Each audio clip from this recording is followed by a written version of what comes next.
are real.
Mic check, mic check. Absolutely banger song though. Can you guys hear me? Mic check, mic check. Oh, whoops. Absolutely banger song though. Oh, didn't need that to happen. It's like a really big latency on like yeah.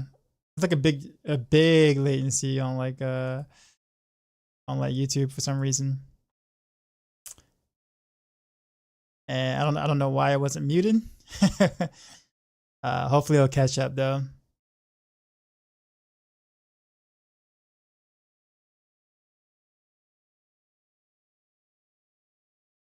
All right. But Relando, I see you over there. It's just getting a lot of lag on D4. Sounds good. Volume quality, appreciate you. I'm feeling better today. I got 2 different prescriptions or whatnot, so wasn't able to take the first one because I actually didn't get it in time. I need to take that in the morning. But the other prescription based nasal spray, I guess you could say, I was able to take today, and like that kind of helped a little bit. But definitely feeling better today than I was yesterday. Don't be getting sick. Well, I had the RNG apparently getting or fainting after the procedure or whatever, which usually sometimes it happens rarely, but it does happen. And so of course they know what to do when it happens, but it's just like, why me? why did I get drawn the like unlucky number there, right?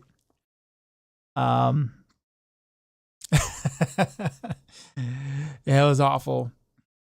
But anyhow, we're going to do some pin shotting today. I loosely want to say pin RF because it's really not really rapid fire. It's just mostly pin shot. I'm just gonna only switch to rapid fire when the Bloodseekers come. That's pretty much it. At least that's the plan.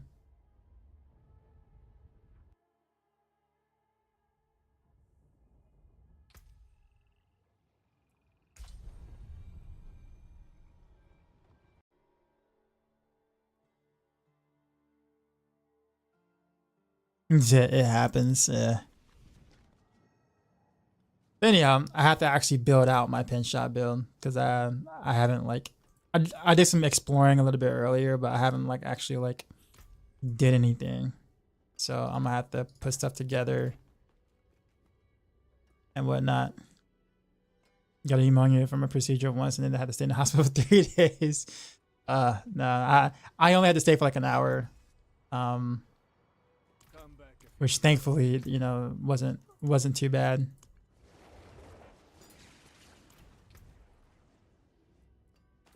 Speaking of which, there was a couple of things I kind of wanted to test out real quick.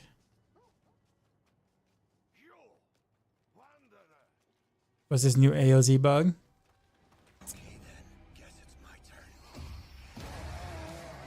Kill him all with the gift of sub. Appreciate you, man. No, it's not. No, snapshotting's old news. That's like last week news. Well, not last week news. Early this week news. So I would consider that old news. New bug is apparently you can actually have infinite time to clear a an AoZ dungeon apparently. So like if you were to kill the Bloodseekers legit right at the end of your time, like when it says 0, not Bloodseeker. If you kill a mob, your last progression mobs at around 0 timer, you can bug out the timer and you have infinite time to kill the Bloodseekers and it will count, apparently. Yep. It was a bug that we thought was fixed, was fixed previously, but apparently not. So, however, that is the only exploit that is not counted on the Maxroll leaderboards. Because obviously that means anybody and everybody can eventually, you know, take an hour to clear or whatever.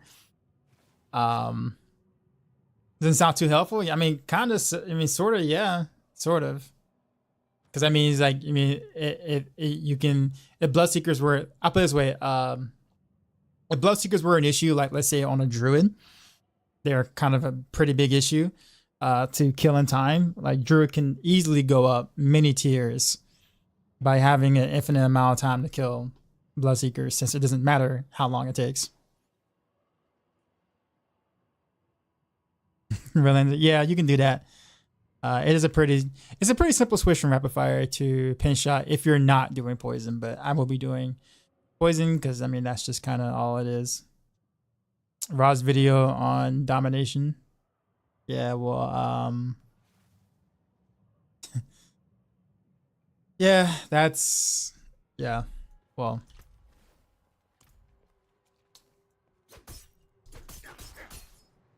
So, kind of want to see something for a bit.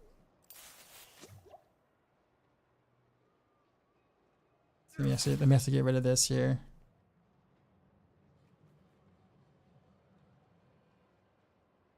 By the way, I also did some testing earlier today as well. The cow traps. I mean, I don't really play poison a lot, so maybe this is already known. But the enhanced cow traps doesn't work for poison. It's not snapshot or anything. It just doesn't apply.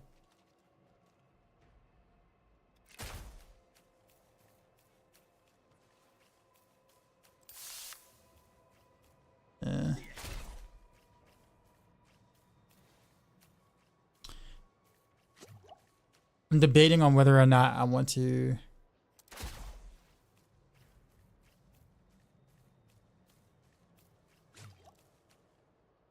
I figured this would be the case, but I just wanted to double check for this.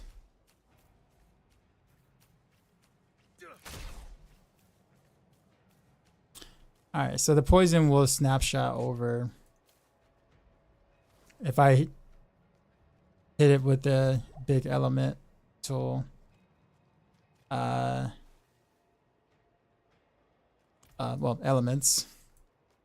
But I think it also works the other way too, where if I was to do a poison shot on the physical cycle or whatnot, that it will snapshot the physical and had the opposite effect. Yep, exactly what I thought. Okay. Still not terrible, I guess. Yeah, I right fixes for poison imbuements, but I have a lot of imbuement damage and crit imbue. That's why you went with Shadow and Ice. Okay. Catch us on D3 or D4. No, well, D4. Yeah, there is no poison damage on Demon Hunter and Caltrop, so. New Jersey, what's going on, man? Also, that you're now TB main. This is, I'm gonna be honest with you. I tried my best to. I really wanted to avoid playing poison pin shot, to be honest, as much as possible. I'm gonna do it just because of the fact that I do need to update the Maxroll guide to new findings. I don't know if I'm gonna include all the different gear changes and right, by the way, click these things in order, and when you get to this certain part, switch out the gear and change out this piece, this skill to this skill, and then use this skill to this skill. Make sure you do it within the 5-second window or you'll get absolutely mauled by a Bloodseeker. Like, I feel like that's just a lot for a Maxroll guide, so I kind of need to find something to, or find a way to simplify what's been going on. What's been happening, but it's, how do you trigger the snapshot for cow traps? You don't. I'm still saying cow traps, the enhanced traps doesn't apply to any poison damage at all. The chill does for Frigid Finesse, that does, and the them being frozen does, but the middle portion, the enhanced, the damage per second rev up or whatever, doesn't work on the poison part of it. So when you think about it, at the end of the day, if you had to make a choice between, let's say, cow traps or smoke grenade, in reality, smoke grenade technically would be better, unless you have Frigid Finesse on your amulet. Then at that point, once they're frozen, that would be better. But you have to have Frigid Finesse for it to be better than like smoke grenade if you're gonna go that route, I guess. All right, so I did my last little bit of testing I wanted to do. So now we're gonna start pulling gear that I don't even think I have for straight up poison, to be honest. I don't really have like the right crossbow or anything. I think the best I got is like something with vulnerable damage on it, which is not ideal.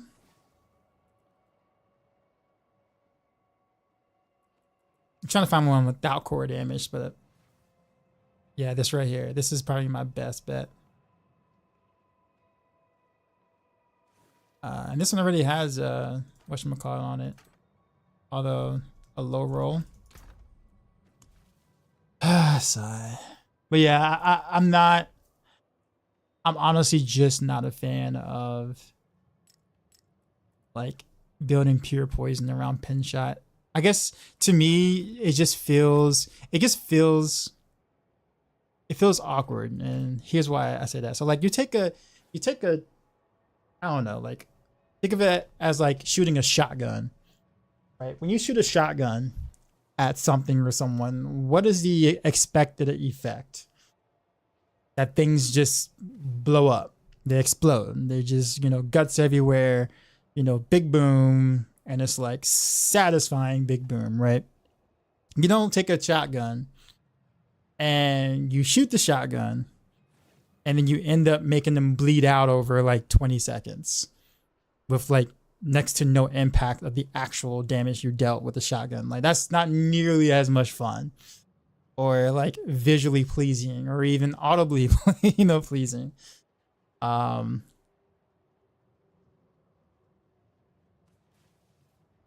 So it's like, I think just the fun factor of seeing the pin shot not massively explode things, but rather just, you know, you bleed out to death, or you die because you were poisoned over a set period of time.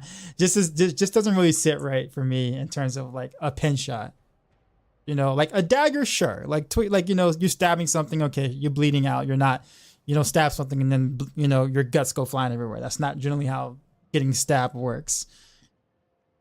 You know what I'm saying? I'm not a fan of Necro's decompose. Well, no, that's fine because the visuals matches what it's supposed to do, right? Decompose is literally says it in its skill. You decay something over time. Like it was meant to be that way. Like logically and visually, you see that, right? The pin shot, again, it sounds like a shotgun. It shoots like a cannon, but the actual impact hit does relatively no damage. But they're poisoned over X amount of seconds, and they die from the poison, not from the big boom that is the satisfying part of pin shot to begin with. You see what I'm saying? That's kind of really why I didn't really want to do more poison, because it just feels very awkward and not as satisfying from a gameplay standpoint. Is it effective? Yeah. I mean, it's absolutely effective, as you guys have seen. It works. Is it, when you take away the type of tier you possibly can do in AoZ, is it gameplay wise, is it a fun thing to do? Is it like just pure straight up fun? For me, the answer is no. I want to see blood and guts go everywhere when I shoot something with a pin shot. Personally. That's what it sounds like it's supposed to do. And generally speaking, when you do like the traditional pin shot build, or the one with Wind Force, where it's like, you know, you got Shadow and Cold Imbue and everything just blows up and explodes, that gameplay wise is fun.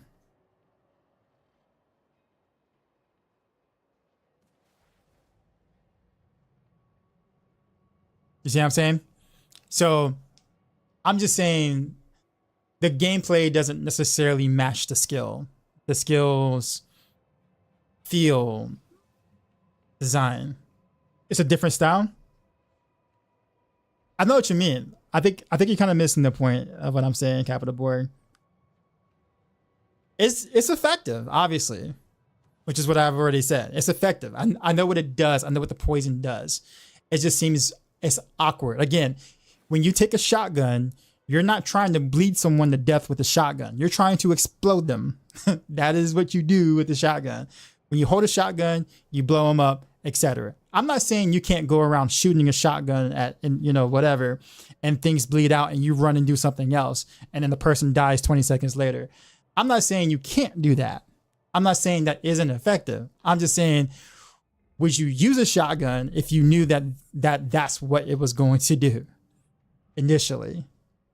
Just see, you see kind of where I'm getting at.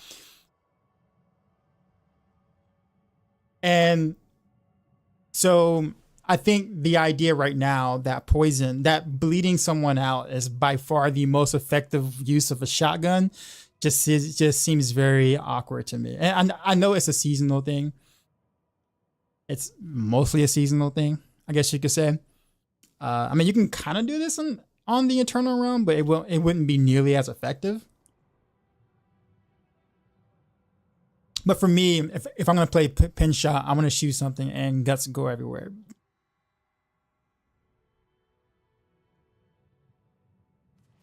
So that's what it sounds like.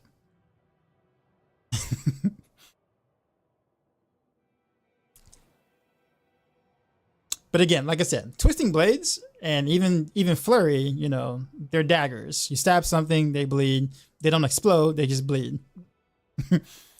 Right. So then it would pin shot doesn't. Oh no, it does work out actually with pin shot. That's the thing. Poison is super effective with pin shot in the current meta. I'll put it that way. But I can tell you that my fun factor is going to dwindle a lot by doing this. So I'm going to only be doing this for maybe a little bit and then off to something else. My question is, do I even have the gear to do it?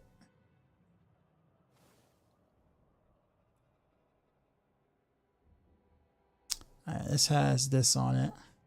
What is my pin shot glove? Initially, I don't think I want to use Fist of Fate. I actually would rather snapshot the elements and then keep corruption on the crossbow.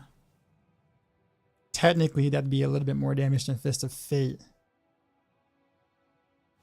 And I don't really have the...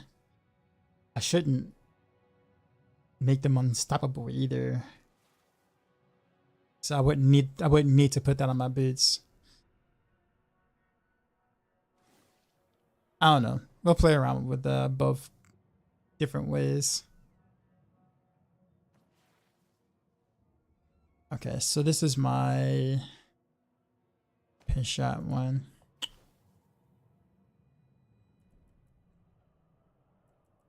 Okay, so and since I already have elements on a ring, I think I have a ring with elements on it, right?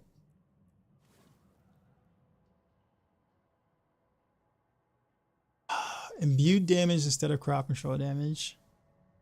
Rough.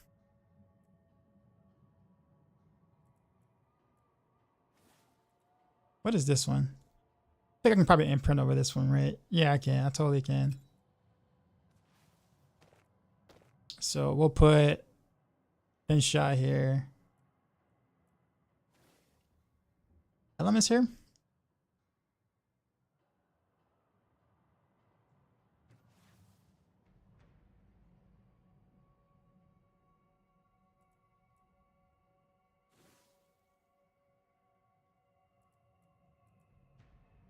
I need another ring, don't I? So crowd control. Adds critical strike damage. I guess most of my good.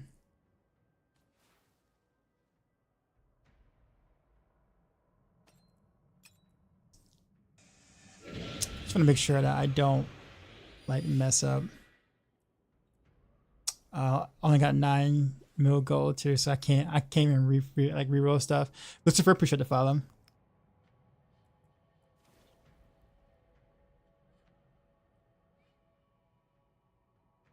This one has physical damage on it. I suppose I never re-rolled anything on this. That's funny. But this just already has elements on it.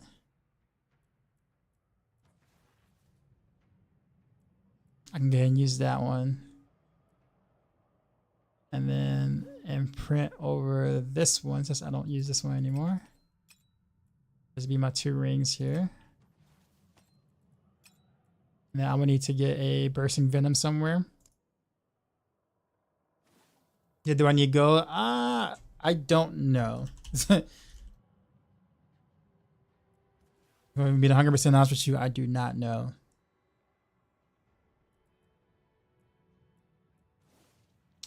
Let's see. Swap here.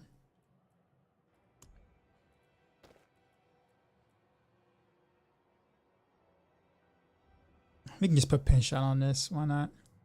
Pin shot, elements, bursting venoms. That's pretty much it, right?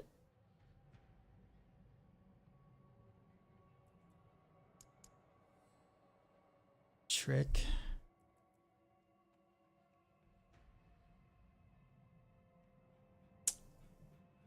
I guess I already got a glove that's like that then. Kind of. It's got lucky hit chance though. I don't really have to crit. I don't have to crit, do I? Like, do I really have to crit?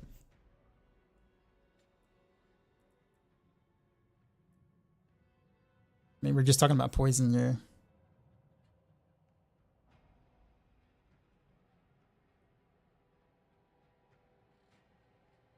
You would hate what I'm doing to RF at the moment. I think so.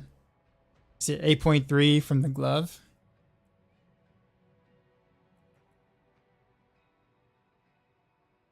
Oh, it does have crit. Never mind.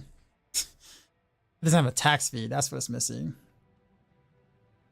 Am I gonna miss that though? Whatever. This already has whatchamacallit on it. So all I need to do is put bursting venoms in here. That's it, really.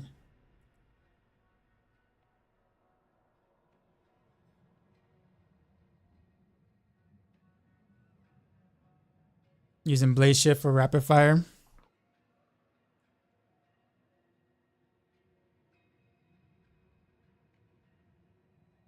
Yeah, I mean, to be 100% honest with you, man, like I am like, I'm so like on the edge with this AoZ, man. The more bugs and exploits that kind of come out, like the less interested I become in terms of the grinding part of this equation.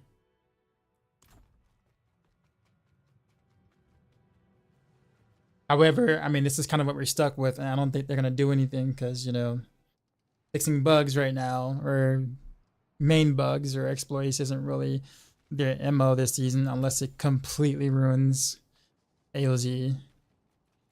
I do think that the infinite timer thing definitely does ruin AoZ, so we'll kind of see what that does, but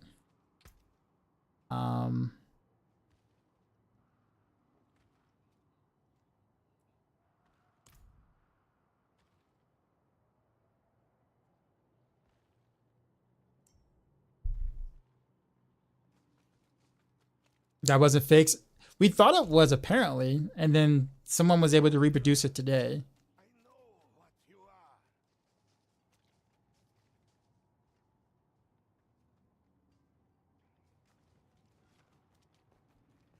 Bugs are trying to complain about it. I'm worried about improvements, like maybe craft that build to get exactly where we want. Yeah, but none of that's gonna happen this season. Like, as long as bugs are what they are, like everything that is what it is this season is what it is. Like you can't create new opportunities or better opportunities or balanced opportunities with the amount of bugs that are currently running around. It's just impossible. And it's very obvious that they don't intend to do anything like that for the remainder of the season, but kind of just gonna wait for next season to do any of that stuff. And it's unfortunate because I mean we still got like what 5 weeks left, 5.5 weeks left, and like I just even just the just the grind, like for instance, like just watching, you know, even people that I thought would like never really participate in it, but like even watching people like getting glyph boosted that I would never thought that they would. And I'm not calling any names, and I don't want anyone in chat to do so either. But there are individuals that like I just figured you know he or she would just grind a normal way, and like they're succumbing to that type of gameplay now too. It's just kind of like it just makes it kind of just seem like what's the point at the moment. And I know that if you're playing any other class other than barbarian, it's super hard to get your glyph up, and it's understandable, right? But I mean, I don't know. I mean, it's in the game, you can do it. So I mean, can't fault them for doing it, but it's just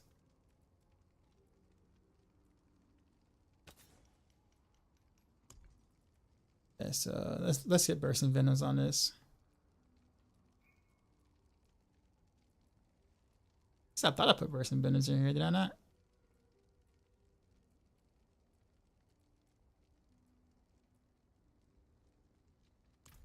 I didn't. I can't do that here. You're making me invite you.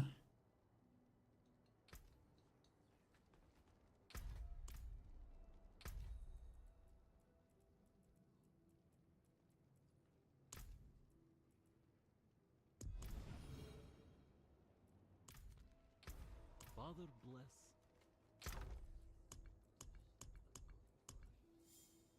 Where was it? Did this here? Yeah, there it is. All right, so we're gonna put this on this ring.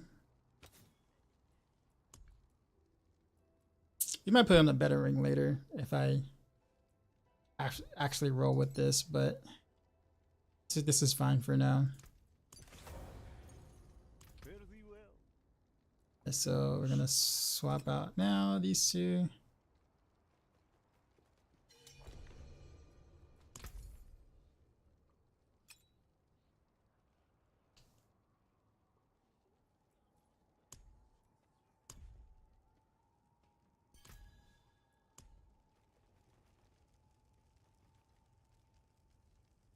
that might be that might also be me complaining. No, you're good.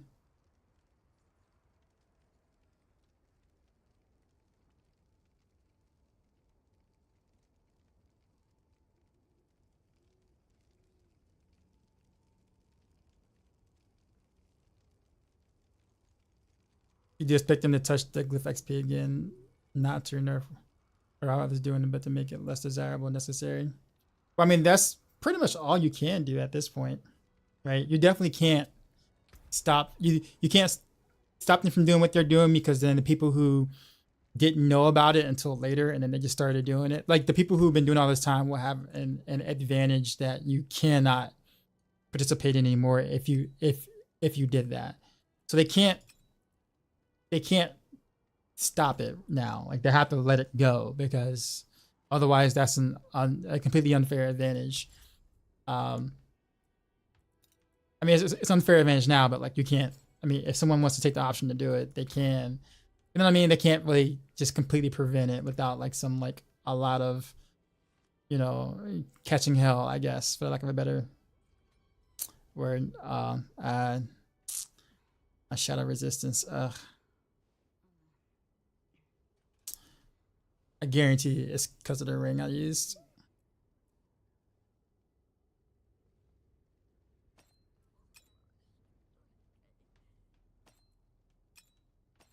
Yeah, if I had a shadow ring instead of a poison ring, and I just put the bursting venoms on this one too. Rip. All right. I know I don't have another bursting venoms aspect. I have to farm for one. Oh well, we'll just deal with it. I'll probably try to fix it in Paragon somewhere.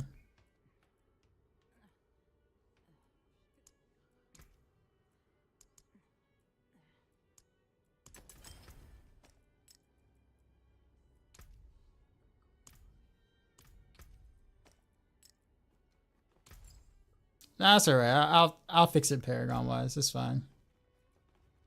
This is not like a super serious. It's not like a super serious endeavor right now, anyways. At least for now.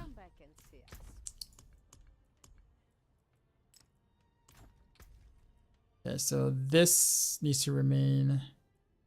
We'll keep green gems in this one for the swap, I guess.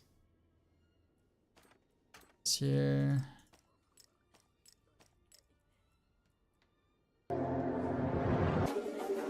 Yo, Dark Side, Riker. we just got raided, It's a son. raid. You know how we What's do. going on, Riker? Drop my new beat for these new viewers.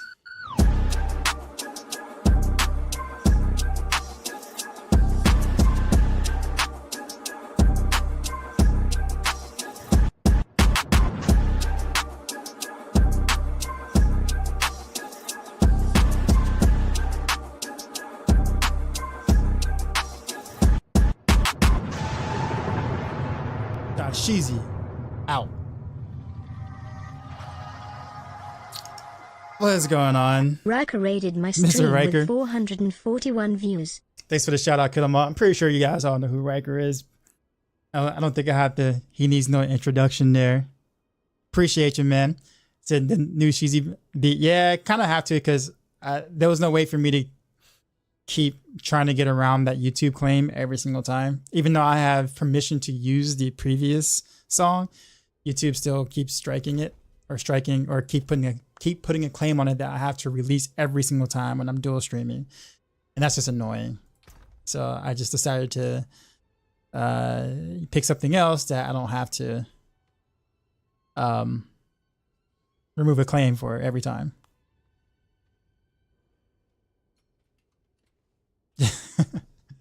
But yeah, Peter Matt, appreciate the follow. Also appreciate the follows, y'all. We are actually, I've been doing a lot of rapid fire. So today is my entry into pin shot, which I'm not the most happy with, but it's gonna allow me to kind of switch things up and not let everything feel so mundane right now in terms of AoZ is concerned. So I think gear is fine now. I think we're fine on the gear front. Oh, I gotta re-roll that. All right, traveler. I said, but I hate fishing. That's another thing too for me. I think right now, because of the fact that I will be playing the D3 season when it does come out, whenever that is, I'm going to inevitably be fishing there as well. Normally, that's just what you do for like top ranks or whatever. So it's like I don't want to stress myself out so much doing it now in D4 and knowing I'm gonna have to do it in D3 when that season comes out.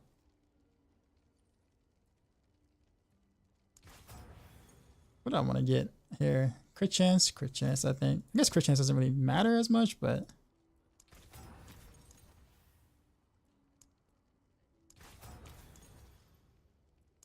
yeah, we'll just do that. And then I think we're here. I think I'll leave mostly everything else alone, except for these two. Just back in the stash. Gotta be careful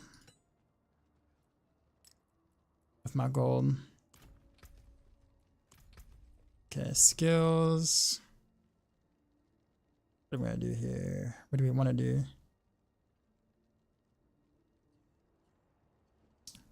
So, keep smoke grenade, keep poison, imbue.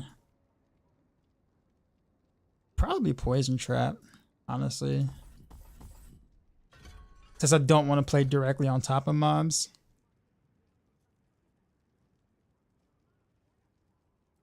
I can either opt for more poison damage or I can opt for a reset. I think a reset would be more valuable.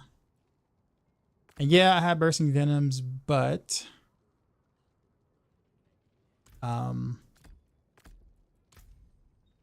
I also, if it procs in the area that I can't stand in or walk through, I'm going to be in some trouble. So holy mass dash, yeah. What's going on, man?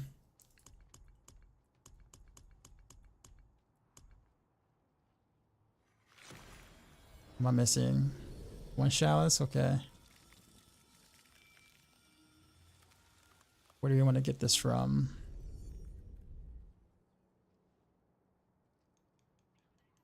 So I guess we can get it from the boots.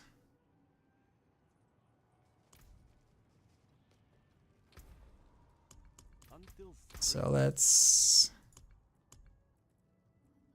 I don't really know why I keep these, honestly. Steel is fine, I guess, but these, I don't even know why I keep these.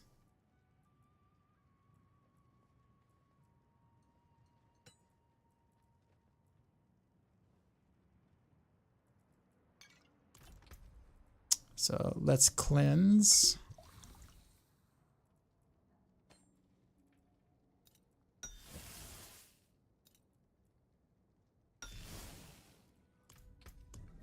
Yeah, that's enough for me to.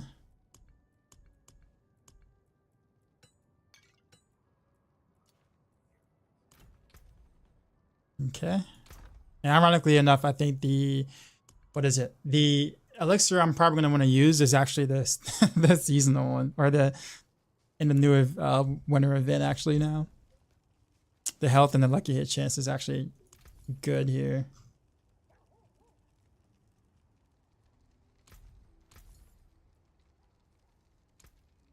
So I guess we'll.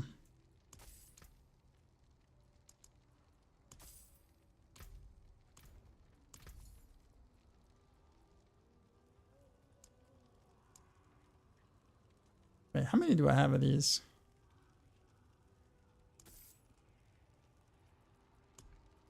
Five? Okay. It's actually enough for now. Alright. Yeah, okay. Skills. We did the poison trap.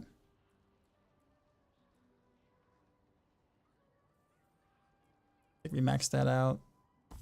Don't need Fridge of Finesse. 6 points remaining.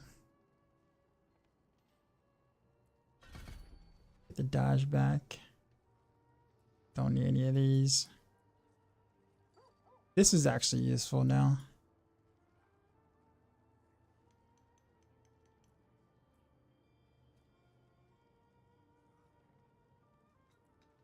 Put 1 point there. 3 points here. Or actually, wait a minute. I'm an idiot. Here we go. Makes the most sense right there.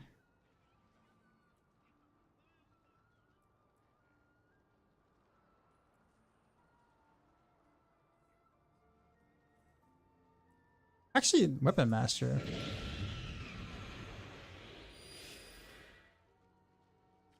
Kind of forgot about that too.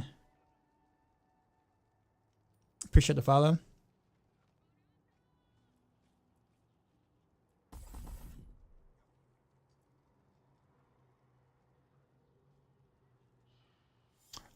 Well, I guess Weapon Master doesn't really do anything here. It's critical strike damage, which does nothing to poison. So no, I guess where I had it was fine. Although I guess it would be pretty nice when I switch to rapid fire. It'd be nice to have points into rapid fire too, but I don't. It would just be a direct swap. I'll worry about swapping later. So we'll do go to here. We're running in the rift. Just what have we come to, man? Not in town. What have you come to? Say the whole pin shot build skills with mob density, so on low density maps is man, it doesn't feel great. Well, I mean, I think that's very true, and it's also like the reason why poison is actually kind of, you know, kind of covers that, because the poison doesn't really too much care about the density as much as like a regular hit. Like an initial hit of pin shot without density feels extremely weak. Scales obviously with more density, but like if your poison damage is, well, you know, borderline ridiculous, then even a low density is actually okay. It's not the greatest, but it's okay. As long as you can continue to keep ramping up that poison damage, you don't really too much care as much. In fact, I think, what was it? One of the first 17 clear from a pin shot rapid fire was a dude that literally didn't even pull.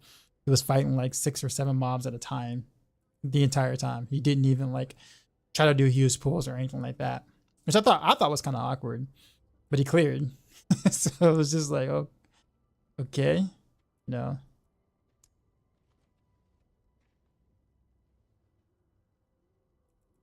But it does feel a lot less satisfying though when you don't. Yeah, I don't have any other.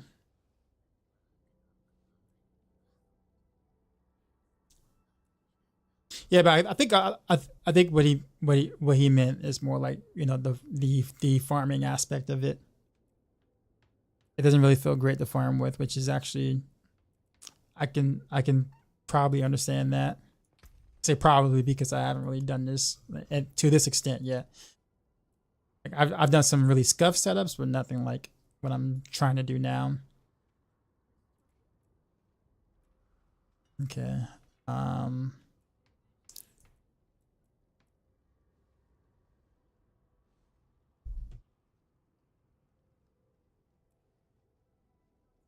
guess technically I don't have to change much of my Paragon board.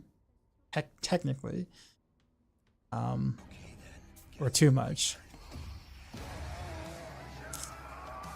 Running, returning. Appreciate you, man. How's it going? 5 months in a row. What a baller. We're trying to Yeah, this is damage and this is life, so we'll lose some crowd control here.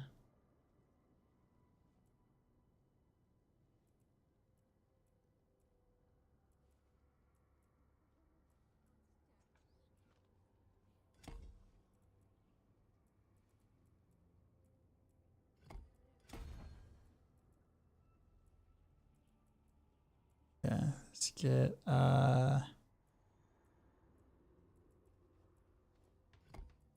without like completely redoing my Paragon board, what can I get rid of?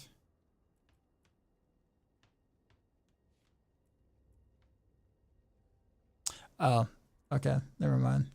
I was going to say, I'm like, how did I get 56 intelligence? I just realized that it actually buffs the intelligence too on the rare part of it. I'm like, oh, okay.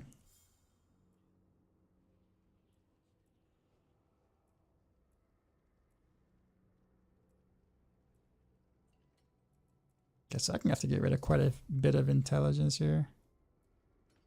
Can it be okay?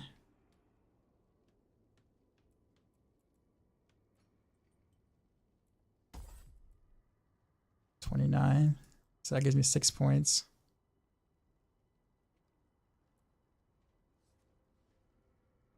So remove combat. Devious is still good.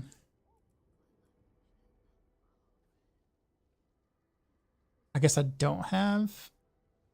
Yeah, I don't have all stats again on the armor thing, but that's okay. Also, this doesn't matter because straight damage.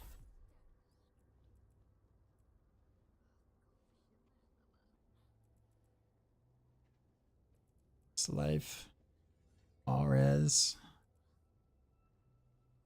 You probably need to take some more all res, but I think I'm gonna be stubborn. Not worried about it.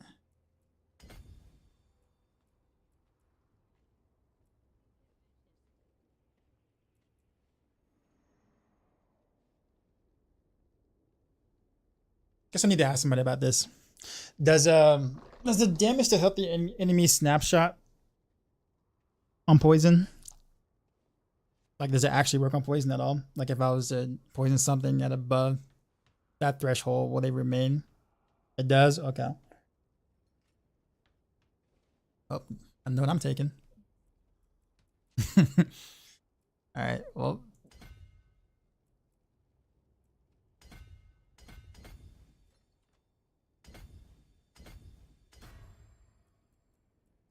With that being said, I probably should change my board then. Or actually just take this over here because that's two pretty big bonuses that way. So I want to keep Devious, but I think Tracker is going to make more sense. Or actually, I actually want to keep Canny. That's what I really want to keep. But I think Tracker is going to make more sense.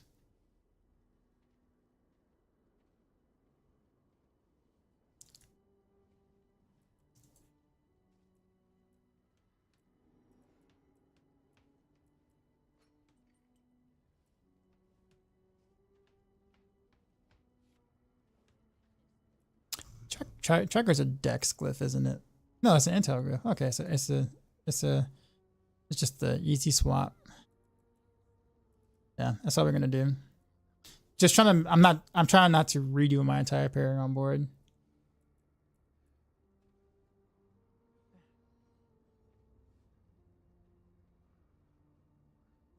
Versatility's good too.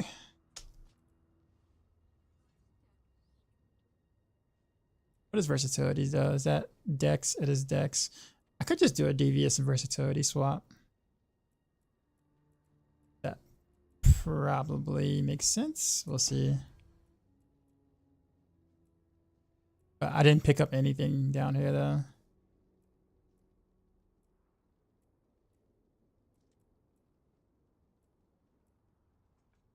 Yeah, that probably makes the most sense, honestly. Because I'm not going to repeatedly hit the same target as much as I would like. And then we'll do Tracker here.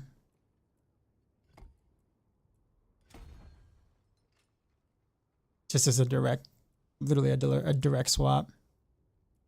Alright, versatility, tracker, here, control, efficacy. That's about as much as I possibly can do without like derailing my entire Paragon board. Not that I would need to do the whole thing or redo the whole thing, but I think this is fine enough. Also, my shadow res is hurting, is screaming. But that's okay for now. Yeah.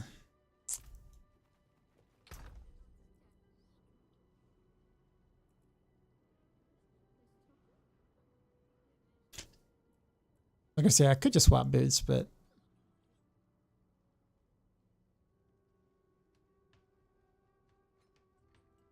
or I could go back to the old boost and chest combo. That will actually fix it.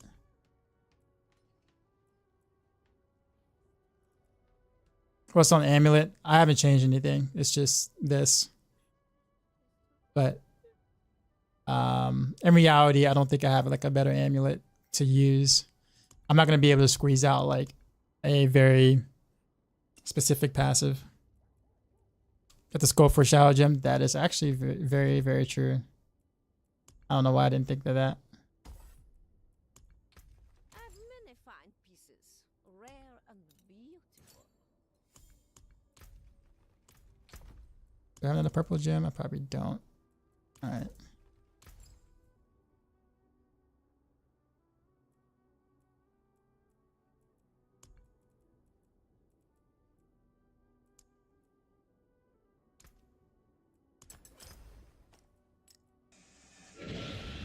I don't like starting that low of armor though. But it is what it is. This is still a better scenario. The poison will help me keep up my disobedience. Appreciate the follow. Okay. Well, I guess the Paragon board is, well, it is what it is. Kind of a scuffed version, but I think it works. Could have absolutely probably picked up another glyph though if I wanted to. If I wanted to remove this. And then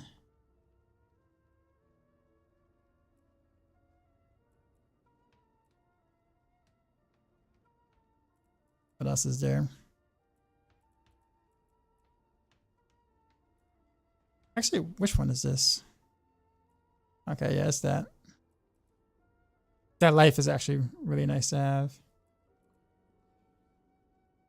Okay, well. Actually, I could have put that point there. Hold on. At least get one. That will have my armor quite a bit. Could do another.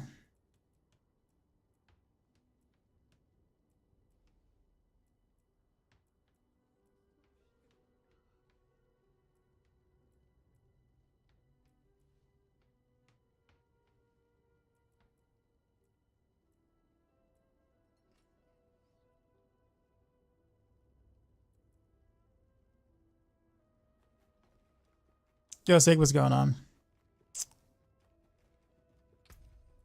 All right. Yeah, I guess that is it. Now I have to get used to the rotation stuff.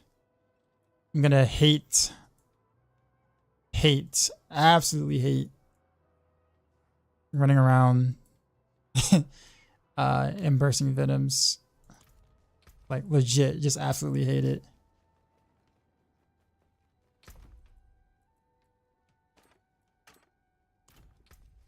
Alright, so let's craft some keys, do some test runs.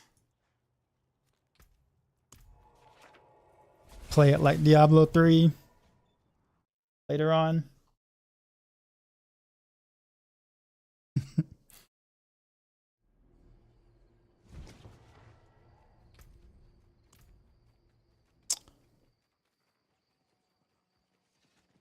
Greetings. Hello. Hello. Alright, so Blood Force. Out of curiosity, what does T9 feel like?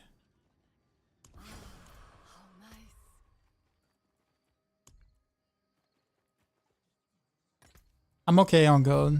Kill them all, but I appreciate it.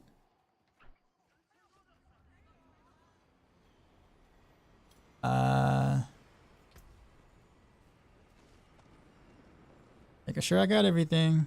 So I know I'm gonna miss something. Vampiric powers are there. Okay. And start the rift this way.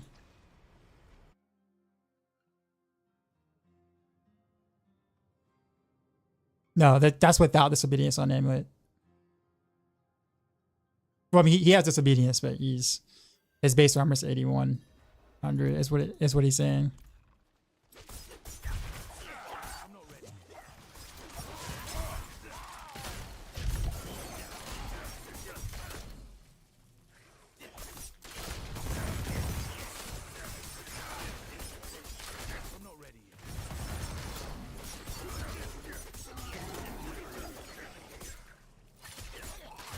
That's not my bursting venom's proc.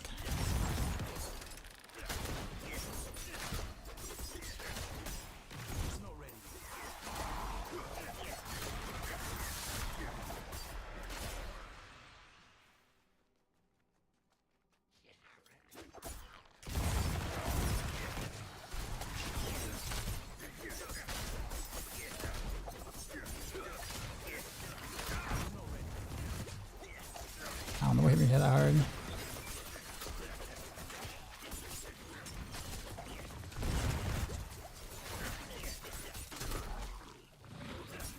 I can't tell the difference between my poison, bursting venoms, my traps poison, and like the poison explosion on the ground.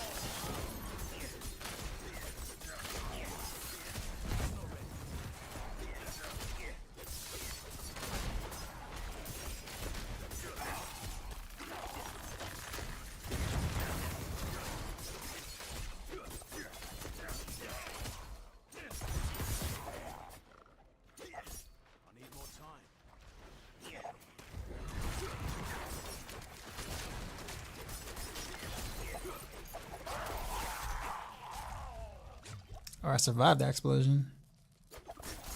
Okay.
Oops.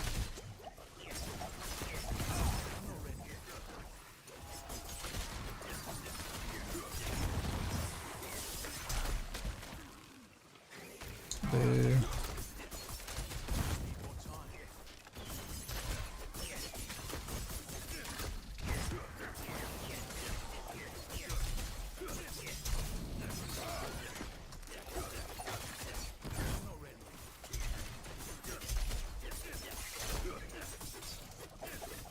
I finally got a burst in venom fight. Look how close the burst in venoms and the poison trap green is. It's like very subtle that they're different, but they look so close.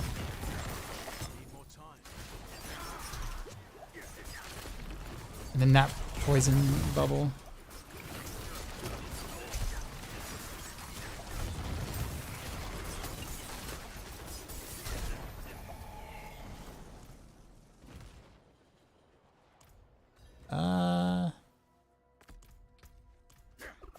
Weird.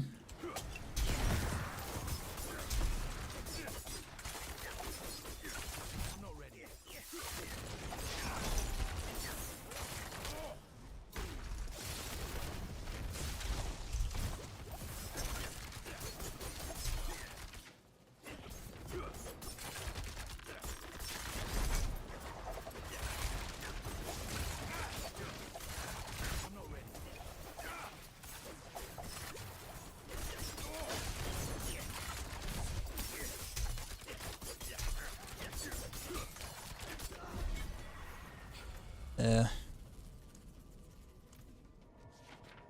The whole cam is shaking. Why am I bouncing? My arm is getting numb for some reason, so I'm like moving my hand across my mouse pad. Is it shaking the cam? I can't tell because like the monitor doesn't seem to be moving, but is the cam moving? Okay, like jiggle physics. Okay, gotcha. No, like my arm like went numb for a little bit, so I was trying to move it around as I was like playing. What I think is the best leveling build for Rogue.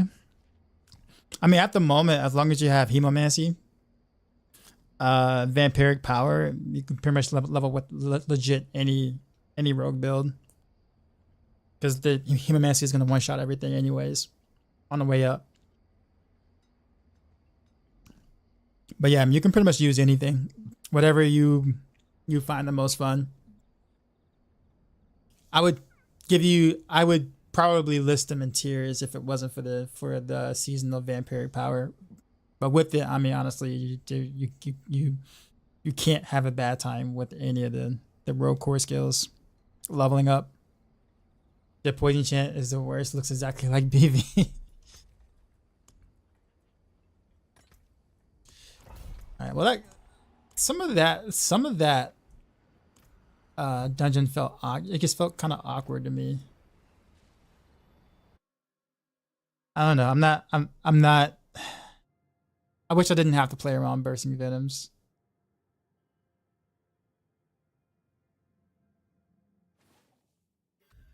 I forgot to switch my pin shot there.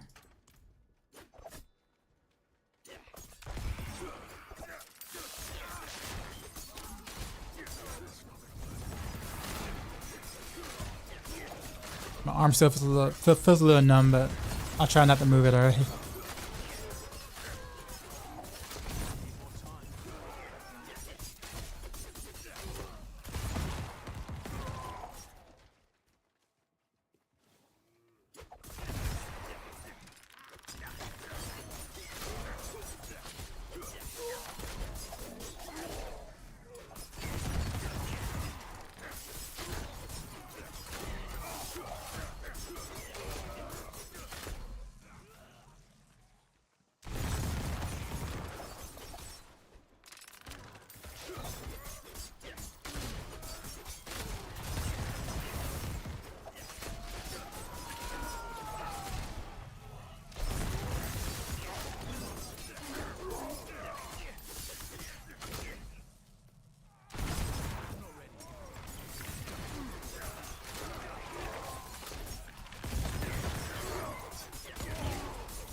Do you whatever gives me the most comfort. It gets kind of weird. I don't know where my arm is feeling numb. I think it's probably just the angle of my arm to the mouse pad. But I usually don't experience this. At least not the numbness. I experienced being nervous before and shaking because of that, but not because I'm numb.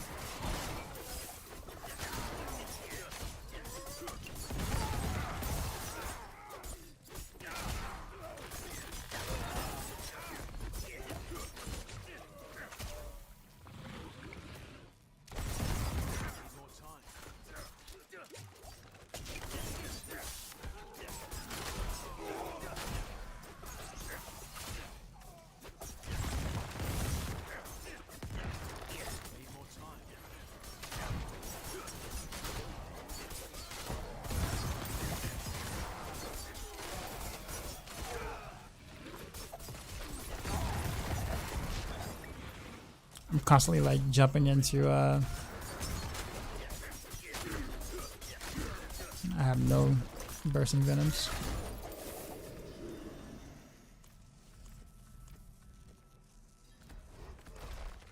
Oof, nervous.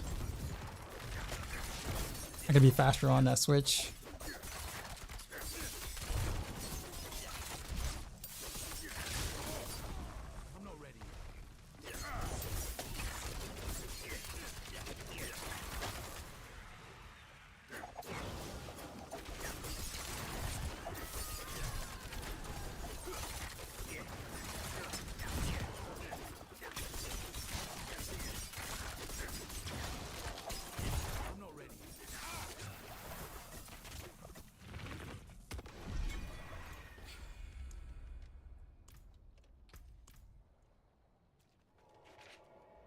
Yeah, points allocated to rapid fire? No. Nope. But I do have a regular glove that has +4 to rapid fire on it, so it's not whether I go from 9 to 13 isn't really that big of a deal. Considering I'm only using it for one purpose only, and that is Bloodseekers. And with the poison, shouldn't be too bad.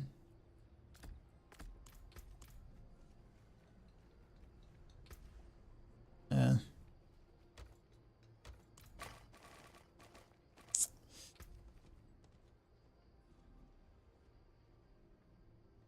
I'm not really the biggest fan of poison. I feel like poison trap is neat, but it ends up confusing me with actual bursting venoms proc, and I end up like jumping, like risking my life trying to run over a poison trap versus a bursting venoms proc when I'm in the heat of the battle or whatever.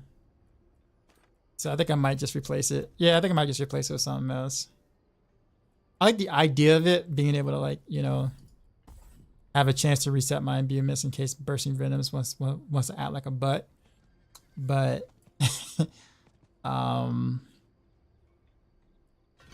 I guess Death Trap is pretty much all that's left. Taunt Ring no good? Nah, not really. It's not worth losing the aspect for.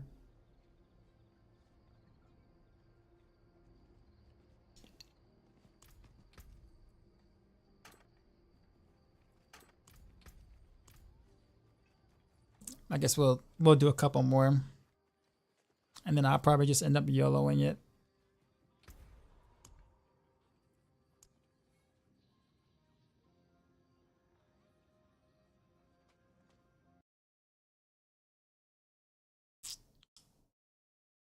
My YouTube is kind of stuttering for some reason. It looks like it's okay now. Wind favor you. No, it's still stuttering again. Let's find out why.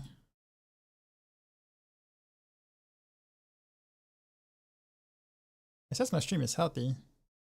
Weird. Okay. Such poor equipment. Let me help. Trying to think of what else I can do. Feel kind of restricted on like options.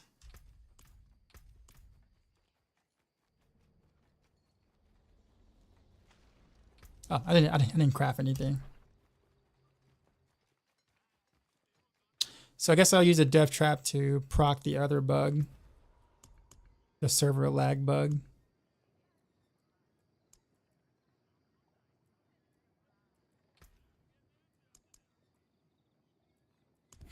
For the extra damage procs, I guess.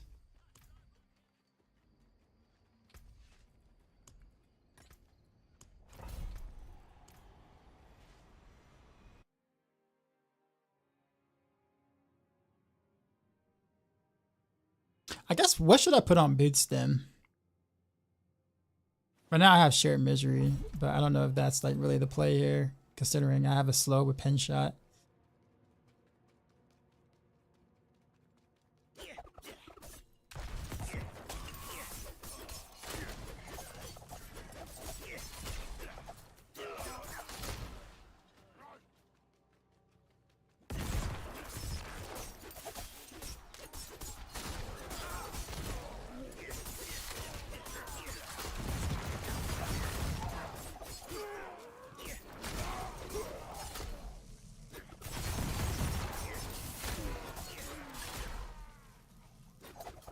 Yeah, chill music. You're gonna fall asleep.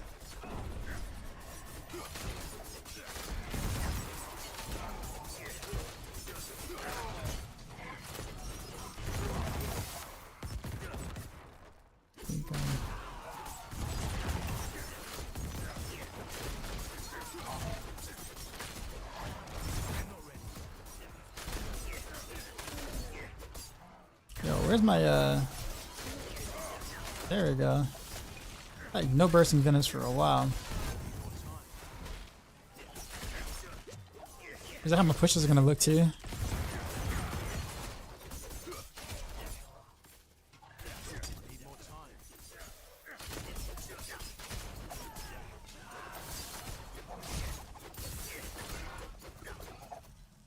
That was awful. Like I had like legit not a single like burst in Venice proc.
Oh, whoops, I didn't mean to do that. That was an accident.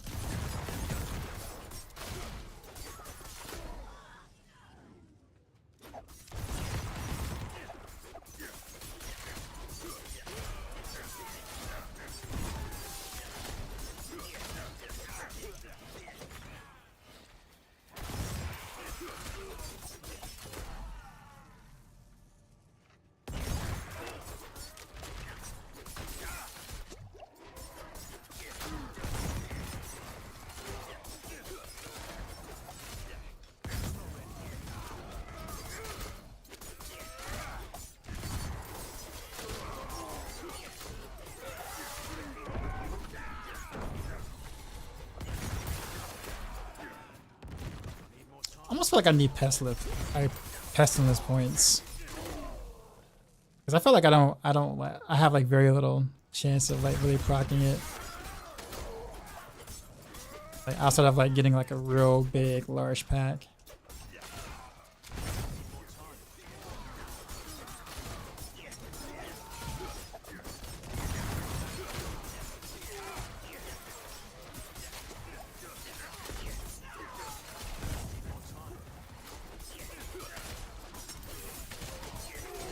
Like if I accidentally shoot poison imbuement when I'm not hitting any, like a lot of targets, I'm like screwed.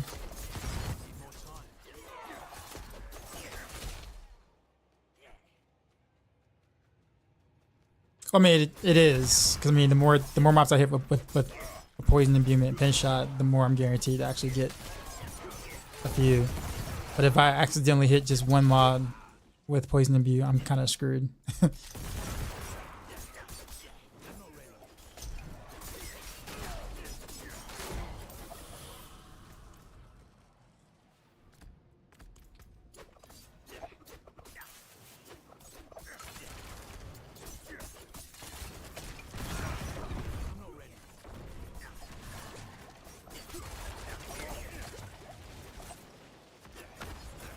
Which is, I guess, why there's a swap to pestilent points, I guess, when fighting the Bloodseekers. Because of that reasoning. I was stuck. I shot a step right into the bone prism.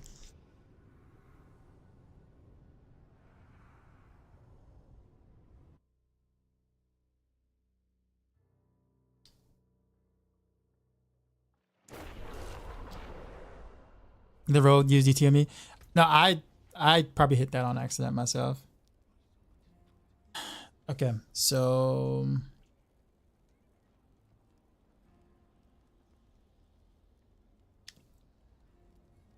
I don't think I have a pestilent points on me, but I definitely need it.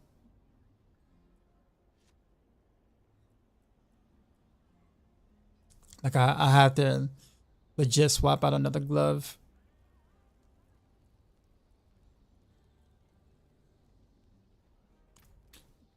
Probably just rapid fire, though. I don't really need anything else on it. Probably have a couple of rapid fire gloves.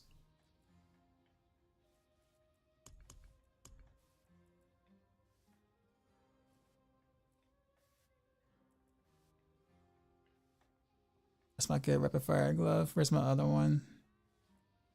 Where's my not as good rapid fire glove?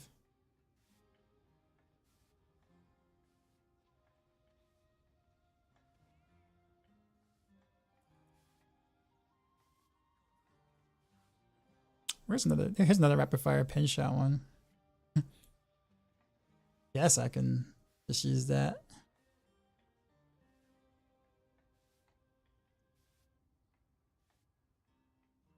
This one has bursting venoms on it.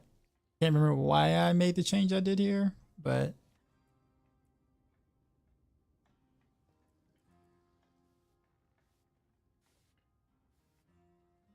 I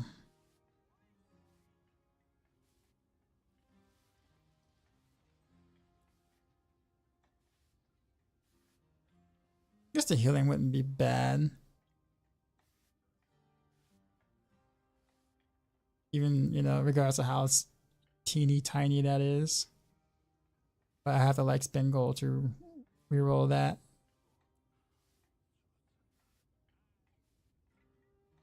It's a chance to slow.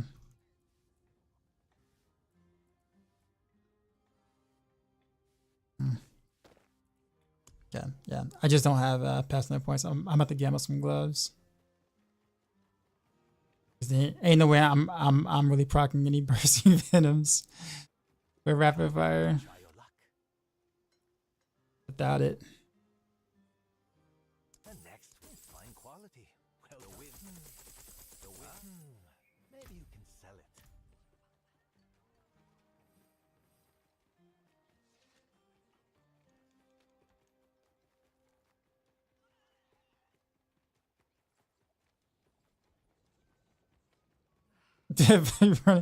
Don't play a face roll build. Would you like something appraised?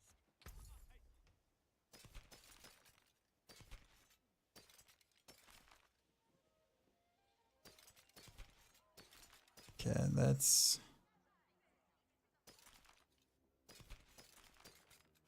actually can't believe I didn't keep a pestilence points. Honestly, I don't even know what to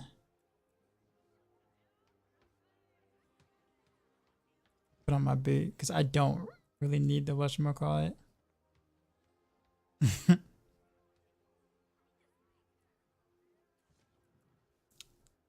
can use the codex version. Oh yeah. That is a thing, isn't it? I totally forgot.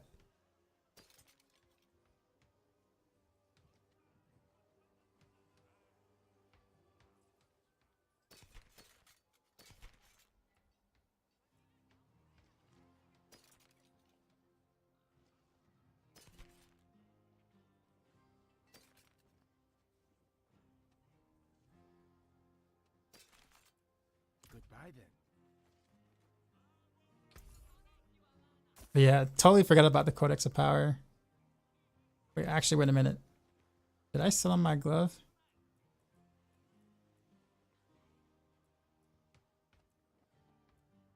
Did I accidentally sell on my glove? Probably did. That was last season, right?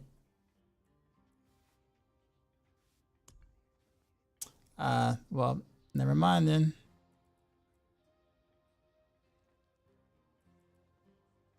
I think I did sell on my glove. No, I didn't. I put it down here. Never mind. Yeah, I still don't, yeah, I still need to get a pestilence voice. I might have to actually farm a little bit. So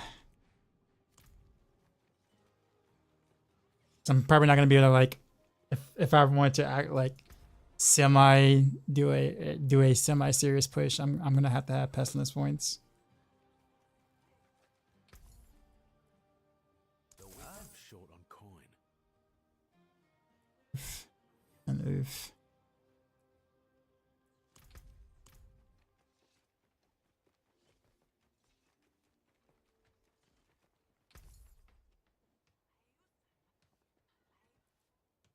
I thank you. Good fortune.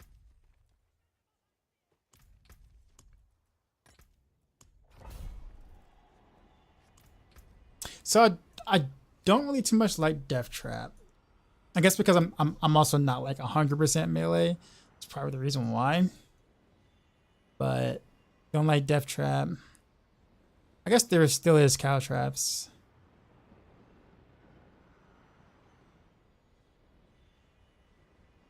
It should be kind of okay on big maps. But then in order to do Cow Traps, though, I would need to like put points in the Fridge of Finesse to make it worth it. Otherwise, it's just there.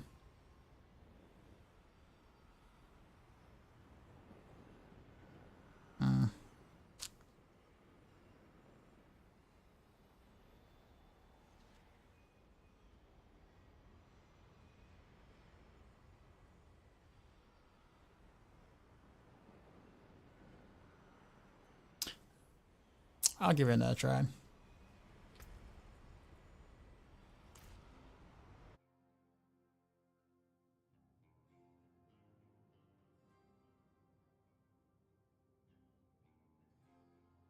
I'm gonna go pure pin shot and rapid fire for gloves, because I don't have a separate one for a pin shot. All I have for pin shot is just pin shot and rapid fire. I don't have like just a pin shot glove. Wow, that hurt. Oh, wrong skill. Probably should realize the switch.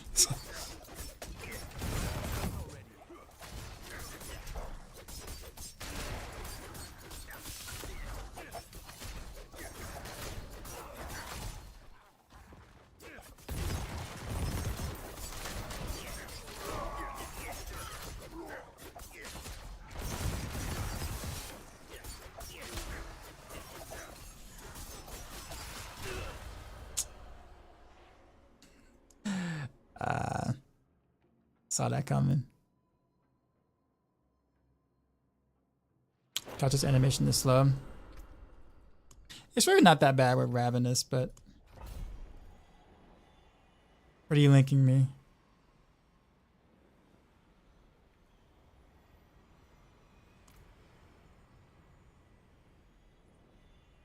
Nah, I'm alright. I mean, having rapid fire on both is it's fine, because I mean the only thing you really need here really is the pin shot damage and the for chance. It'd be nice to have attack speed on this, but I don't. Probably could roll the lucky hit chance off and get the attack speed instead.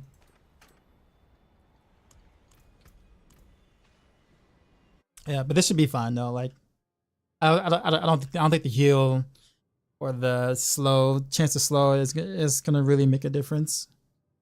Granted, yeah, the rapid fire is a dead stat, but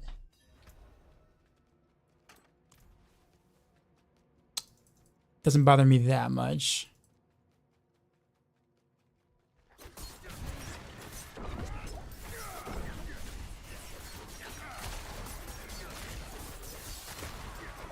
That's actually good.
Almost died there.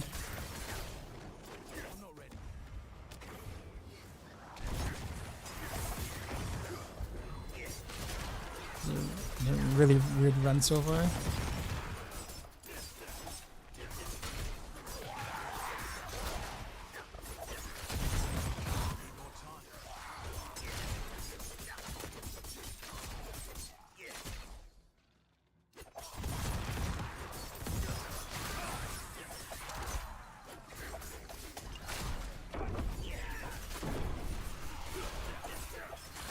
Oh, not my poison.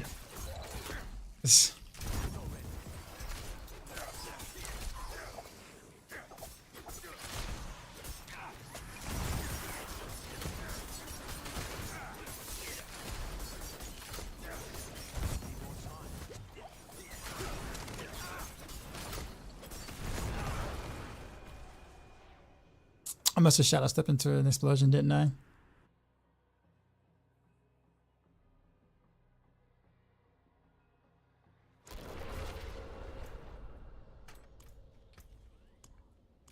Guess we'll craft some more. We'll do some more 9s for a bit until I get used to it. I'm still making execution mistakes. This is just different.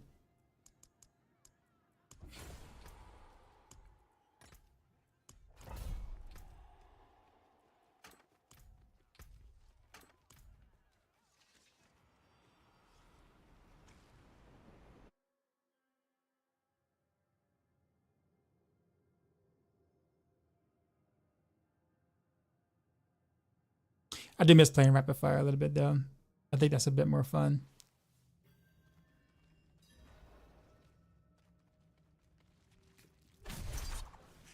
Hey, spiders.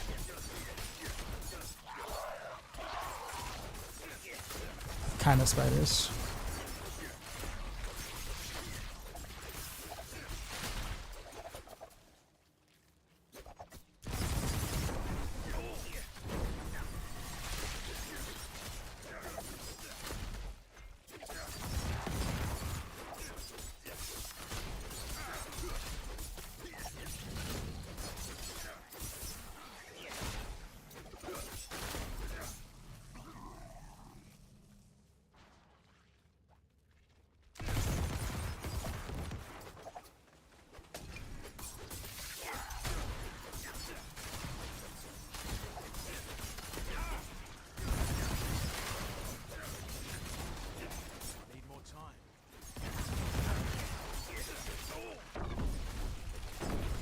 I didn't mean to do that.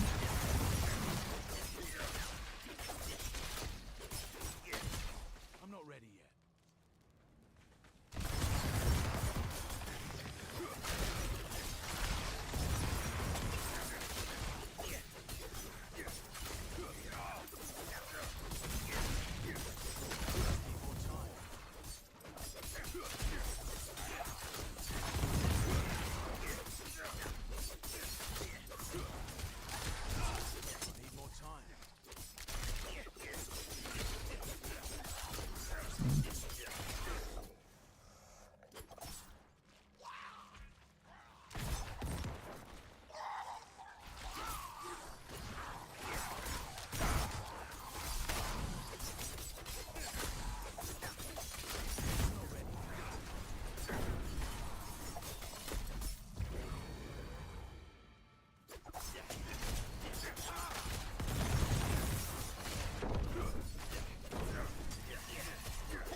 Oh, that wasn't my poison. That sucks.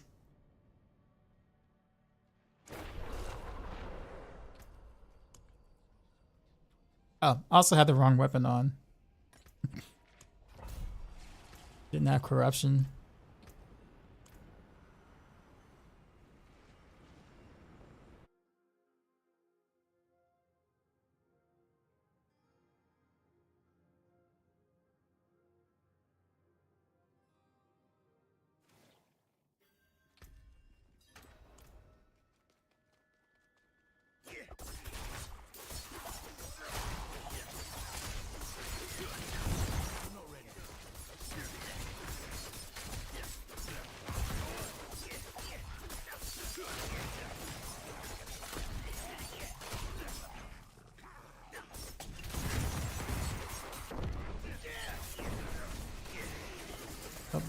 There was that lag damage.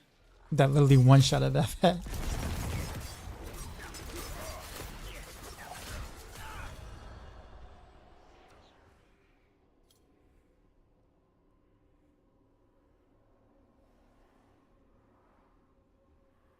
Was that like a coal spider that threw something like from like the side of the screen? Yeah. What? Yeah. It looked like a snowball or something.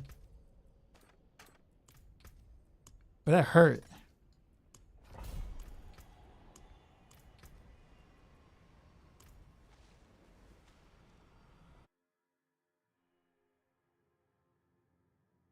And I was like pretty decent health too. Like I wasn't like on the front side very strong. It is, and I even have like, you know, damage versus crowd control. Or, you know, sorry, crowd damage while impaired, so that stuff should, you know, help me a little bit. That's why I have some of it on.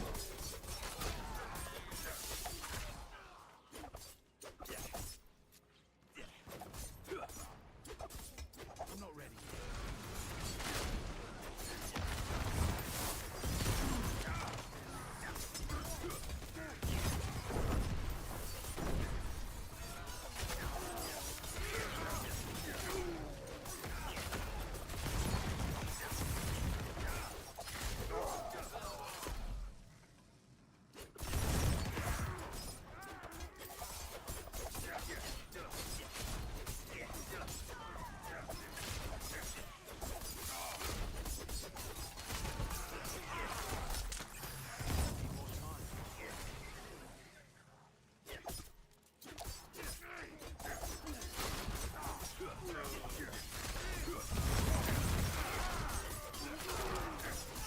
I need more time. I need more time. I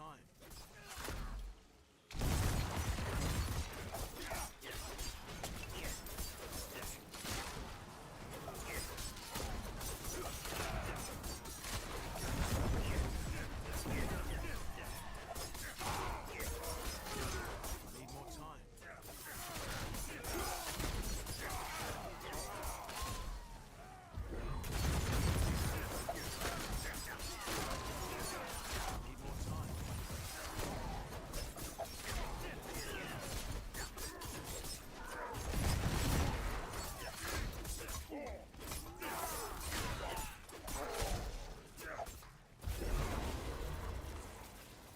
I need more time. And then Kobe.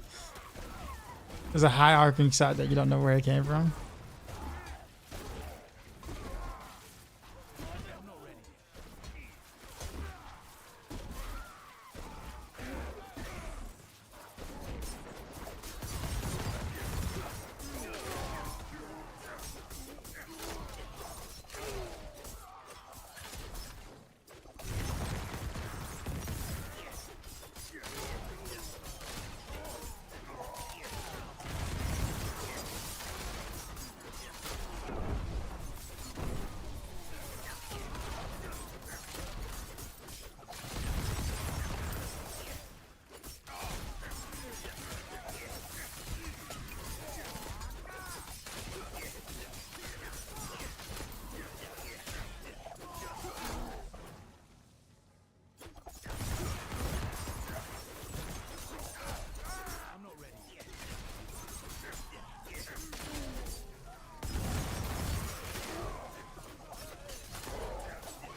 Okay, I didn't get a bursting venom proc there.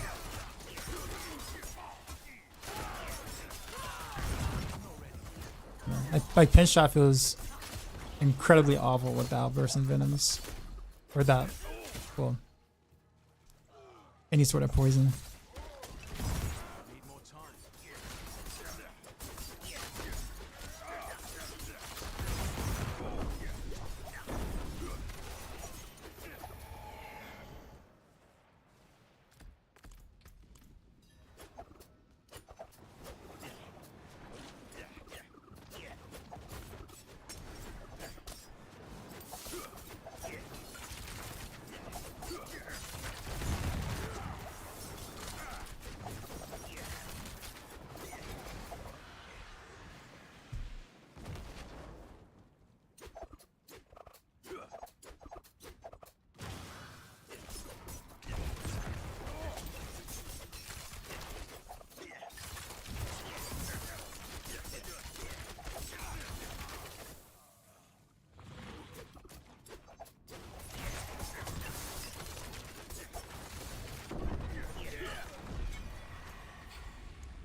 As my damage reduction versus distance look alike.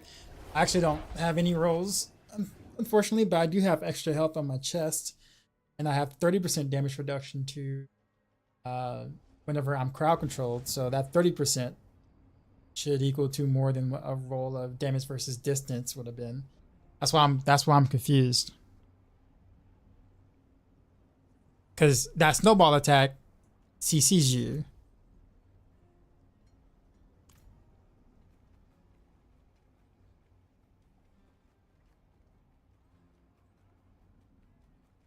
What'd you end up doing, Azario?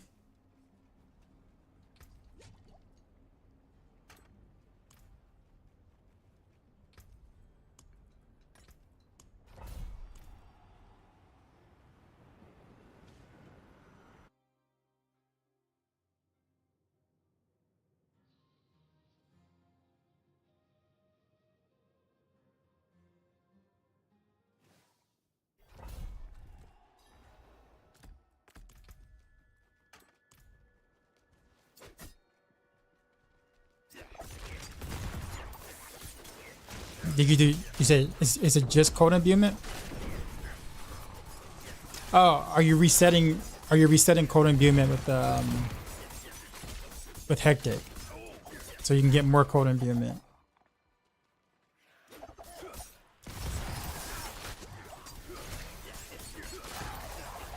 Because cold imbuement is by far like probably rapid fire's best imbuement, and I was looking for a way to kind of like do that where I can just do cold imbuement, because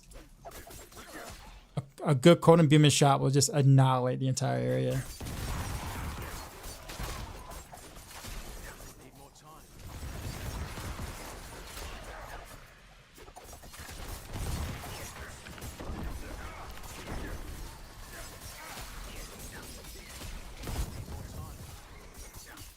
Did you record yourself doing it?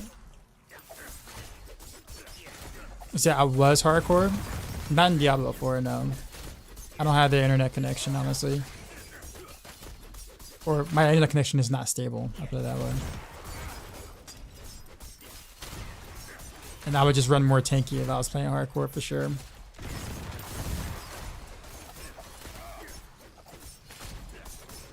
But I mean, the only thing I really tell you is just like go very, very, very defensive on your amulet, your chest.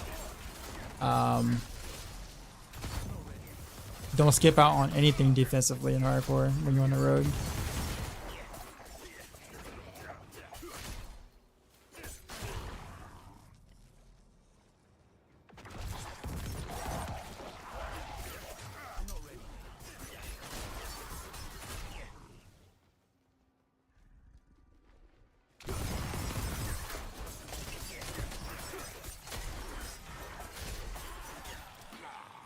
Need more time.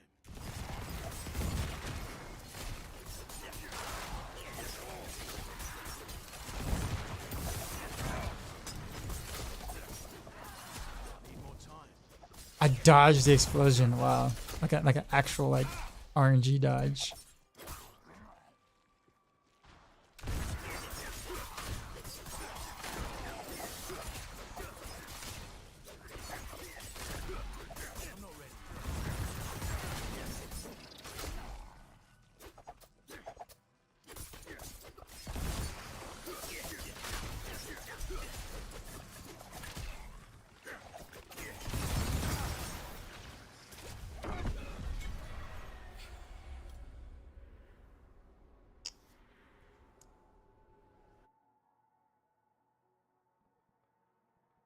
Yeah, I mean, I guess, I mean, it kind of makes sense because that's kind of all you need.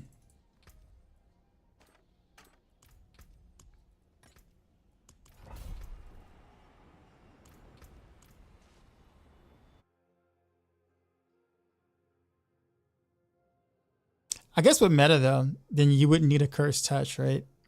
You'll do meta and prayer of the week, I guess. Hectic. And your normal stuff.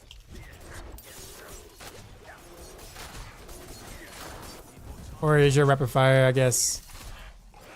Well, I guess with no code and view, you can almost kind of proc your own vulnerable to multiple targets.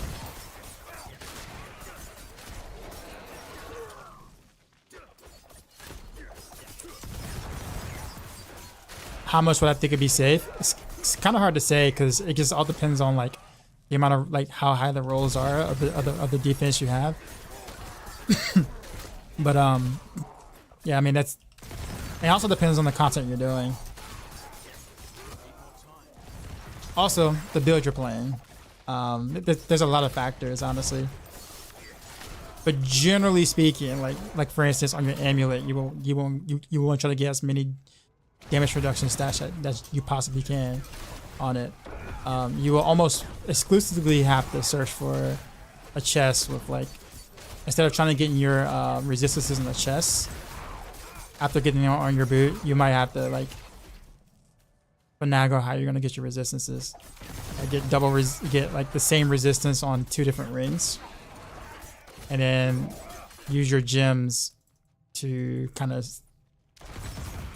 sacrifice the other. But that's like getting really min max. But generally speaking, most builds on like Maxroll, I don't know if you're following any Maxroll builds, we do have a hardcore section. What is that?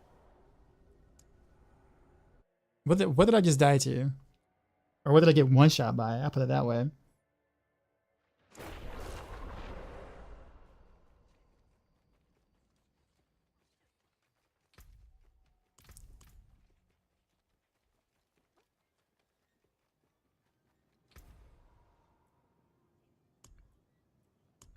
Like that was awful. I looked away for like a second, and I swear I was fighting the same mobs, and then all of a sudden, going from full to 0. Not running domination. I'm saying tier 1 AoZ. Okay, yeah, you'll be fine.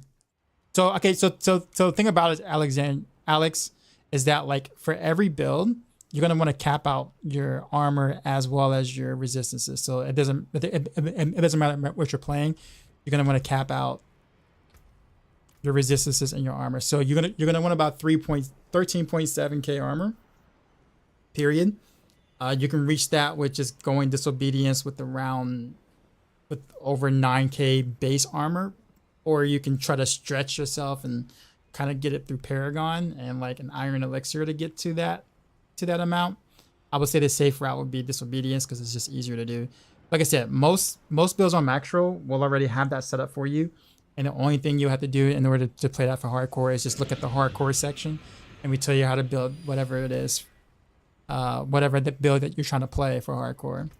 But it's hard to just give you like a specific number to say 27,966 life or something. I can't give you that specific number, if that makes sense.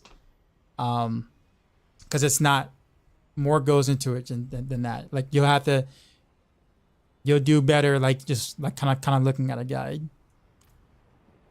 Appreciate the follow.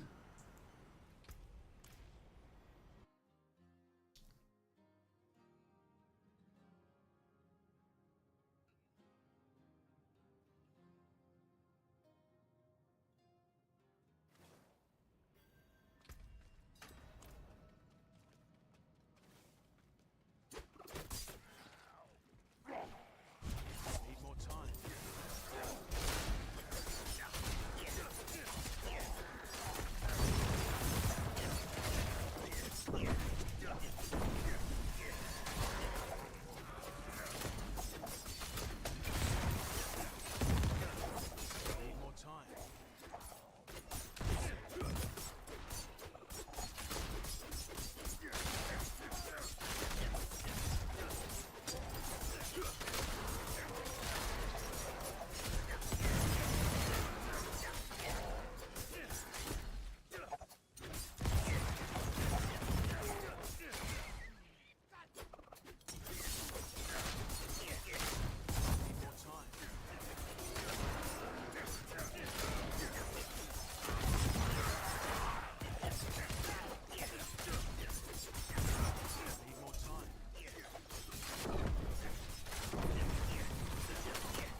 enjoy torturing myself as much as I can, I guess.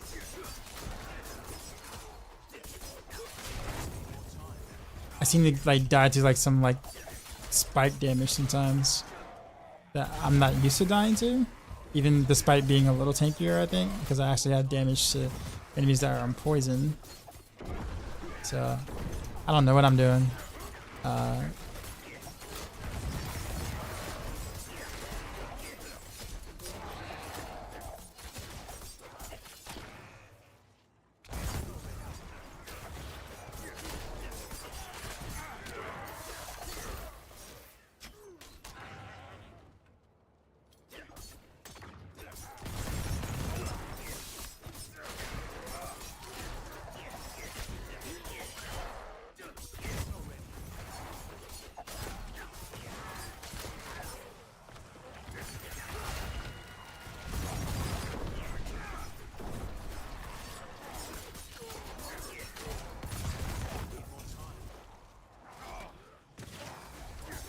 Whoa.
I must have walked into the lightning.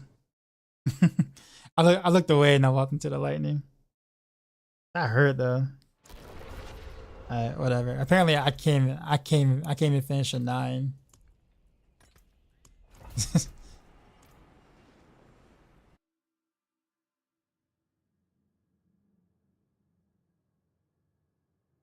And it's weird. I don't know if I'm just like not maneuvering around things I normally would, but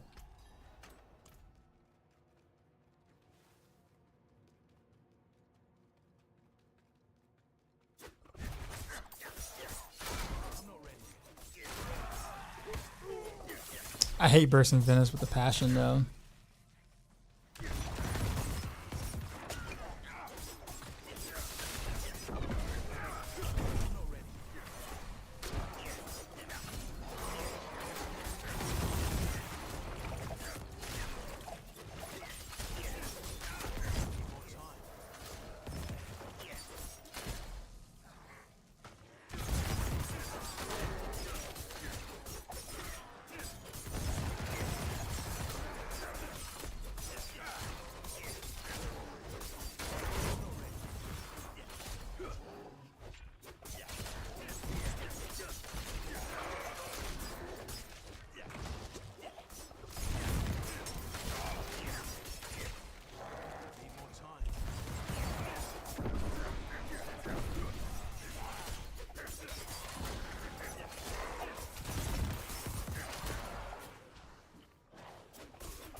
That dude came from the bottom left. So like having my like YouTube thing up now, since my YouTube is like, you know, like 5 seconds behind, I can actually see what killed me.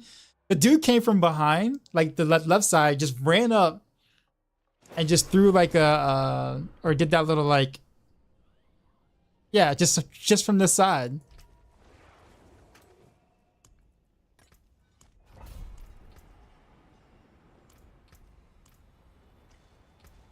How was it a one shot though? Is my thought. What am I missing defensively that I didn't normally have? I don't like he came in the picture quick. He was like out of my sight in the bottom left. And then like threw his one shot like from like the bottom left of the screen.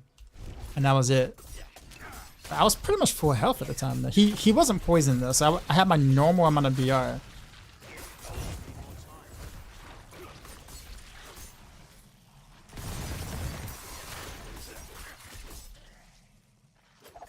That's really, honestly, that's one of the things that kind of sucks about not being able to hear out of my left ear as well, because I might have been able to hear him, because he yelled when he did that attack, and I did not hear a thing.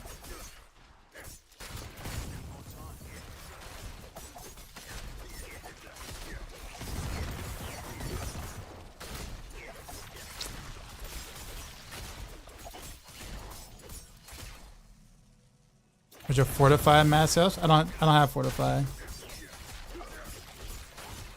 But I was max health though. And disobedience was up. And I have max cold res. I even have damage versus, you know, or reduction when I'm crowd controlled. Quite a bit of it actually.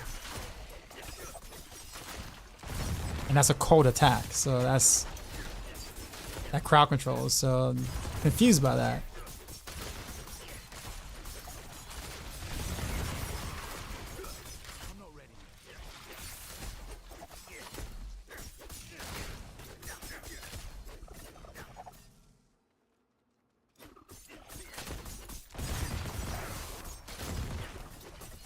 Alex, the thing is that it's gonna be the reason why I suggest a guide, because even if you had the right numbers, if you don't know what you're doing with the set build, having the right numbers is not gonna help you stay alive.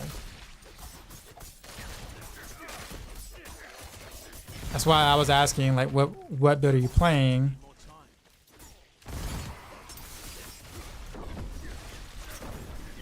And I can point you to somewhere that has it all fleshed out for you.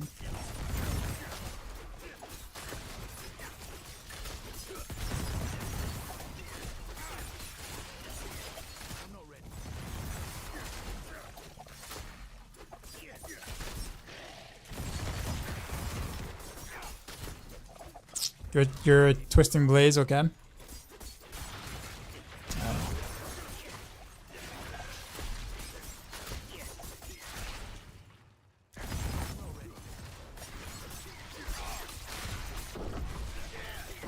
Then I honestly, I think Woody Joe has a kind of like a pre-AoZ Twisting Blaze build. I would highly recommend following that, more so because of the fact that he plays only hardcore. So, Yo, Dark Side, we just Lexi. got raided, son. although I can't like You know how we do. stop what I'm doing Drop my to the new beat dance. for these new viewers. What's up, man?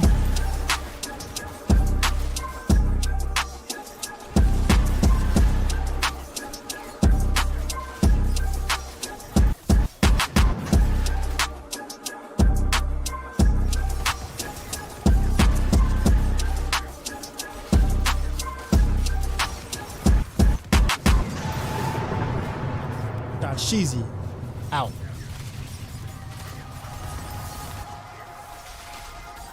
Lexi U raided my stream with 59 views. You're playing Rogue as well. I was watching you earlier before I got on.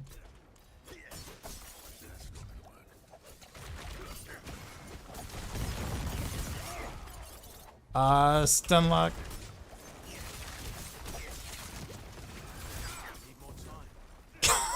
That barb, seriously.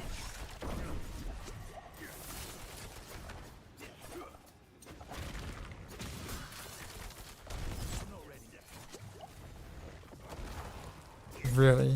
Alright.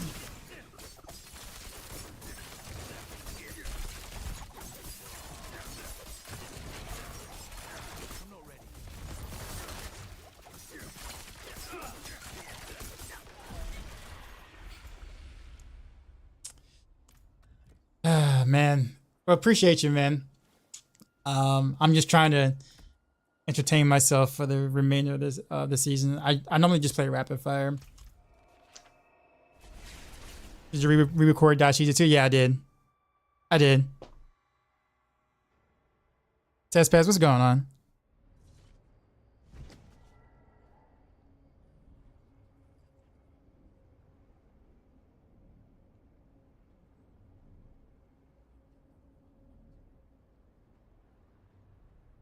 The rogue is at 57 in the world. I don't even know there's even 57 rogues on the leaderboard. Like I wouldn't look at the main leaderboard. Those are like, there's no way for certain classes to compete against other classes. Like not even close. Where did the raid show go? What do you mean? It was the same thing, right? Except they're just different music.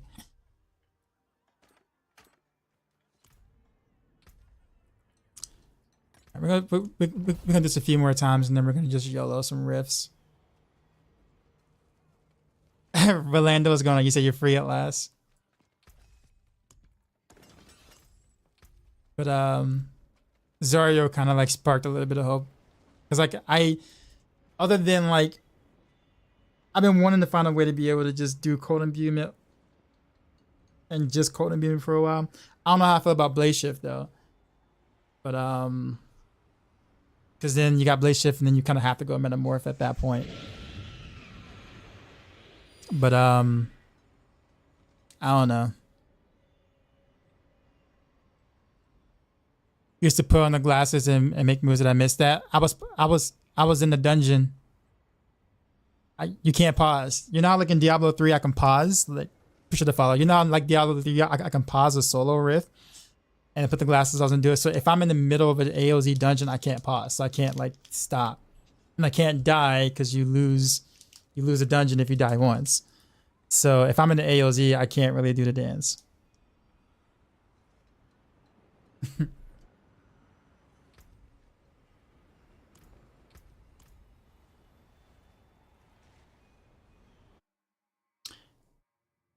So yeah, I think I probably missed a lot of dances playing AoZ content this season. Gonna hop on your Bone Spear Necro. Oof.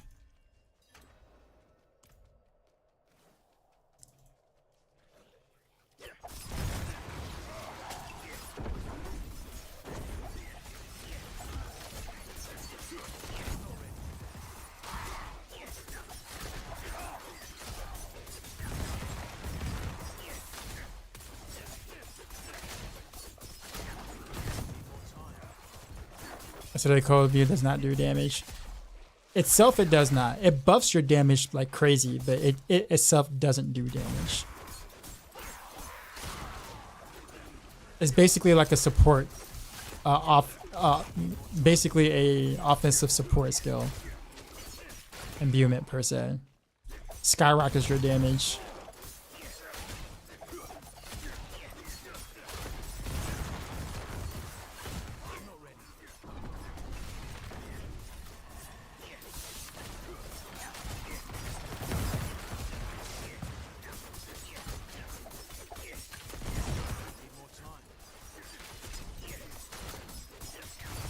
If you're gonna play Twisting Blaze, I definitely would just do poison. I wouldn't bother with the other imbuements, really. I so hate bursting venoms, y'all.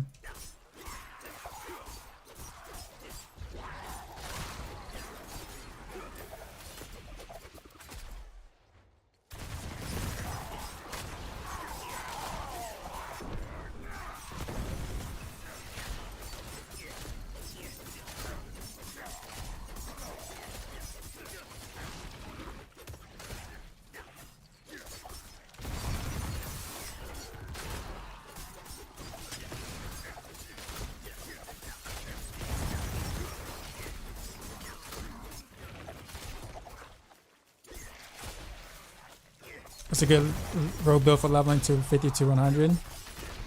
Looking for fun, not exactly speed. What's your playstyle? Are you more like melee, ranged? What do you like?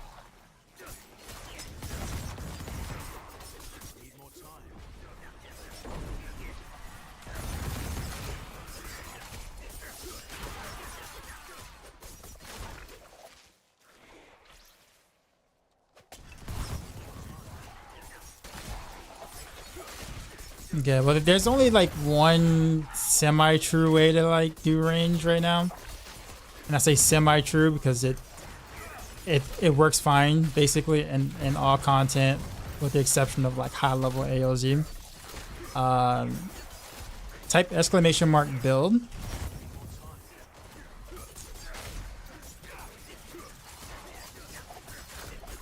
And in that build, I have a video version of that too, in case you rather just watch the video instead.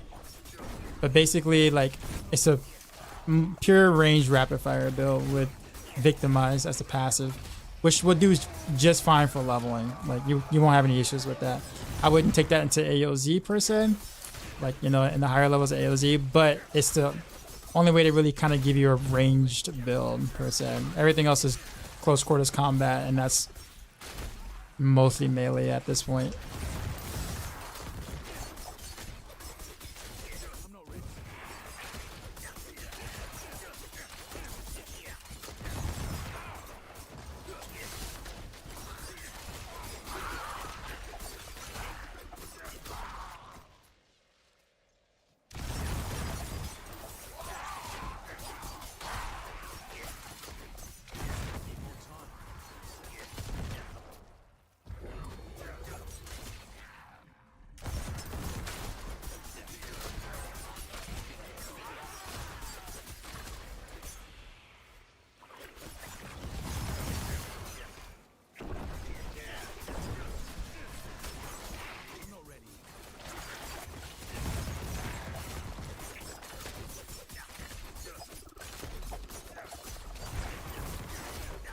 Do you have a link for it, Zarya? We can watch it. We can watch it. I'll watch a live stream. Your Barrage build have bigger AoE than Pin Shot? No. You don't want to play Barrage. Oh, you mean for Helltides? Oh, well then yes. Yes. Barrage is very good for Helltides. Yep. It's kind of like my go-to, honestly, for like open world farming.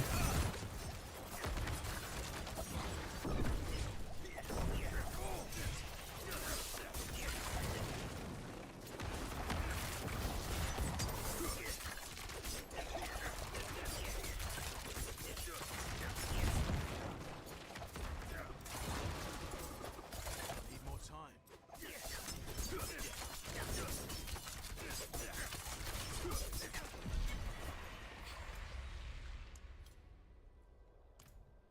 Yeah, I'd be curious about it. I've always, like, honestly, I've always tried to think of a way to do, because like when you were, because Cold and Beaming feels so freaking good at rapid fire, man. It is so freaking strong. And I was like, man, if only there was like a bursting venom's equivalent for Cold and Beaming that doesn't rely on, well, you know.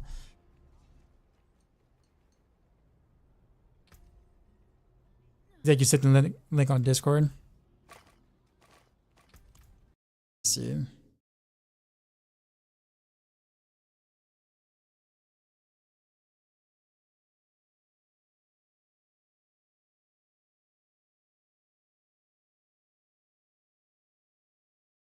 Someone called him beam it to you. I mean, it's definitely my favorite beaming on rapid fire. And basically, the primary reason for me even using Shadow Imbuement is just to buff the cold. It's just to buff Cold Imbuement to be even better whenever it goes off.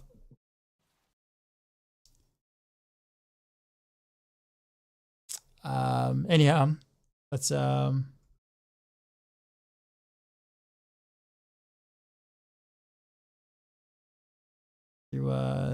main. Here we go. Do you have music?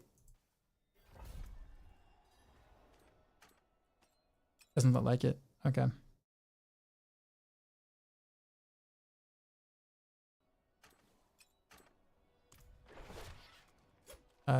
Let's see what you.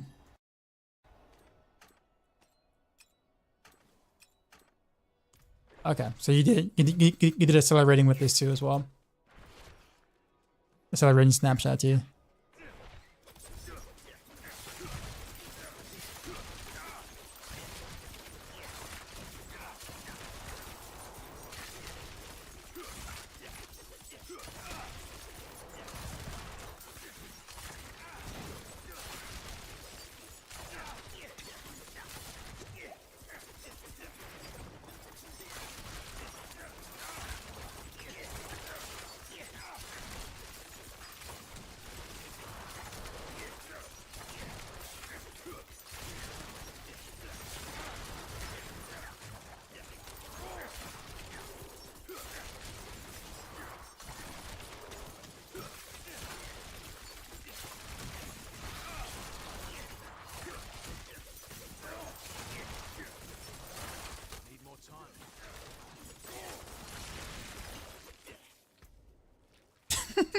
That message at the bottom. Mind if I join you in AoZ? Need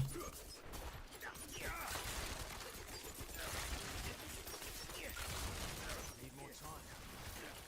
Yeah, that attack speed though. Is that without accelerating? That attack speed? I'm not ready.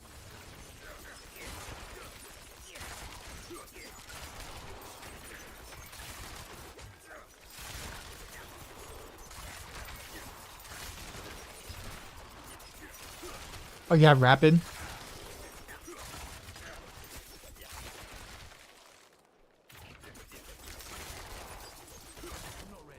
Also, I guess with Blade Dancer, you can afford to Blade Dancer, Blade Shift.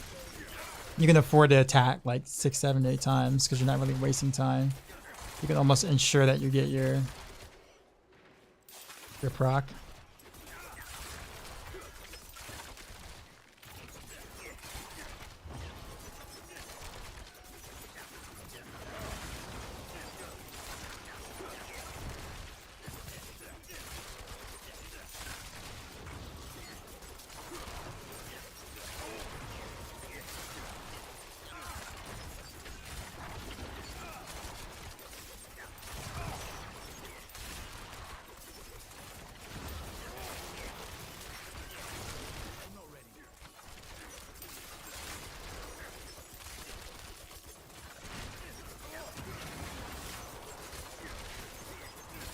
Need more time.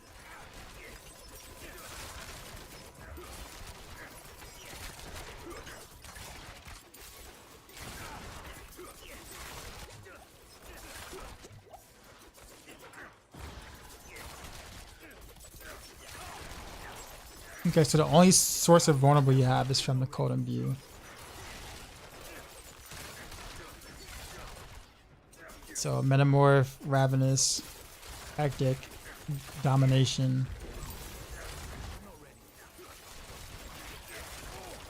and Resilience?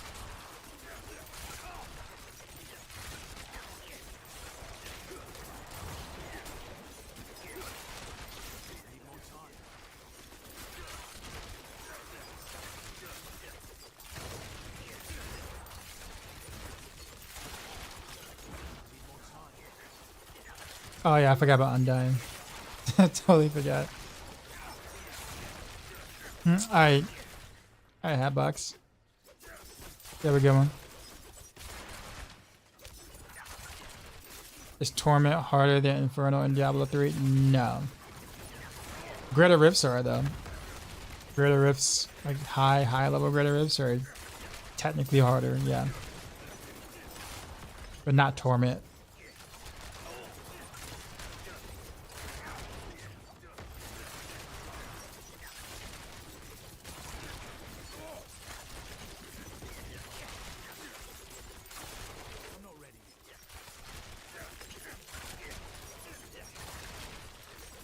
Does Torment go to higher levels? Torment only matters for Nephilim Rifts and bounties.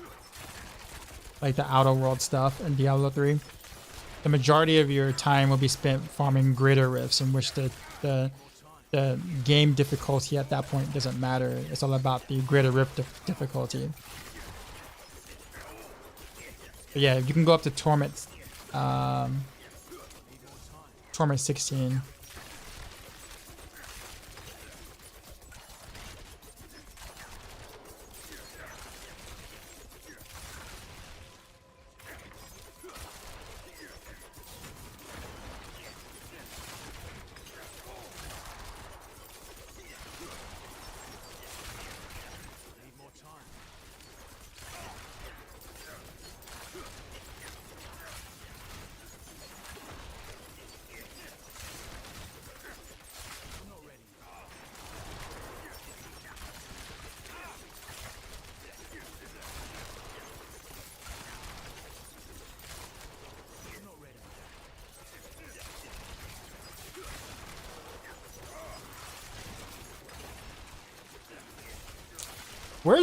Where's your slow coming from? that just on gloves or?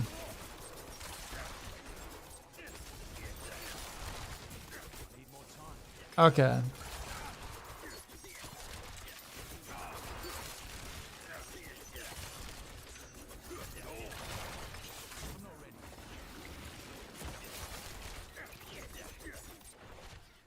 No, I'm watching.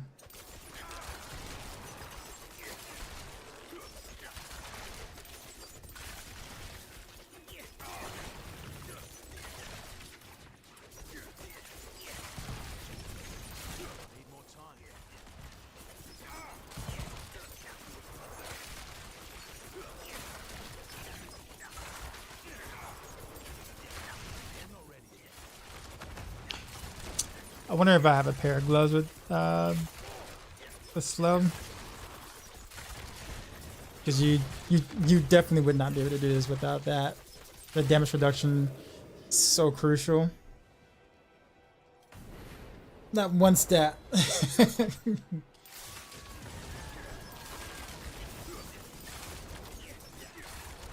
Very nice shrine at the end though. But too bad you didn't get any of the shrines throughout.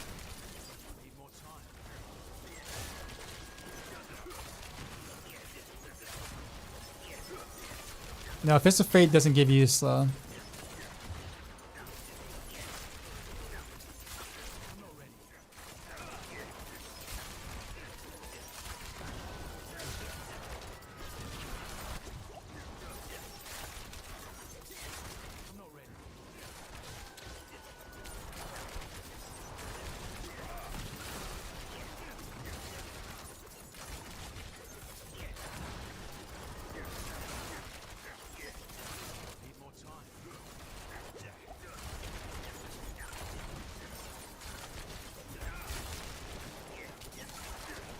Did you go exploiter on this?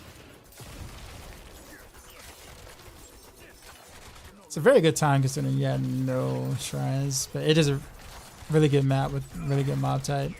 Like pretty much the mob type you need. But very nice. Share misery.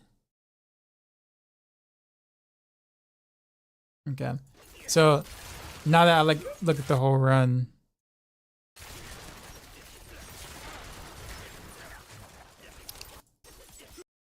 I'm gonna look at your cold imbuement uptime.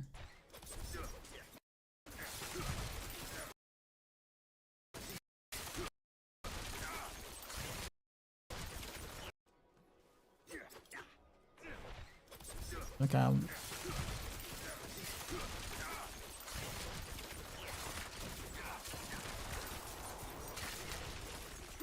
Two.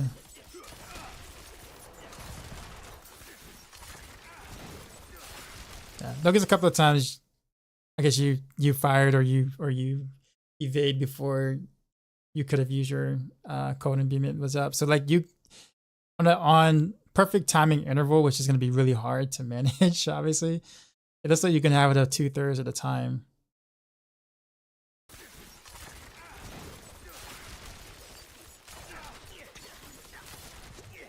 Like right there, you could have used it, obviously, right? But it's right there. So yeah, it's just not knowing, because I mean sometimes granted, I think since you are using Hectic, you're only doing cooldowns of one skill. Is there like a have you tested if there's an eternal cooldown on Hectic by chance? Like if there's like a ICD or something like that? No.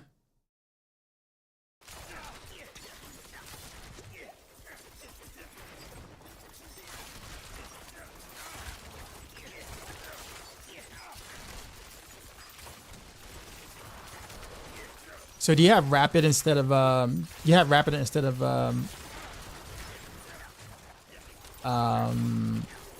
Edge Master, correct?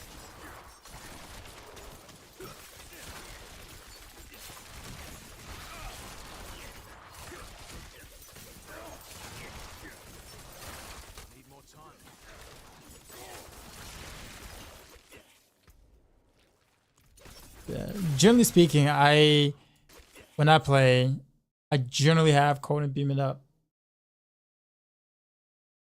Maybe I try to have it up about 50% of the time because I would do 2 shots with Shadow and 2 shots with Cold, and then generally by the time Cold is up, Shadow's up again, and then I would do the rotation again, generally speaking, but that's what Hectic.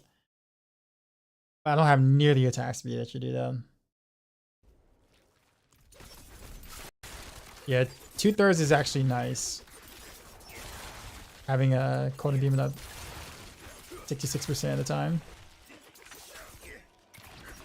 67%.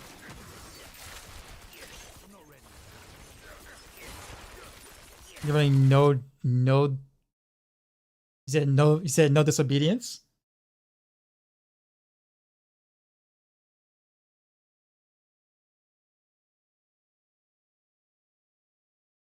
So you have a very very armor heavy Paragon board, I assume.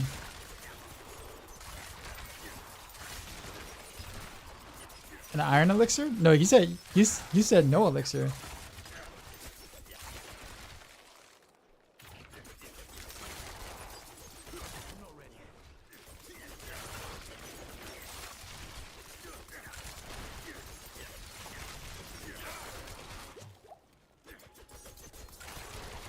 So how much like armor do you actually have then? You didn't think you'd actually clear this?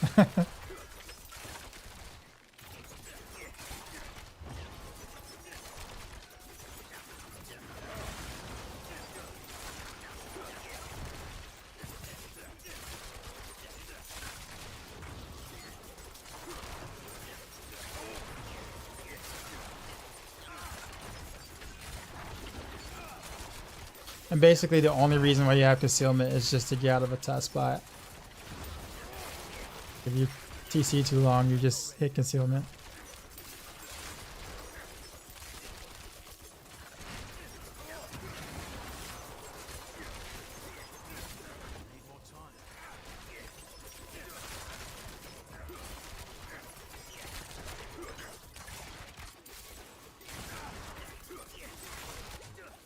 What made you want to, I guess actually the question is, what made you want to do this or try this?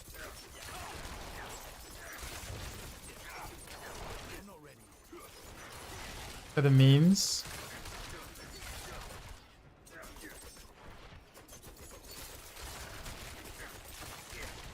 I mean, the concept makes sense. Especially on a channeling shrine is actually really, really good for this.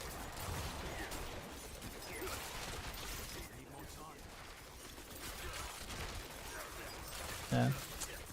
It's just too bad that there isn't a way to like there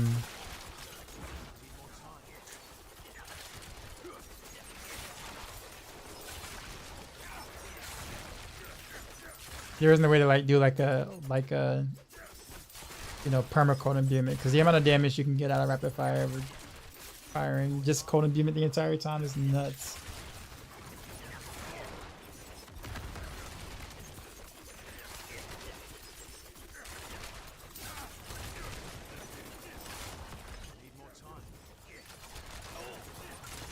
No, the skills were getting in the way, so you just have those skills. That is very true.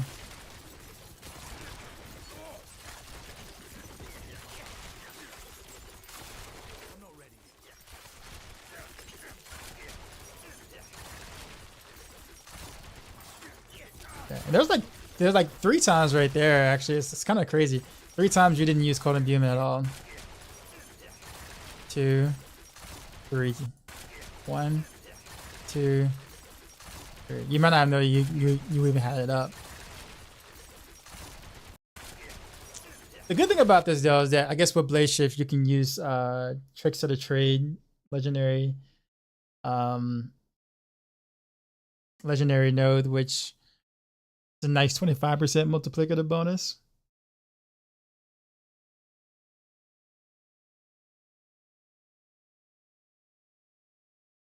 So not having to jump in feels good. It's because you have metamorphosis timing. Yeah, exactly. Yeah.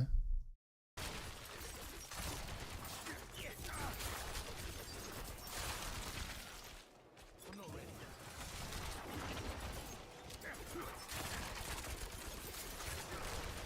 Is the cursor going off from 1 to 2 mil? Oh no, he's hitting from much harder than that. Need more time.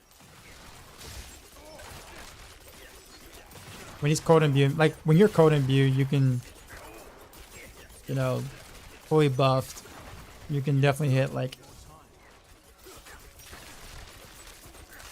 you know, the upper like teens, like 15, 16, 17 mil per hit, and sometimes you can do like lower 20s.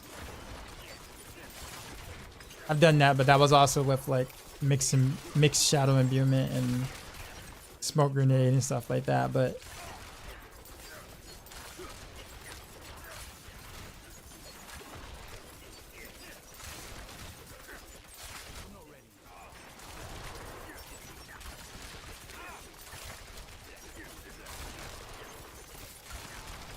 how much for you said how much for PvP? This isn't the PvP thing. That would add cooldown RNG though. I mean, technically speaking, if you were to unload all your arrows onto a target that has the smoke grenade proc on it, you can almost instantly reset your smoke grenade while they're still smoke grenade.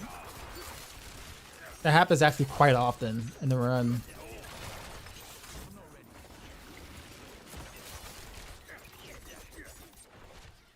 You know, without hectic or like that. Like, I mean, literally, if you hit, you know, a target that's vulnerable like that enough times, you'll like literally just reset your smoke grenade. Need more time.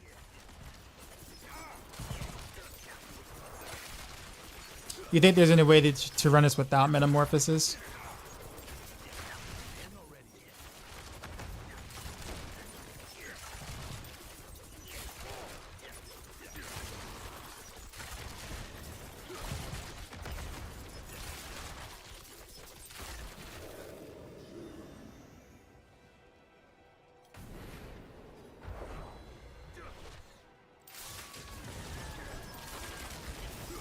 Because like metamorphosis makes a lot of sense, but at the same time, like not being able to cast your cold imbuement because metamorphosis lag ends up with like a couple of shots after every, or a couple of shots that you're missing with your cold imbuement that there's nothing you can do about. And like practically all of your damage is based around that, right? And that's why I'm so just like don't want to play metamorphosis at all.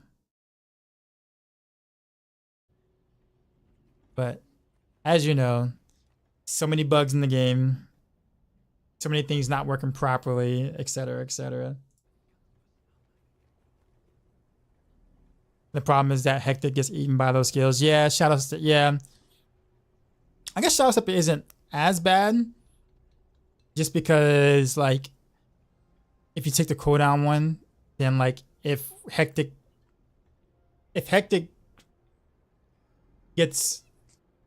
procs on a Shadow Step, right? Then that Shadow Step should be on cooldown, or should be off cooldown at that point, because it's not going to proc multiple times on that Shadow Step.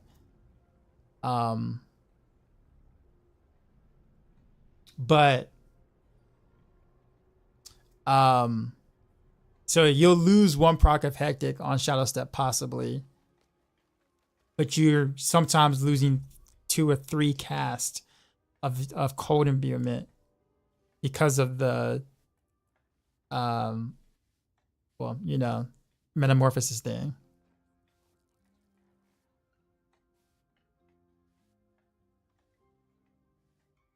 I'm permanent to boss will and not having to worry about CC is huge. That's also true. You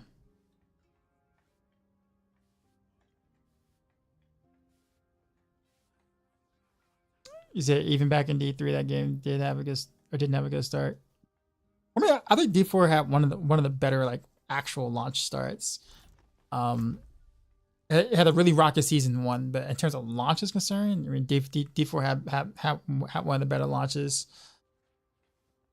But no, I mean, there's just I mean, when I'm saying there's a lot of bugs, it's just that like when you're trying to do something or make things or create things, sometimes like it can just become hard because, well, things don't work properly or work like they should.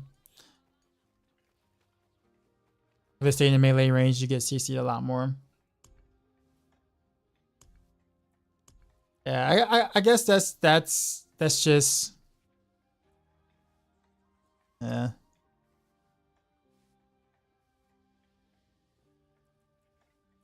I can go rapid fire on that if I wanted to. It's another slow.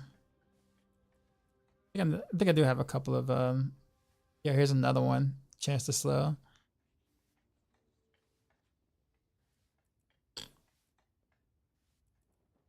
Can't let go a minute, bro. I just can't stand using it, man. If it felt better, I'd be fine. But man, I feel like it just feels awful sometimes, man. But yeah, grasping the clear though, it makes sense. What you're doing makes sense. Surprised you got that far ahead though, man. Like that's crazy. And then you also missed snapshot of your accelerating, I think, that you were trying to do.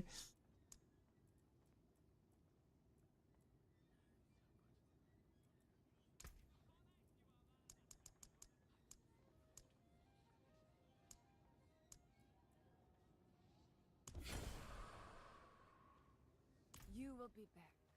The stars do not lie. Also, that's a lot of armor you had too, man. I mean, I'd assume that both armor rolls here are like near max. And then of course you took every armor blue node and then the armor rare node.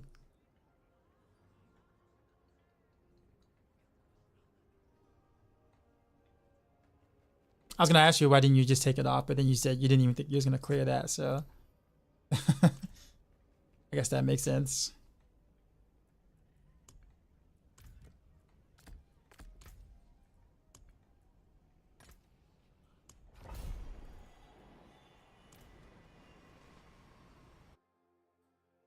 You said you had to use a different glyph. And I was just like, well, why didn't you just change it? And then you said you didn't think you was gonna clear anyway, so.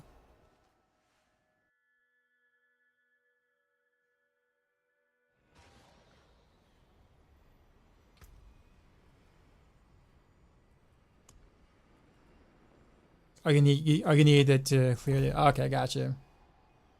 Gotcha.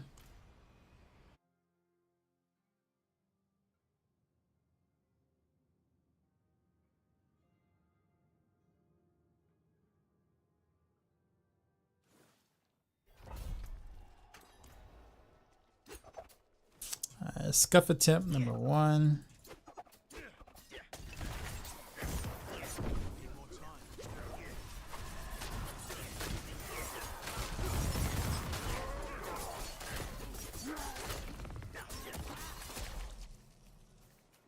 Okay.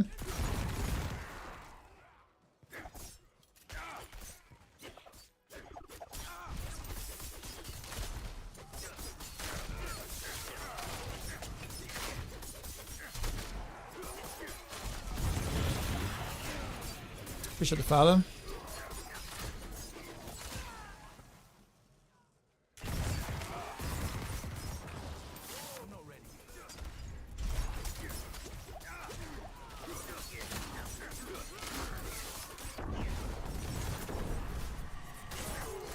Oh, there's that broken damage.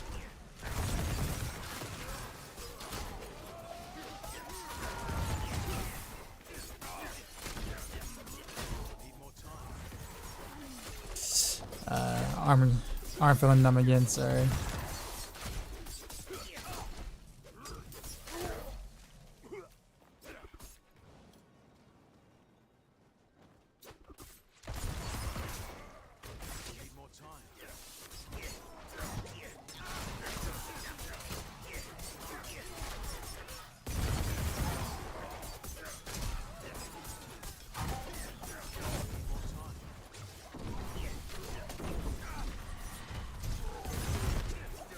A lot of CC from these guys.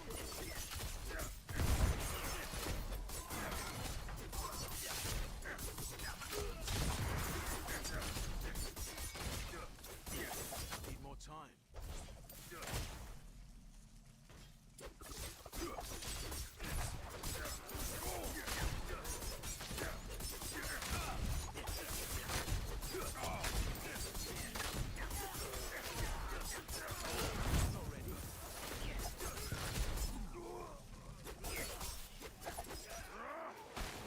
I need to move on. Rest my stuff. There you go. There's the good lag. It's that progress lag.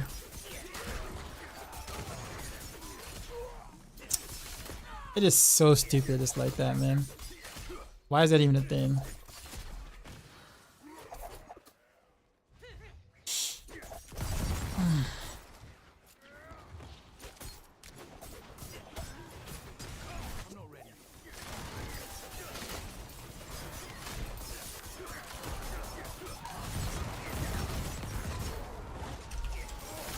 I'm not ready.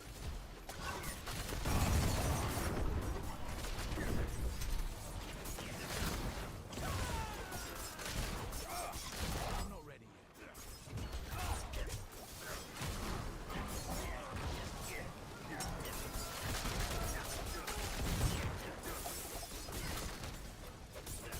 I'm not ready yet. I'm not ready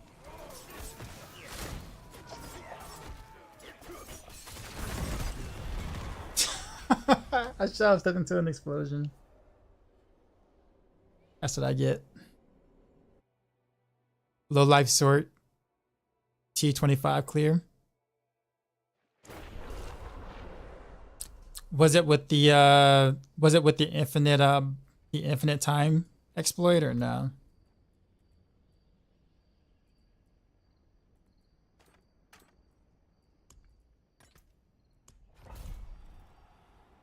How do you foresee Rogue balancing, assuming season 3 will fix Tobalt? They'll probably have a huge. It's going to be a massive patch for season 3 with a ton of bug fixes and a ton of changes. So, I mean, yeah, that'll be gone. But like, I think people kind of get the impression that they're going to only fix bugs and not balance anything.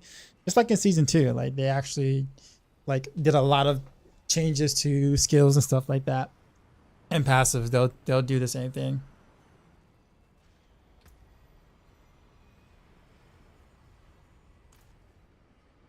Even pre the boss build, Rogue Twisting Blaze was still an S tier build. Well, relative to what we have right now, it wouldn't be, no. But like I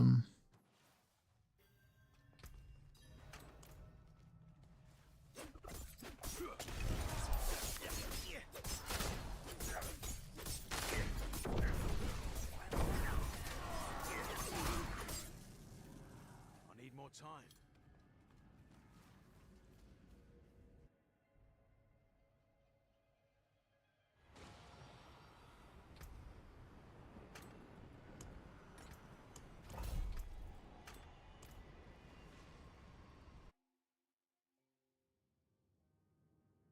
yeah, all the T25 clears right now we're done with the infinite time bug, meaning that people could still get the clear and spend a lot more and spend as much time as they need to kill the Bloodseekers with that bug.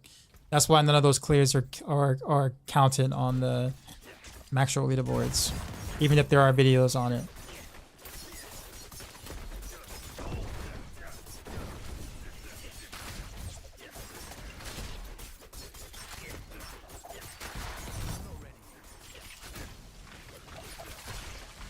I don't know why I stopped there.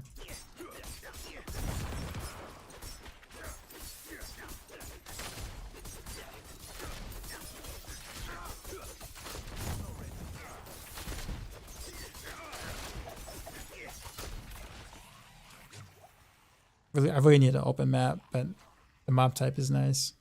I need more time.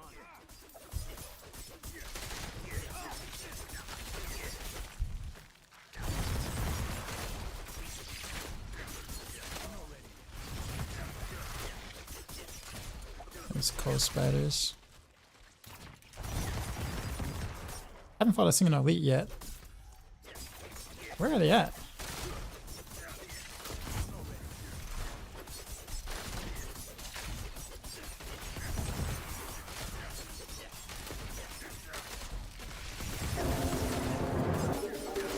Yo, dog, Dinner with the we raid. just got raided, son. Sorry, I can't You do the know how dance we right now, do. but Drop my new beat for appreciate these you, new man. viewers. How's it going?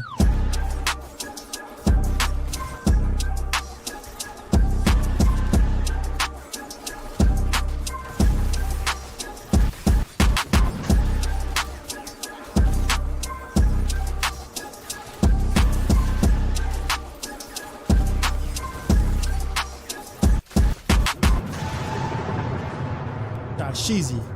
Ow.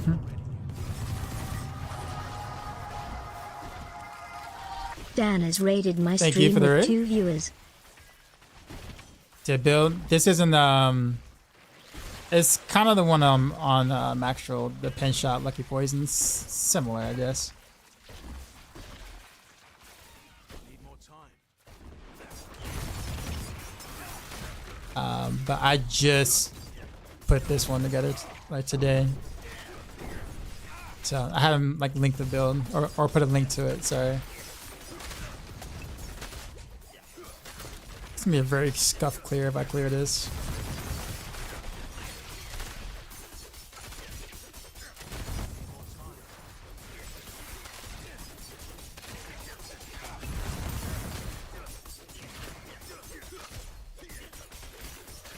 Need more time.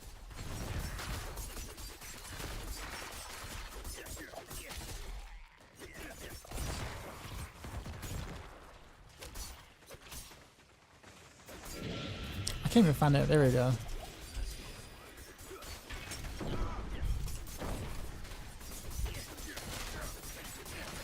I didn't get as big of a boom that time.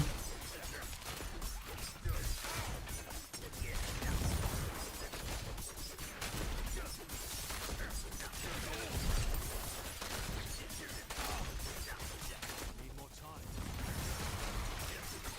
I did.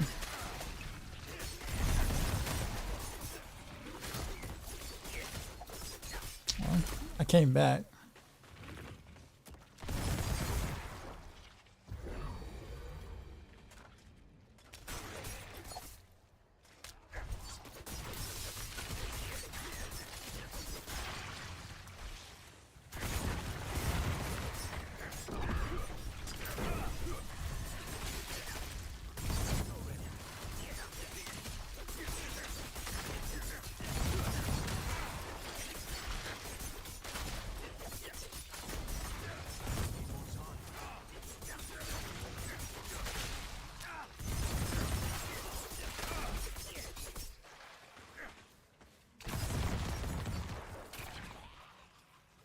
Where are the elites at?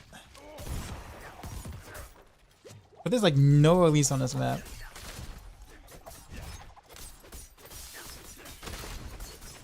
There we go, we got one. Or two.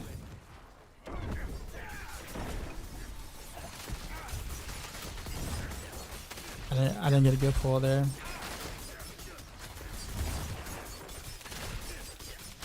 more time.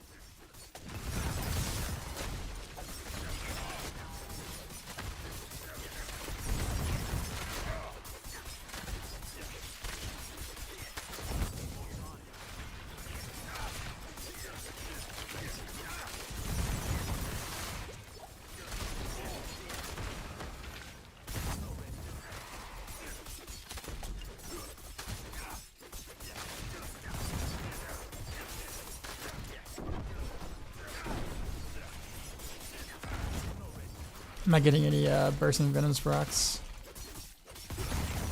which is why they're all still alive. There we go.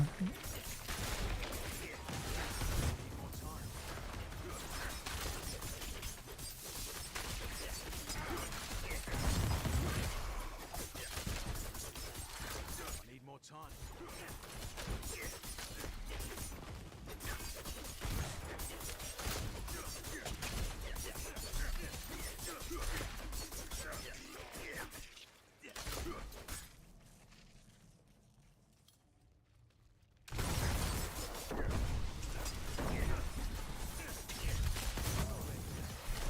Yeah, Zario needs more bugs, man.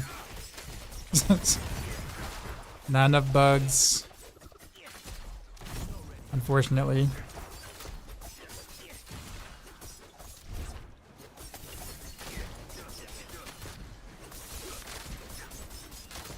more time.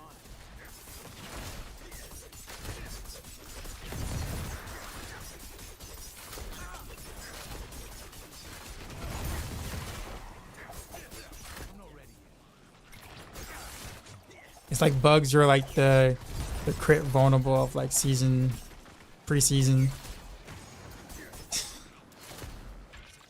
Can you proc vulnerable? Your build's great. You can't? Well then, you're out of luck. Need more time. Does your build have at least 2 bugs associated with it? Alright, you might have a chance. If not, good luck.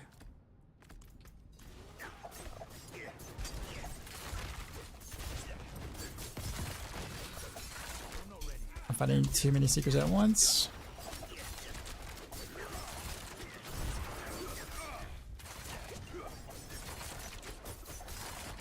Oh, I forgot. I don't have my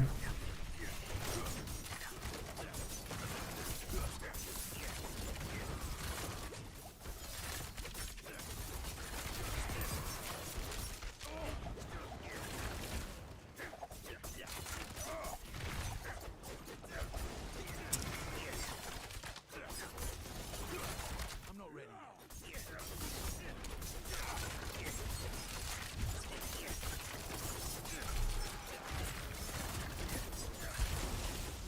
I'm not getting any procs.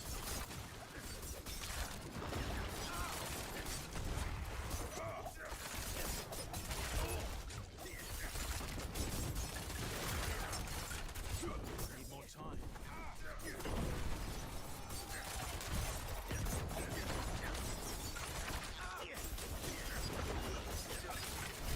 not ready.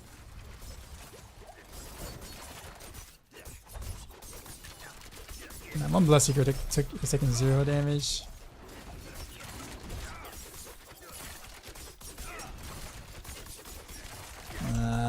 No Bursting Venom's proc.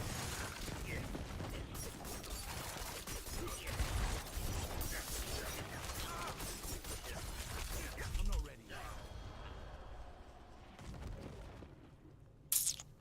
Think I might, if I'm gonna go past 14 or 15, I'm gonna have to swap the Pestilent points.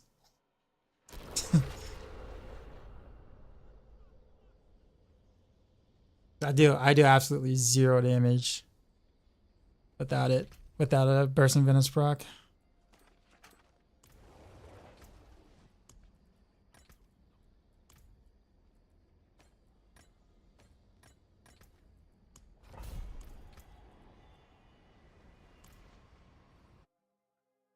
Well, maybe I took out the Shaco. I didn't. I still got it.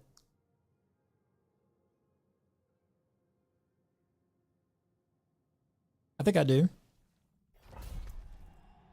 Yeah, I still got it.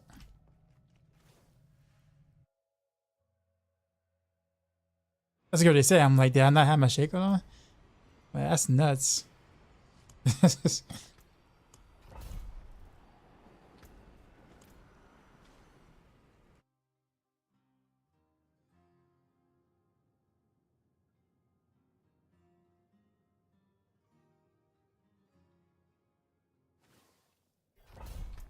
That's the mob type.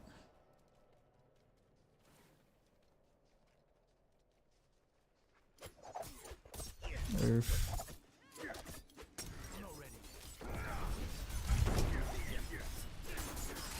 I'm not ready.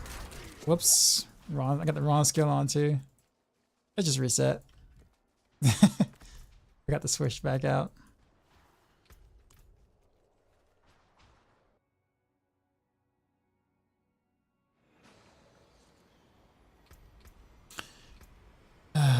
All right.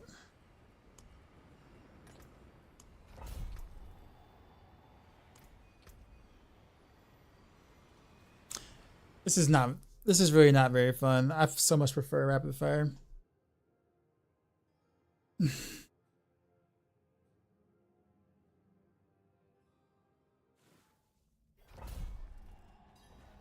Oof on the maps.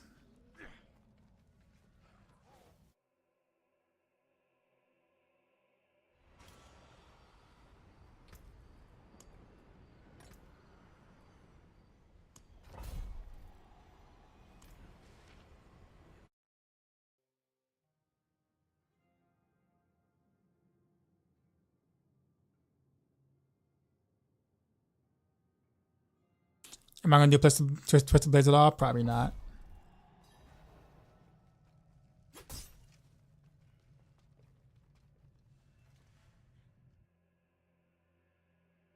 How to level my glyph so high?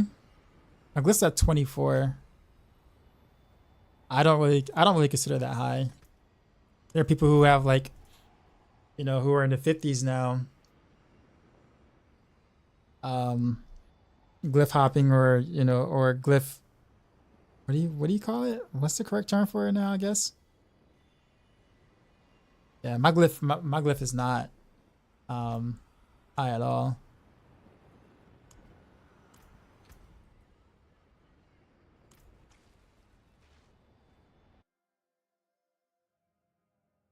Is this a new one that I opened up or no?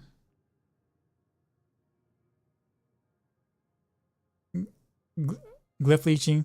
I guess, well, yeah, that's that. Yeah. For all these maps.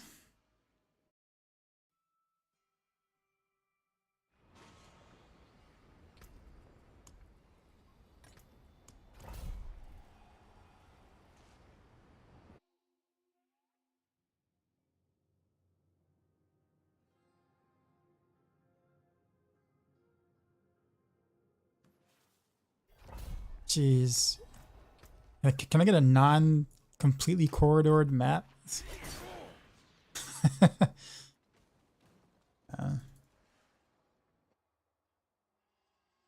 But I would like to actually, I honestly would like to play something that has even just a little bit of range to it, even if it's just slightly. I don't know, man. Blizzard seems to be very, it's, when it comes to like range builds in the Diablo series, it just seems that it just seems very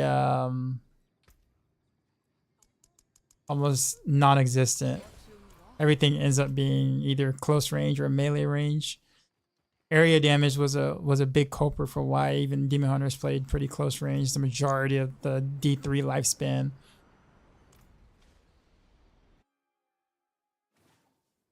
Played a Necro again. Alright. Well, I mean, if I'm gonna play Frozen North, I might as well play Victimized Rapid Fire then. If I want to play a ranged build at that point. I guess I need to clarify that it'd be nice to have an effective range build. Because technically speaking, I can just forego Tobalt's Will and play some Force for Arrow with the bow. Right? But, I mean, that's not going to be very effective.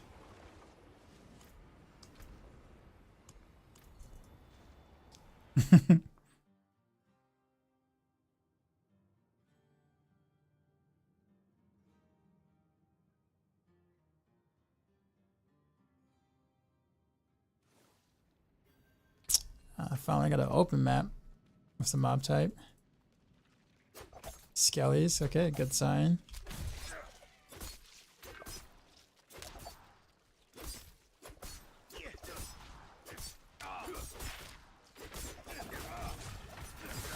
Oh, the freaking yeah,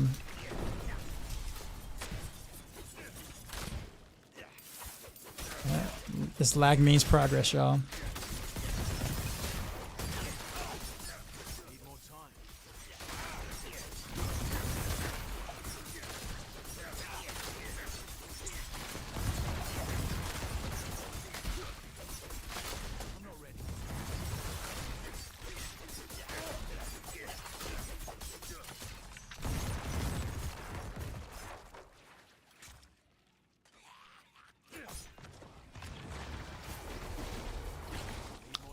Actually, why did I take the conduit for?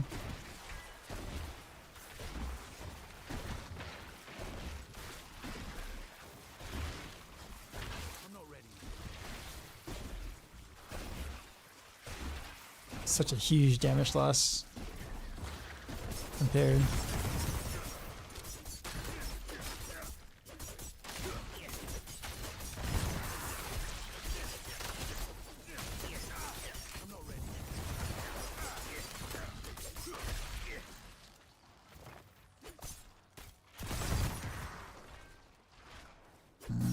I'm gonna have to kill that thing, I bet.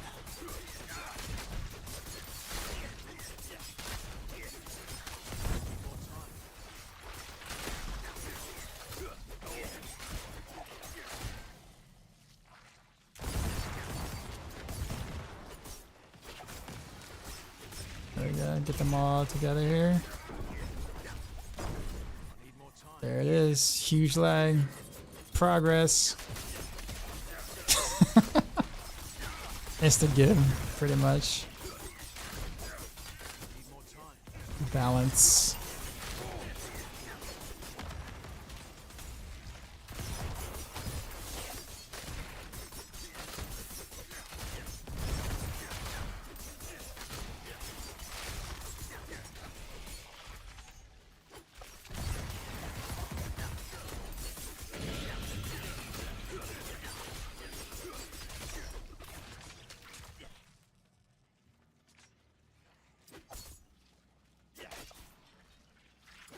Freaking damage resist. I'm not ready yet.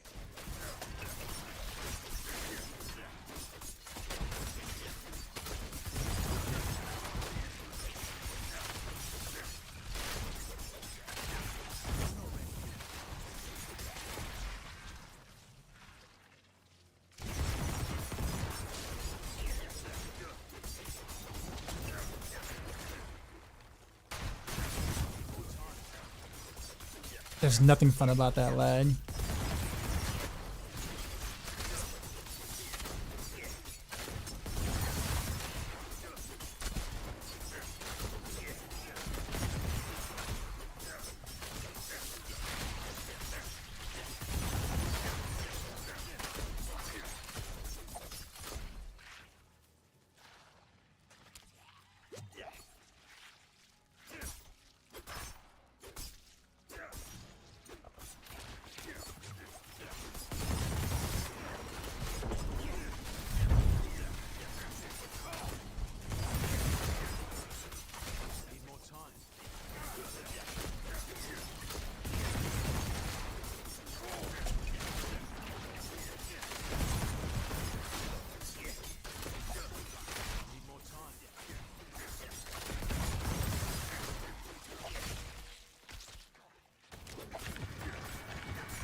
And they're all of them are following.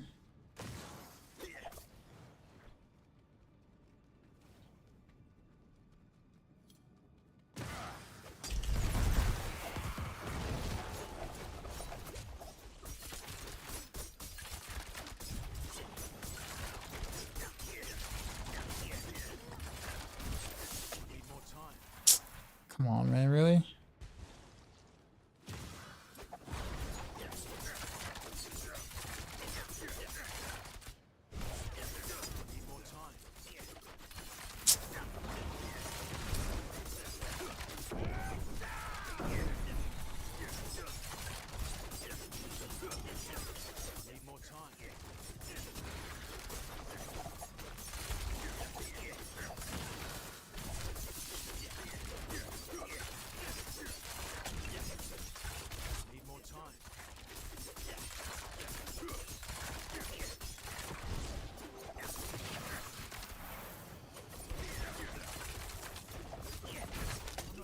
Yeah, it's teleporter and teleporter.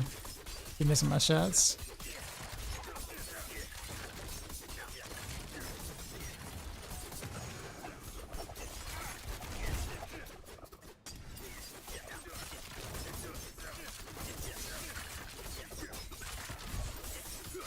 Finally, I get some Burst and Venom's procs. There we go.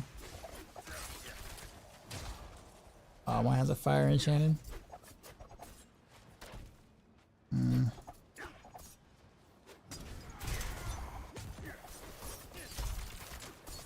Miss.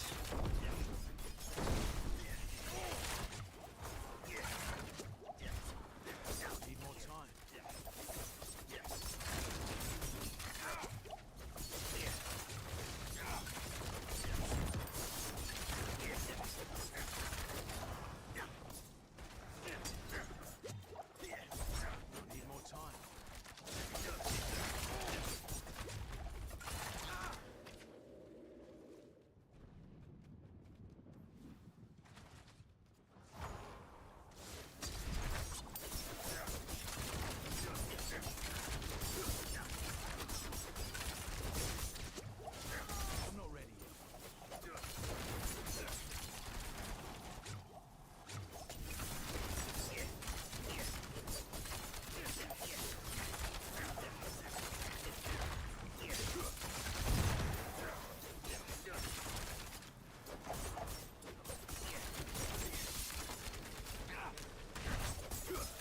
I'm not ready yet. I'm not ready yet.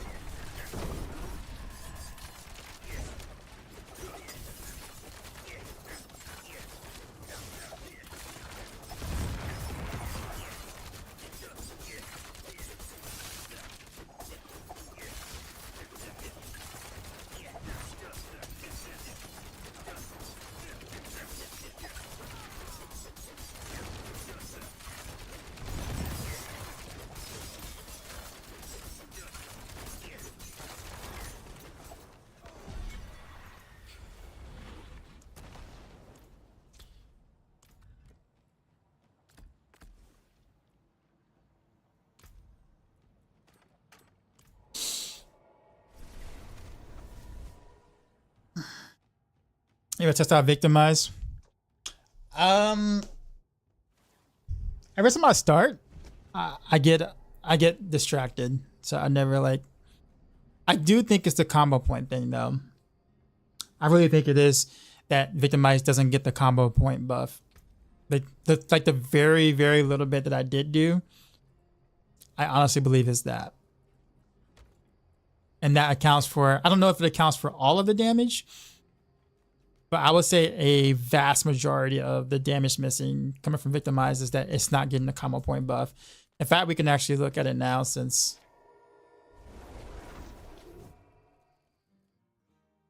Where can we see a player's total playtime? You can't. They have to tell you.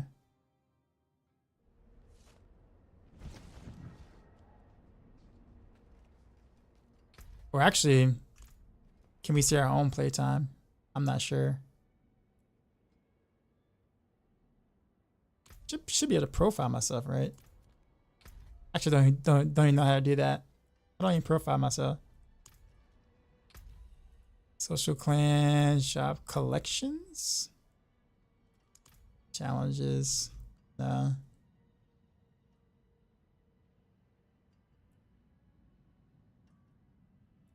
Oh, D4 armory. Yeah, well.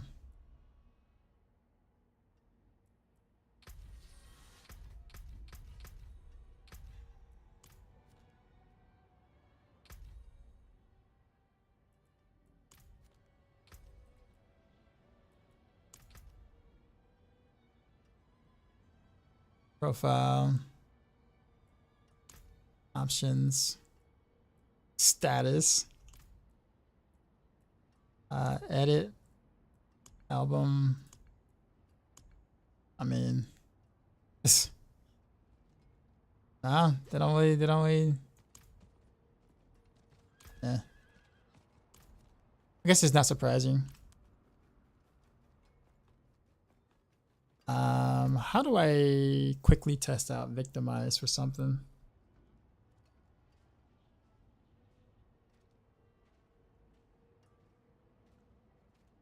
How much Victimize do I have right now? How much vulnerable damage do I have right now? So I'll go from 23 to 46, roughly ish. The original damage. As long as they're, or close to 40, like 45% of the original damage, then that they're vulnerable. How am I so tanky? I'm really actually not that tanky. Well, I mean, I'm not glassy by any means. I have exactly what I need per se, but I didn't go the extra mile, like put like damage versus close or distance on the amulet, just because I don't have an amulet that's like that. Nor do I have a chest that kind of has more of those stats on it. But I'm armor capped and res capped. But that's really about it. Sorry for fanfish to code in the game still. Yeah, I mean, there's still a lot for them to do. Yeah. I will tell you that was probably the most like uninteresting 14 I've done. I can't even say I'm actually even proud of that 14. The fact that I feel like I need pestilence point or pestilence precision, or what do you want to call it?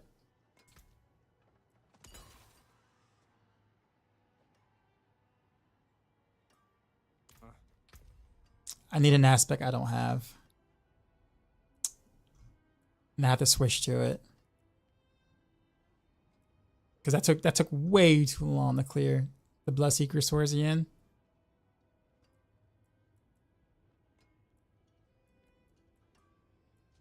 I guess I could just do some, like, I don't know, Duriels or something. Or I don't know, some Varshans, or if I can get that aspect, because I'm going to run into a huge wall early if I don't.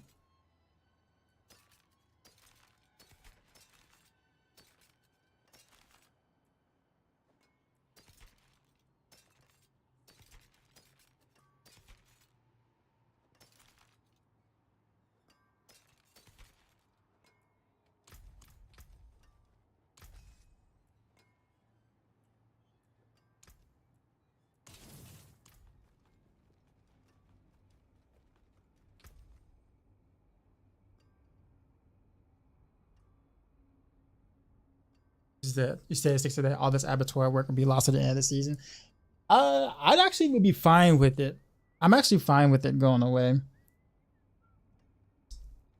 Because I mean, they need to work on it a lot. So apparently we're just in end of the season beta testers for this for this content anyway. So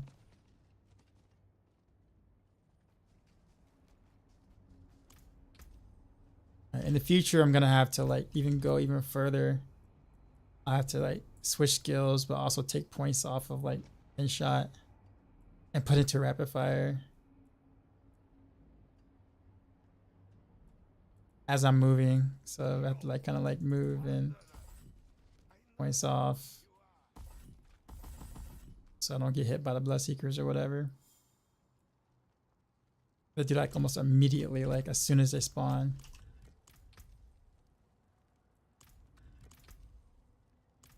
CA,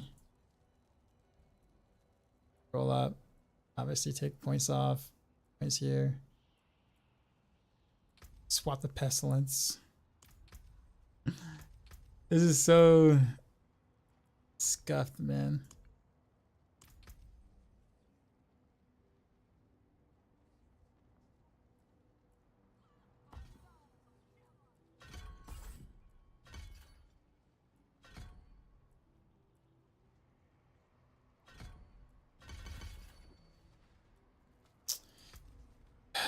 Okay.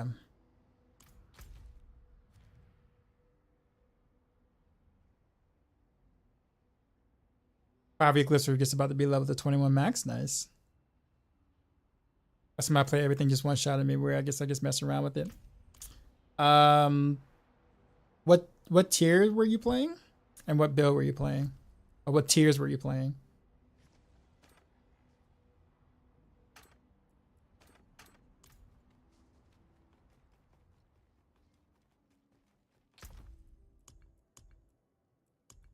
many masks do I have?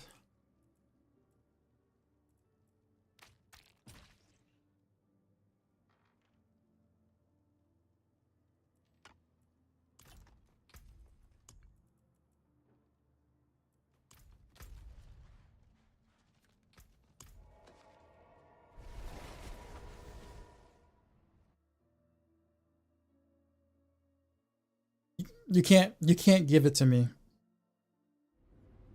You can't trade aspects or legendaries. You can't. Game doesn't allow you to.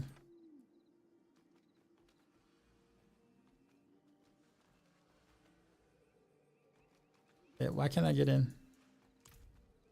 Yeah.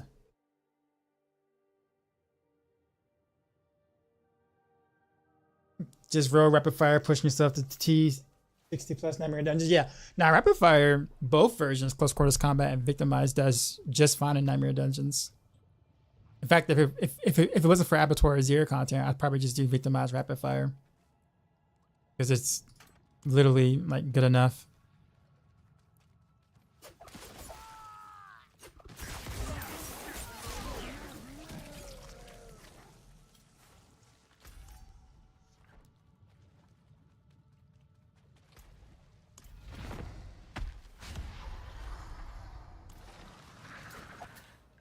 What's much damage my pin shot does? Roshan. That's good enough. Wow, only two? Two aspects?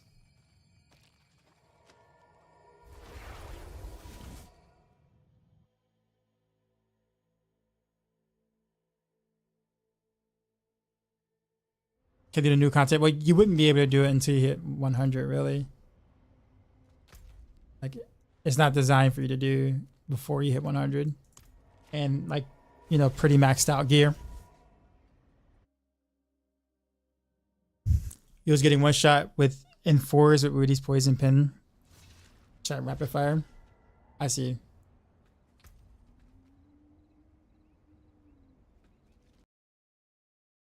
For those who are watching on YouTube, is it lagging for you guys by chance, or?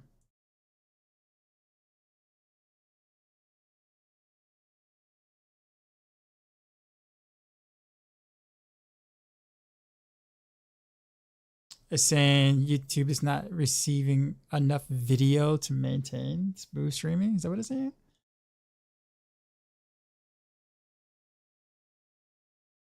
I don't even know what enough video means.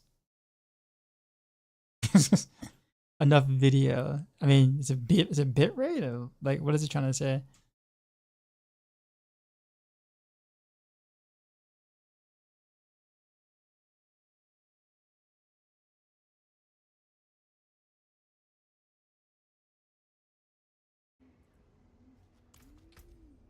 What happened?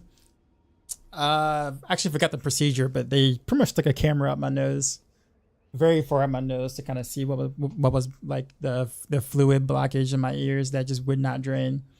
And that procedure plus the numbing agent can make you sick. Like, can make you really sick, and it did. In fact, I ended up fainting out there. They did that. So that's kind of what ended up happening. So I kind of felt awful most of the day after that yesterday, which is why I just didn't stream. I'm just like, yeah, I'm not going to be able to do anything. It's a rare occurrence that someone will faint, but it can happen.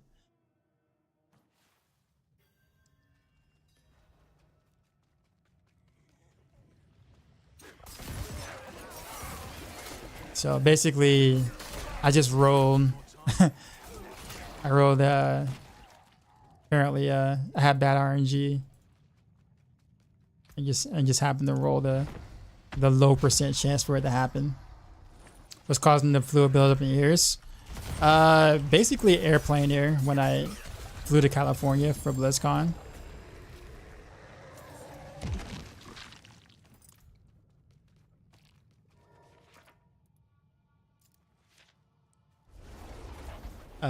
The drainage never, like, it never drained from a month and a half ago. So like my entire left side, like my left ear, like for the most part, is all completely muffled.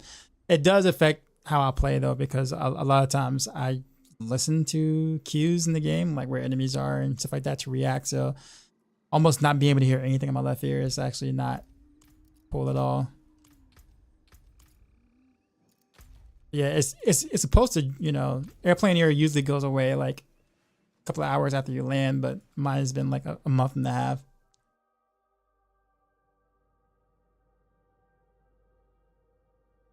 Is it infected me?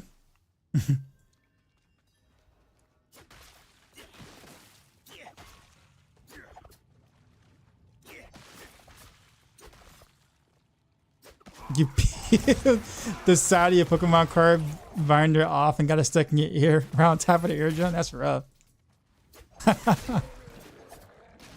Even with a vacuum. Yeah, in this case scenario, they'll have to like poke a tiny hole in my eardrum to like suck the liquid out, the fluid out.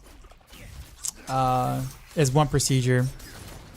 The other thing is basically giving me, they gave me a lot of,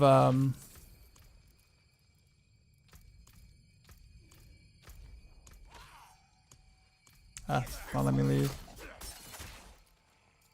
They're giving me like some prednisone and some nasal sprayage or like that. They want me to try that for about a good month and see if that will like loosen up the canals and let it drain. And if it doesn't work, then of course I have to go the other route, which I don't want to do, obviously, but.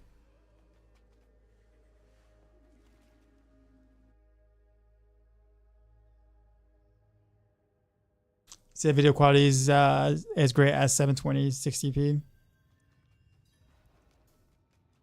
Nothing wrong over there? Okay.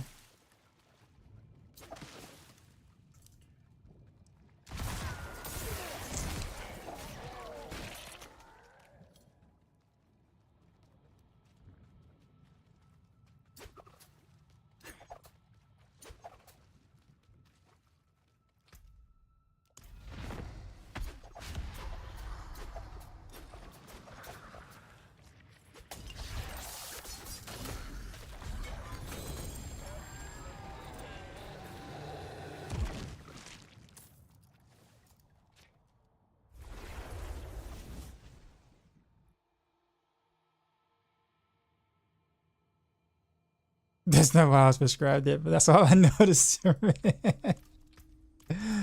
Fair.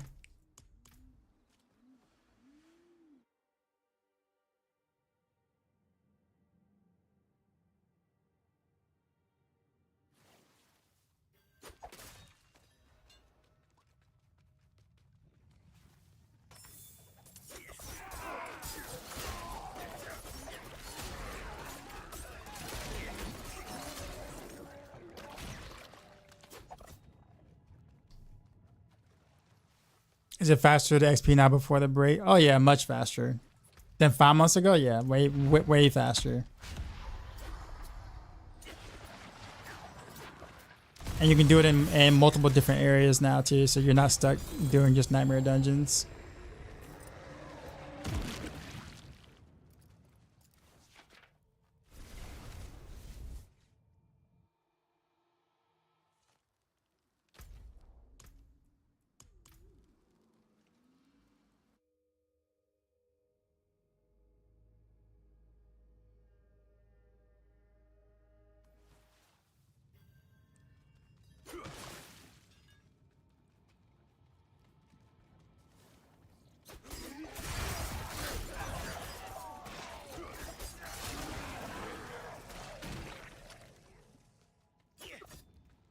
She's adding 6 characters to 100 this season? Really? I can't do that. Thank you. Which character did you double up on?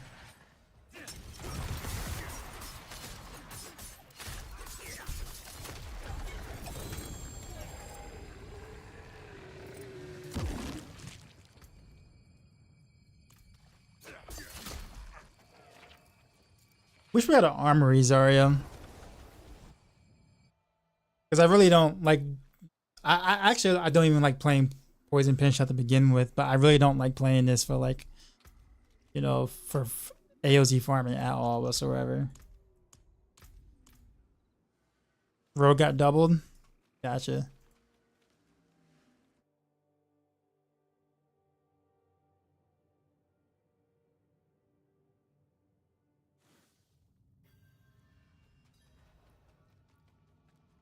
He said, "It's all your fault. Just say it." What's all your fault? Kill them all.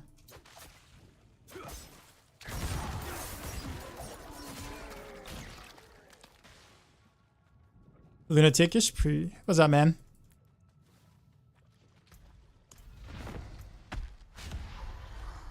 I guess need a pestilent points.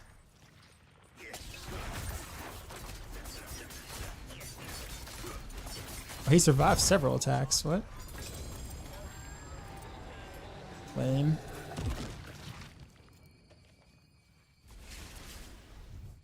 They kill him all go to Blizzcon with me. Kill him all lives in California, so he lived like, I don't know, what was it, like an hour or some change away from the convention center. So he was able to meet up with me and like several other creators at BlizzCon.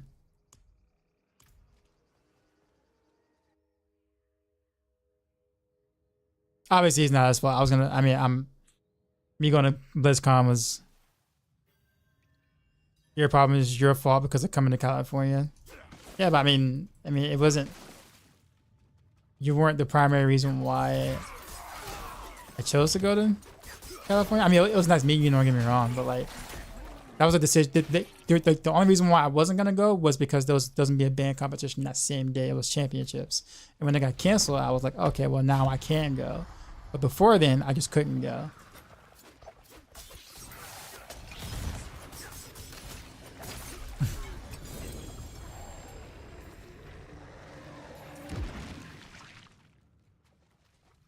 Was I popular enough that people were asking for an autograph? I don't think anyone asked for anybody's autograph, if I can recall. There was like a signing, like a meet and sign or like that, but like I think 3 people got chosen for that. I think it was Woody Joe, Mark. So it was Woody Joe, Riker, and Anna Kick. I think it was like they had their own like special table set up or whatever like that for it. But like in terms of just like bumping into someone and autographs, I don't think any of those happened. But it was pretty neat, kind of like walking around and like people kind of like knew who you are, but you have no idea who they are because it's like, it's obviously they'll say, yo, you know, Dioxide, you know, I'm just like, and I have to remember that I'm never called Dioxide in real life. So it's like I had to kind of like do a double take that someone's like calling me that in real life, like, or very real life, but like in person.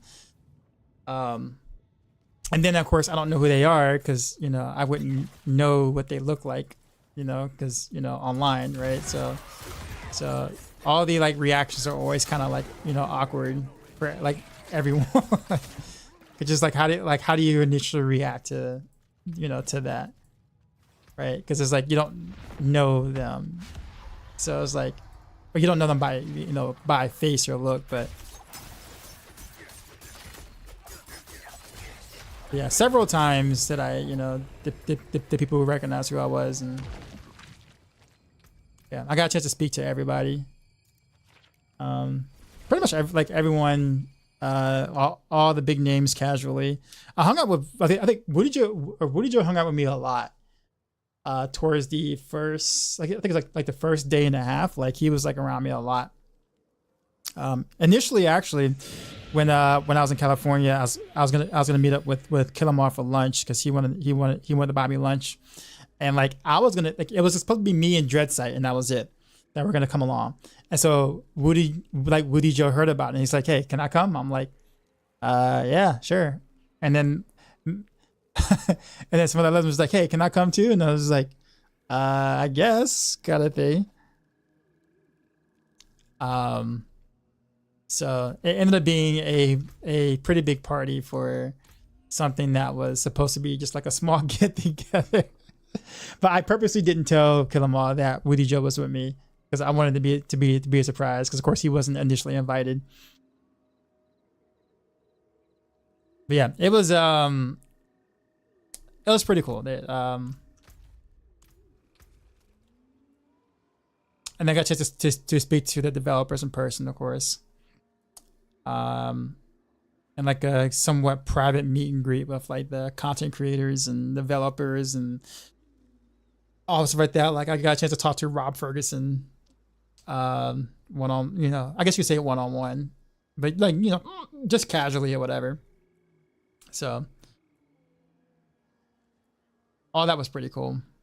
I try to keep it I kept it very casual because I mean, they always get asked, stuff about the game or what's coming to the game, what's happening with this, and I wanted to do something different and like, I'm sure they get tired of getting asked all those questions all the time. So like, let me ask some different things. And I think I caught Joe Shelley off guard a lot because I was like, yo, I got a question for you. And like, I guess he was expecting me to talk about the game. I was like, so when you're not working 23 hours a day, what do you like to do for fun? And he was just completely caught off guard. He didn't know what to say. He's like, I have a dog and I like to go fishing. Yeah, I fish, I mean, he was struggling coming up with something to say like that was like casual, that wasn't gaming related. But Adam Jackson, no? Oh no, dude can talk. Dude, legit. Like me and him have so much in common, and we just talk like crazy, man. Especially like about the fighting game community and stuff. He's also into martial arts and so am I. And it was just great. He was such a conversationist, man.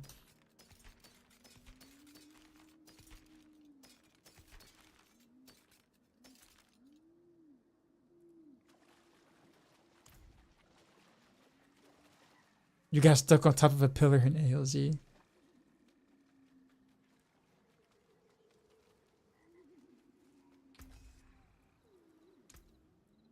that. I can't salvage that.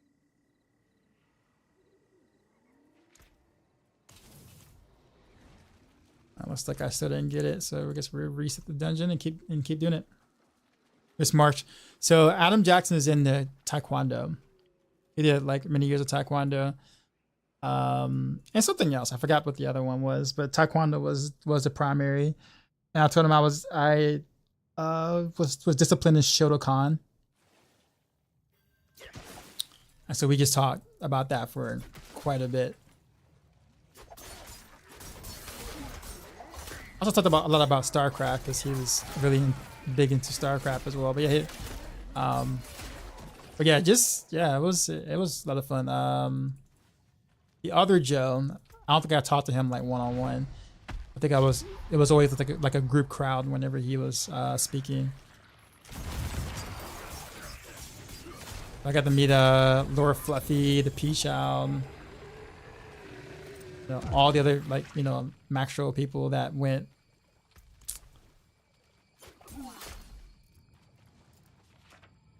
That's kind of funny. It's like Woody Joe you would think Woody Joe would be a little taller in real life because of the way he sits in this camera, but he's actually shorter than everyone. Like everyone thought he was like taller than what he was when when they saw him in person.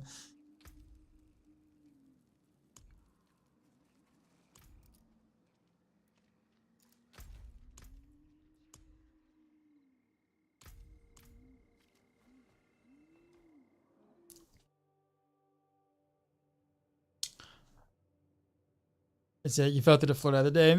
For Woody being in California, that's some long flight. Yeah. Woody flew Annie Friska or Annie Friska, something like that. She's also flew from Europe as well. Anna Cake also flew from Europe too as well. Capital Borg. So like the only way I can really answer that question without because I don't know who may have gotten compensated for what for the trip to BlizzCon. But I will say that there was some compensation for some of the Blizzard partners, and that's all I can really say. We did judo for some years in college. My brother did that. My brother loves judo.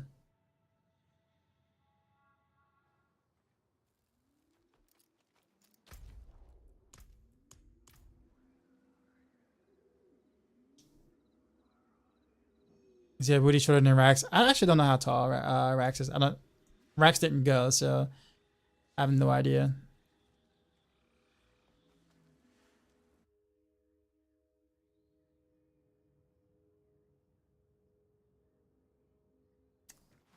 I was supposed to be paying me. Rax says he's 5'10". Yeah, he's taller than Woody then.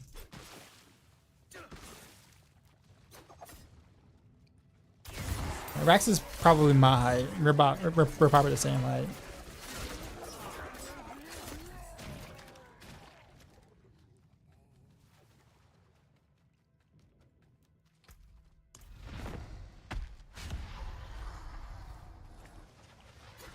Every time you use this skill, you fell lower. You fell lower into the abyss. I got stuck in the Flurry. I actually got stuck more times playing the sword, leveling my sword than I ever did on my road. Like I would just teleport and all of a sudden I'm like underneath the world.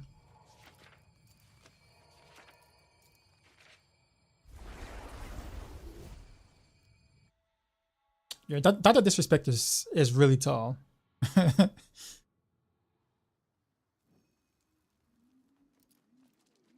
Yeah, and YouTuber, we can't say that in case it goes in my head. Oh, I know I am not a big name at all.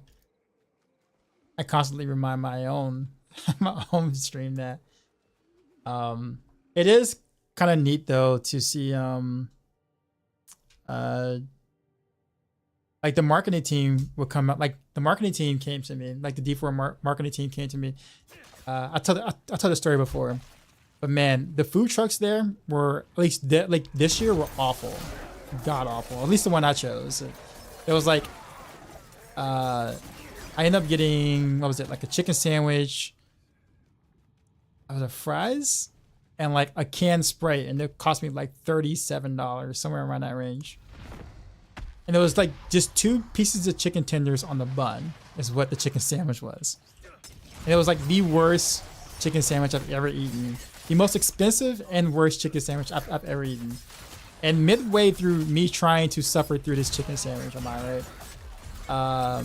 The marketing director for Diablo 4 comes and she's like, Dockside, and I have no idea who she was at the time, obviously, and I'm like, you know, I'm trying to like dry up my throat because this chicken tenders is like so dry, so I'm trying to like look over and say hi or whatever like that, and she's like, I know you don't know who I am, but I'm the marketing director and whatnot, and she's like, thank you for doing those game guide videos on, like, you know, Diablo 4's YouTube or like that. The 3 game guide videos I did.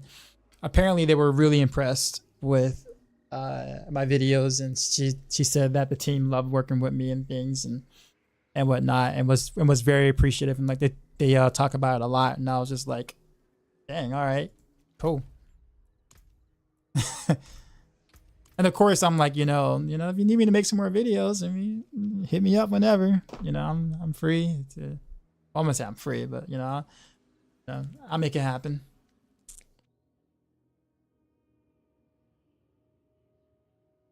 Hunting legendaries. I'm just trying to get me an aspect, and the fastest way to do it is literally this way, pretty much. I could do it a more fun way, but at this point, it's just speed. I don't even need it to be good. It just needs to drop. I'm about to run out of mats for this boss. I'll fight a different boss later.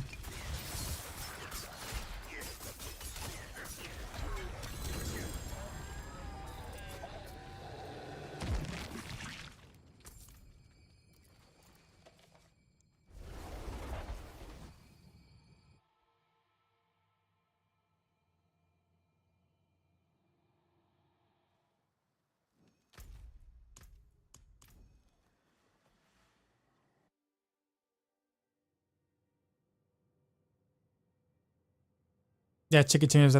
No, it was a chicken sandwich, but The chicken sandwich was basically 2 chicken tenders on a bun. Is what that was.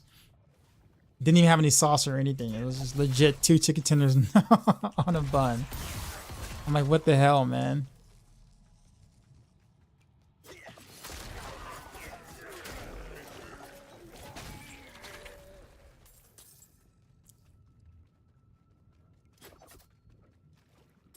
You're 6'4" and you hate seeing how dusty your fridge is.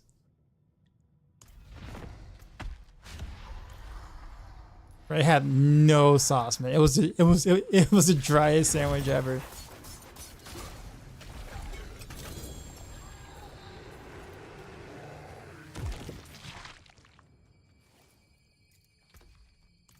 Yes, that is it for that dungeon.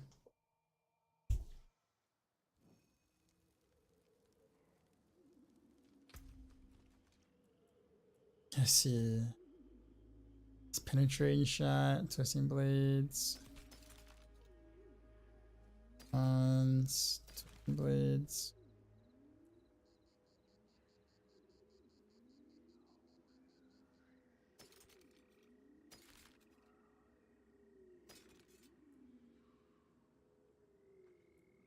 You're getting the same aspects. 5% one by any of those. No. I feel like I always see this like this one aspect all the time, and I just never thought to extract it. So I'm like, I'm not playing poison ever. Here I am playing poison for something to do. Yeah, I can't get it.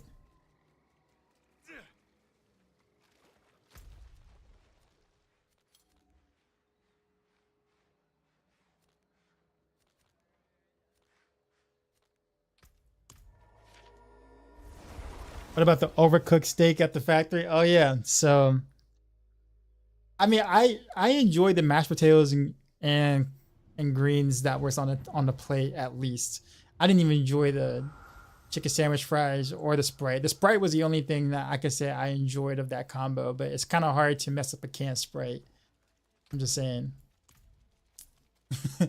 Like have to be real talented to somehow screw up canned Sprite. But anyway, yeah, so while I was at Cheesecake Factory with Kill 'Em All and quite a few of the other content creators, I ordered a ribeye steak, and I ordered medium, and it came out well done the first time. And if it was medium well, I would have like I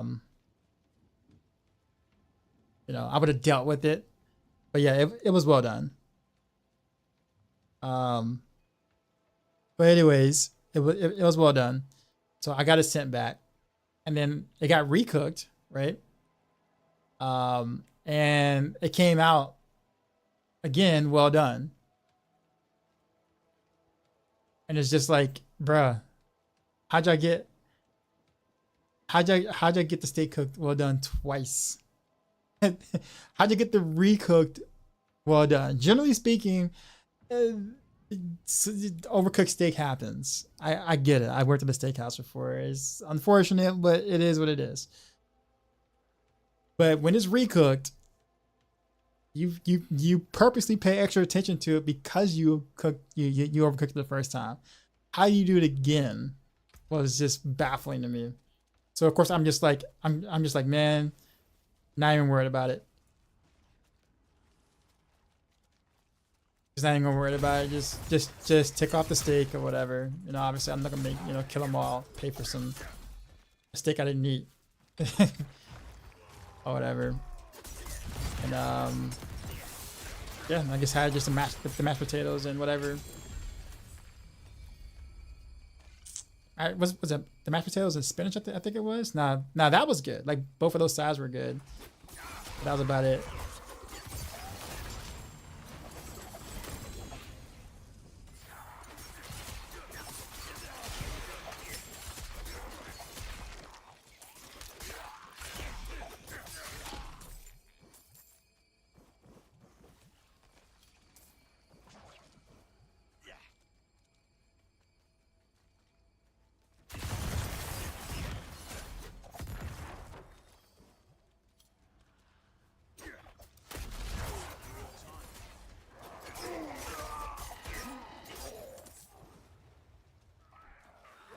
not called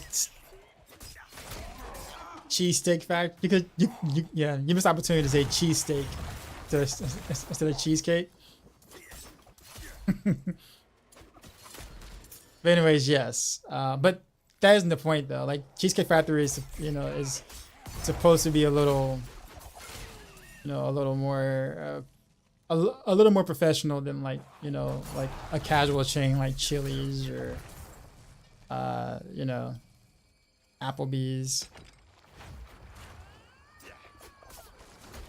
Tier 2 Dumb Bones, very nice. Want that, man.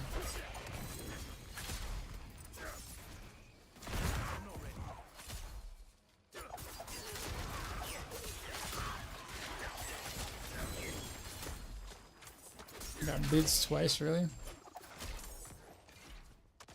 need more time.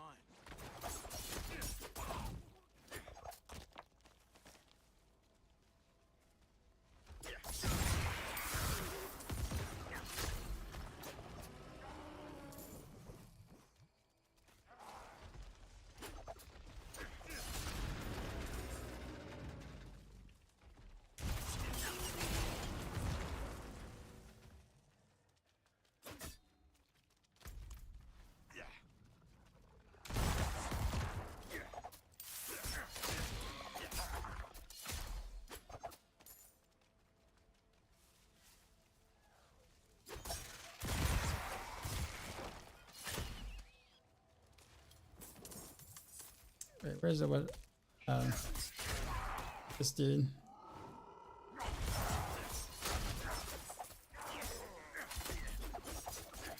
Recently watched a video about the disrespect when he was challenged by him not being able to throw a football 70 yards. But he did though.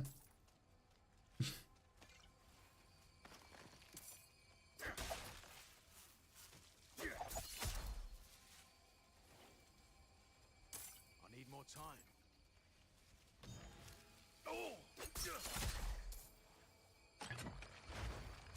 I guess I can just keep putting that in there.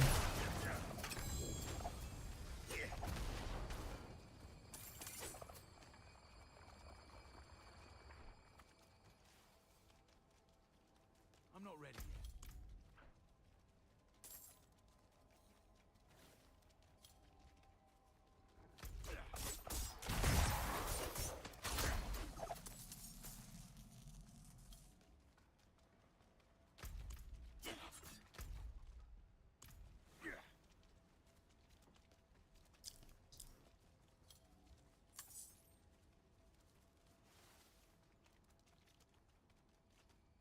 Just seem more healthy to eat raw steak in most situations.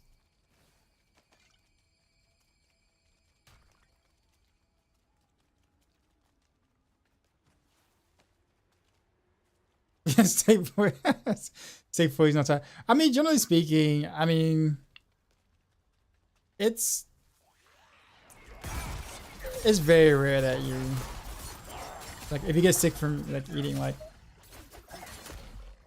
steak or like that, it's generally not necessarily because it was undercooked, but there was something wrong with the steak in general. So probably not the temperature wouldn't have made it as much of a difference there. Now granted, well done would have probably have a better chance of cooking off or killing off some things, but not all things. So if the steak was contaminated to begin with, it was probably gonna be a problem regardless.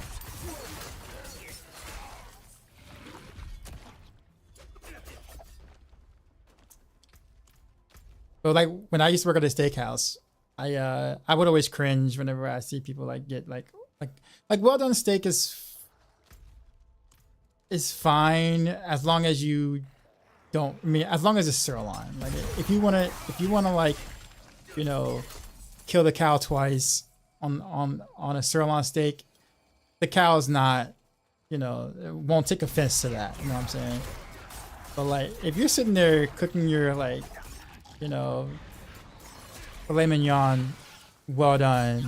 That's just so cringe, unfortunately. Or like a New York strip, well done. I'm just like, man, don't do that to yourself.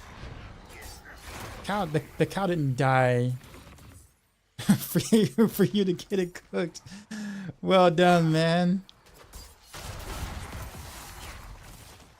What new AoZ bugs that people found? Well, now there's an infinite timer bug where if you somehow kill the, like if you spawn the Bloodseekers with 0 time left, then you have infinite amount of time to kill the Bloodseekers, and it counts as a clear. It's locked. It's legit the only way I think the T25s have been cleared so far was because of that bug.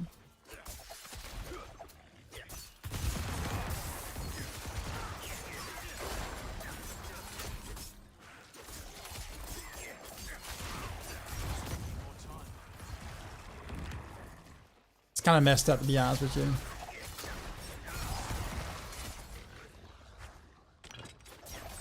Zekek W. Yeah, pretty much. Yeah, man. I honestly just can't really wait for like season 3, man. Season 3 can't get here soon enough. I guarantee you, like the bug fix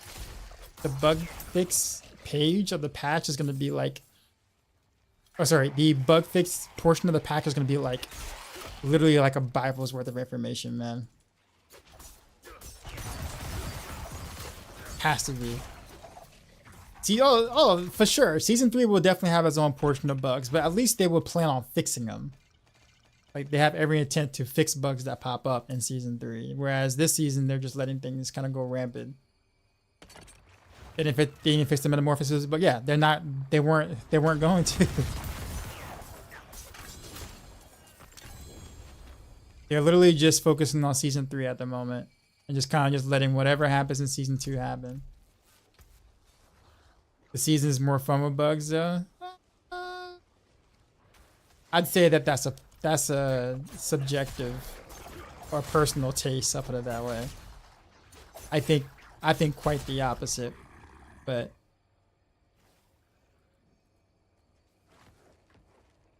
I mean, I don't. When we're talking about AoZ and stuff, you know, when I see every single sort clear being ball lightning. Specifically injured ball lightning.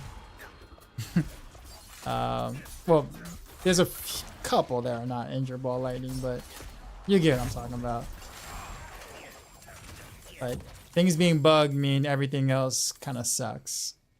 That isn't bug. Your build, I'll put it this way, season 2 with bugs. Okay, season 2 with bugs is like legit the same thing as like preseason vulnerable. Either your build can proc vulnerable or it can't. If your build cannot proc vulnerable, it's bad. This was preseason. Season 2, if your build doesn't have at least two bug interactions involved with it, then your build sucks.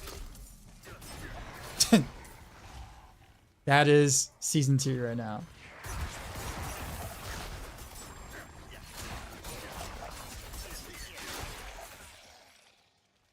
If they fix two boss, then they're forced to make proper road balances. Well, exactly. For all classes, really. Anything that's been being used as bug, yeah, pretty much. I guess by more fun, I just mean most well received in general. Initially, yes, but I think initially, yes. When you don't factor in AoZ, I guess, then sure. I think I can understand that, but I think people are starting to really see why not fixing bugs and attempting to balance builds became a problem at the in the long run. AoZ doesn't count, it's so beta. Well, true, but I think it would have been more fun if there were more opportunities for other builds to be competitive or even good in AoZ. Whether or not AoZ itself is great content or not. The moment that they think about it, people were totally happy with Druid. Remember people were happy with Druid before AoZ came out. Everyone was like, oh yeah, you know, Druid Pulverize, such a great build, love it. It's like a top 3 build in the game, you know, blah, blah, blah. Then AoZ came out and guess what happened? When the... Just saying. All of a sudden, you know, people are just like, oh, Druid sucks, Druid's this, Druid's, you know, whatever.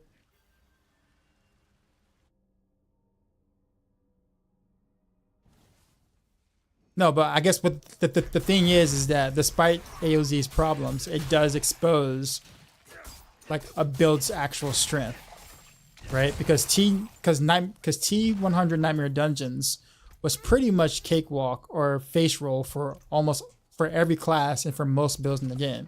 So it's kind of hard to see what builds are actually strong versus what builds are just good enough, right? So builds that couldn't sustain the fight got exposed.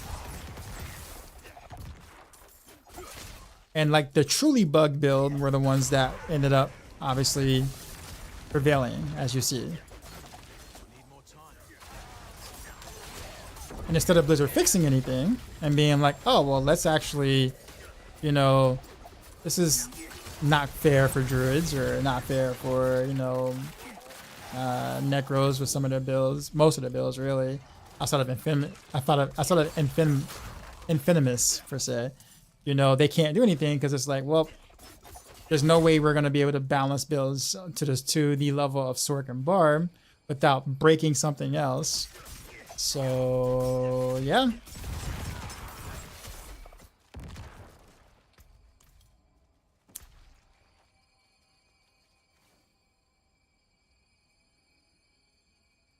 Man, getting this aspect is draining me.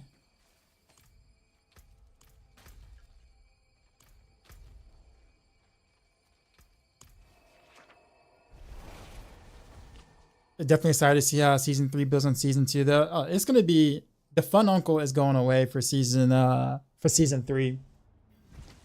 So we're not gonna have all these broken builds running around for long. Don't get me wrong, they will have, I mean, things will get broke. We'll be broken. People will find things, obviously. But at least next season they're gonna, you know, be active in actually fixing these things. As in, like, they're not going to remain broken the entire season. So there's gonna be an attempt at balance next season because there's gonna be an official leaderboard next season. So they don't have a choice but to actually attempt to balance. Whereas this season is like, do whatever you want. You know, we'll do the whole balance thing, you know, act thing, you know, later on, which is pretty much what they did.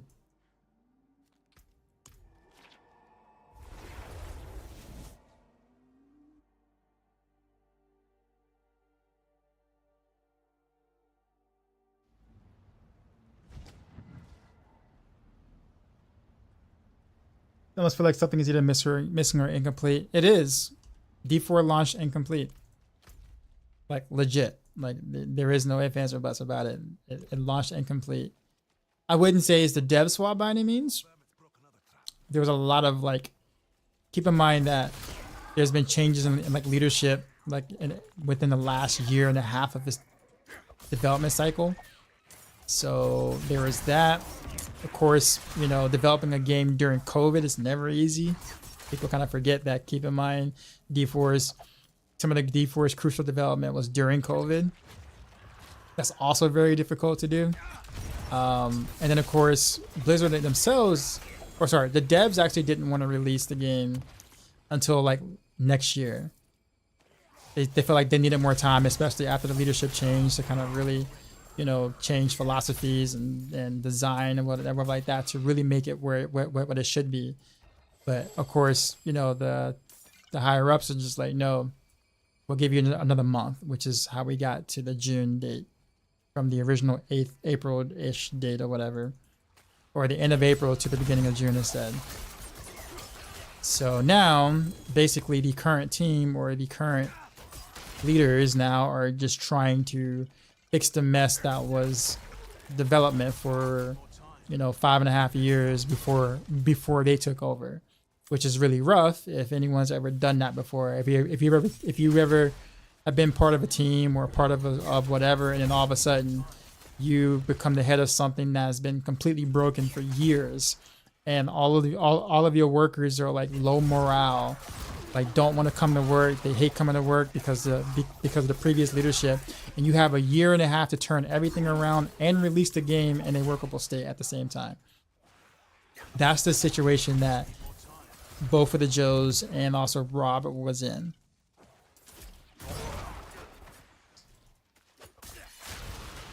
Unfortunately, you know, we still pay full price for the, you know, for the product, which obviously is not finished. But I mean, a lot has happened, and the fact that it even launched in a workable state, you know, is pretty incredible in itself, considering all the crap that happened in the development cycle. So that's why I don't really mind, you know, them, you know, taking their time. I won't say taking their time, but that's why I don't mind, like, kind of like waiting it out to see what they're gonna do, because, you know, this will give me an idea of what they really wanted to do with the game. Like the whole itemization, like the whole redoing the itemization.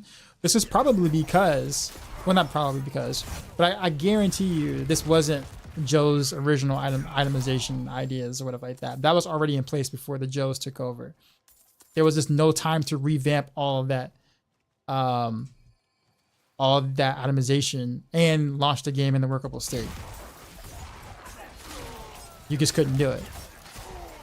That's why we're getting a massive, you know, a rework on itemization to what the Joes kind of felt like it should have been. They were more on agreement with us with how it currently is now, but it just takes a lot of time to do it differently. That's why if you notice, they seem to have very little issue with like making fun of the current itemization, because they weren't the ones that designed it. Now they're not going to throw the old leaders under the bus, but they were not the ones that designed it. So yeah, I'd make fun of it too if I didn't design it.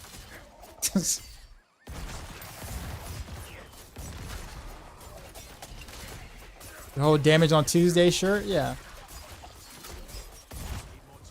I would not be as chill about stuff like that if I designed said system.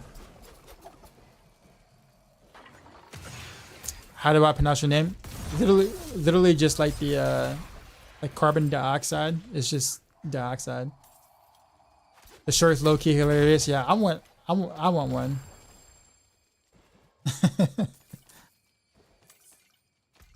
But it's like they get it because they also understand, and they want it that way too.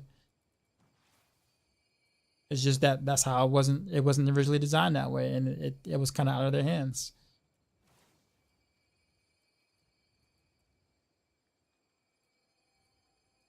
What I don't like, obviously, this is this season's hands-off approach though.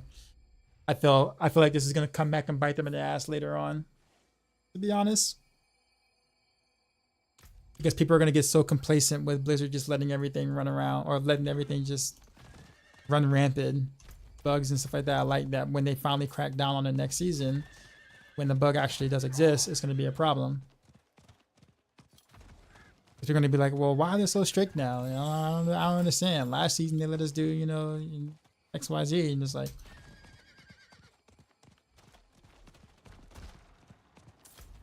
keep in mind, not everybody follows Blizzard all the time. So like, it's like, you know, they're all on Blizzard social media to understand that this is only a season 2 thing, that they're letting it happen. So they'll come in, you know, try to build a ball lightning sword in season 3, and then realize, and then wonder why it's nowhere near as strong as it was in season 2, and they'll be complaining. What you do to my build? Well, they fixed it. Why'd you fix it? You said you weren't nerfing anything. He's like, no, they said they weren't nerfing anything in season 2. Well, I hate Blizzard. You guys suck. I guarantee. I guarantee you there's gonna be a bunch of those posts.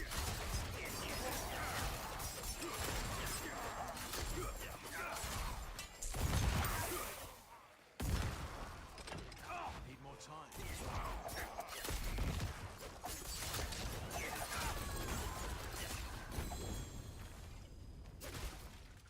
And this is not the grind I wanted to do, to be honest.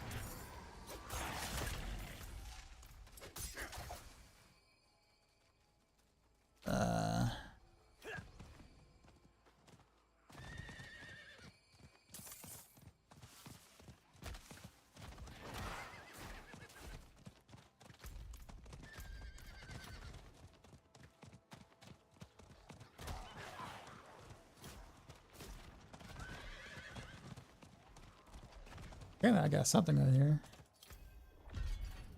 Can't do that here.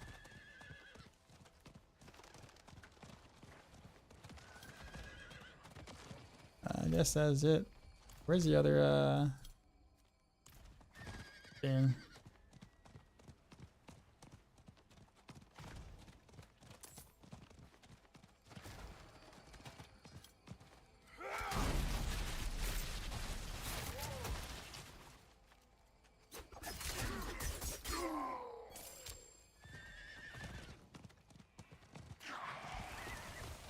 It is a lot of howler moss here.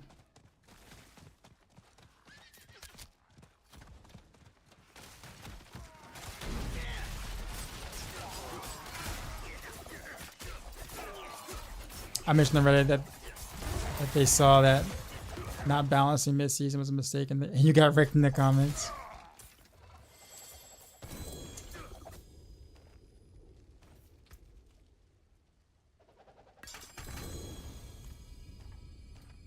But the thing about it is dank honey oil, is that how I say it? The thing about it is that the same people that like with that were I guess wrecking you in the comments are the same ones who, if they're not playing Barb, complaining that Barb is way too strong in AoZ. And it's like how can you be so for the bugs but then yet against balance at the same time? Oh, sorry, for bugs but then for balance at the same time. You kind of can't.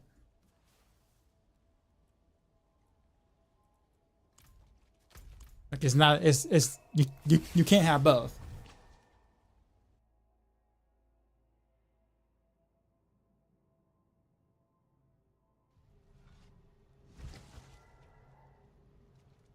But this game does not want me to get that aspect though.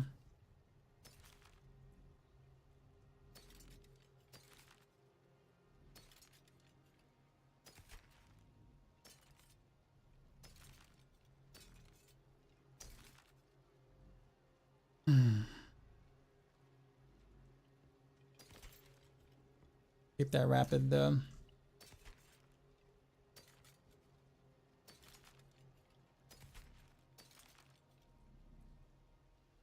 Two seconds.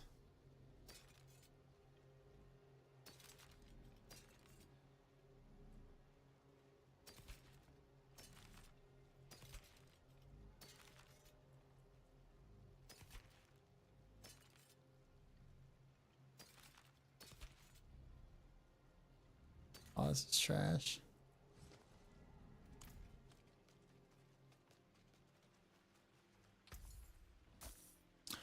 Return soon. Just say you need your new achievement in D4. Alright.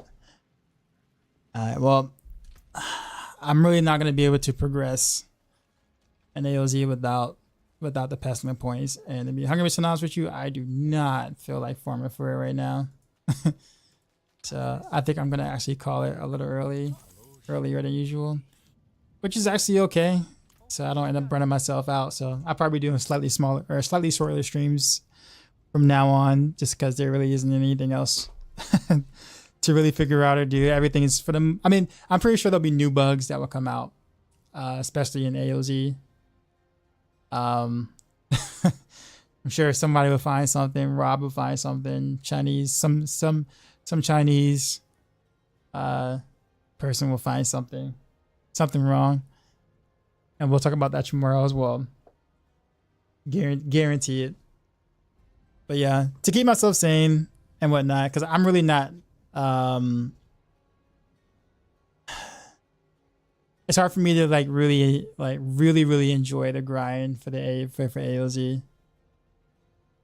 I don't mind it, I guess, if I play like twos or whatever, just for some fun or whatever, that's fine. But man, it's just so many bugs. Just kind of just makes it annoying, makes it kind of frustrating. As sure as the sun comes up in the east. All right, let's see. Stream health is doing pretty well. Who to go to? But yeah, we'll get our personal points and we'll push a couple of 15s. If the 15s easy enough, we'll just go for the 16. If I get to 16, I'm just gonna stop. Like completely. Just stop completely pushing, period. And just play. I'll do something. I don't know what I'll do in D4, but I'll do something. I just can't see myself playing pin shot for that long.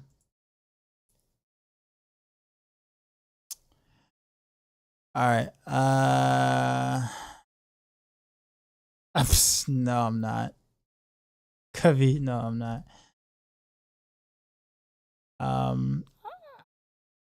Actually, let's go to Raven Honey. We haven't been. I haven't been to Raven Honey in a while. She's like always in here, so I pay some love. She's eating a taco.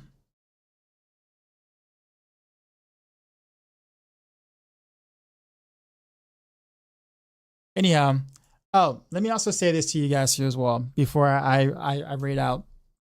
And this is something that a lot of creators are not going to say, but I kind of want to bring this like to you guys' attention.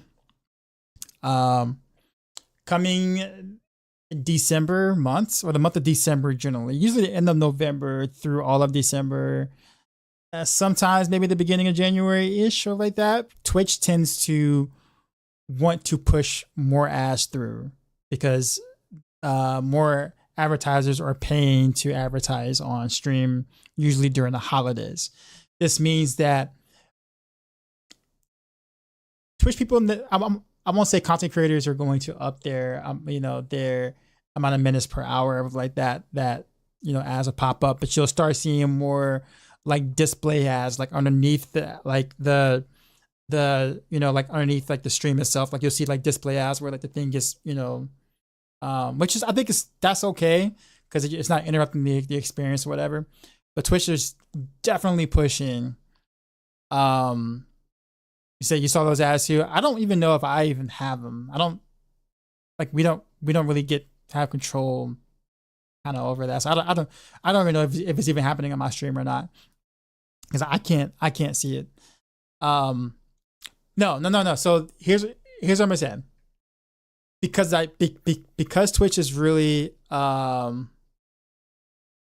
pushing for these, I would highly suggest getting Twitch Turbo. I'm not saying go subscribe to my content or anything like that. I say Twitch Turbo because it's considerably cheaper than like subscribing to multiple people's stream, and for people that you might like. Twitch Turbo. And don't worry, if you do Twitch Turbo, even if you're not watching any ads because you got Twitch Turbo, the streamer still gets credit for the ad you did not watch. Yes.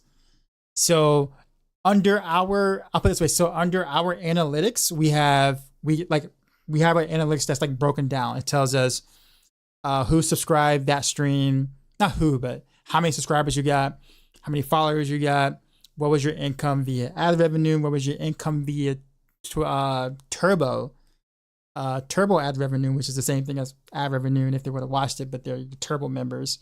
So it's still just like you're watching an ad, but you're not. So that's a way that you can kind of support all of your creators that you like at once without necessarily having a sub. Does that make sense?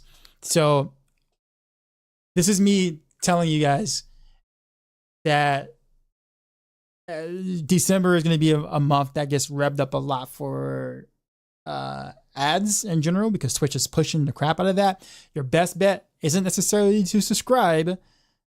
If you want to, you can. You know, if they got really cool emotes or they got like, you know, little perks of like that and you really enjoy that streamer, sure, you can subscribe to him. But I think if you watch multiple streams, Twitch Turbo is by far the best way to go. And I would absolutely, you know, like recommend doing Twitch Turbo because it is significantly better than like trying to suffer through a lot of the upcoming ads, new ads, as well as trying to subscribe to 4 or 5 different people. That's just a lot of money per month, let's be honest.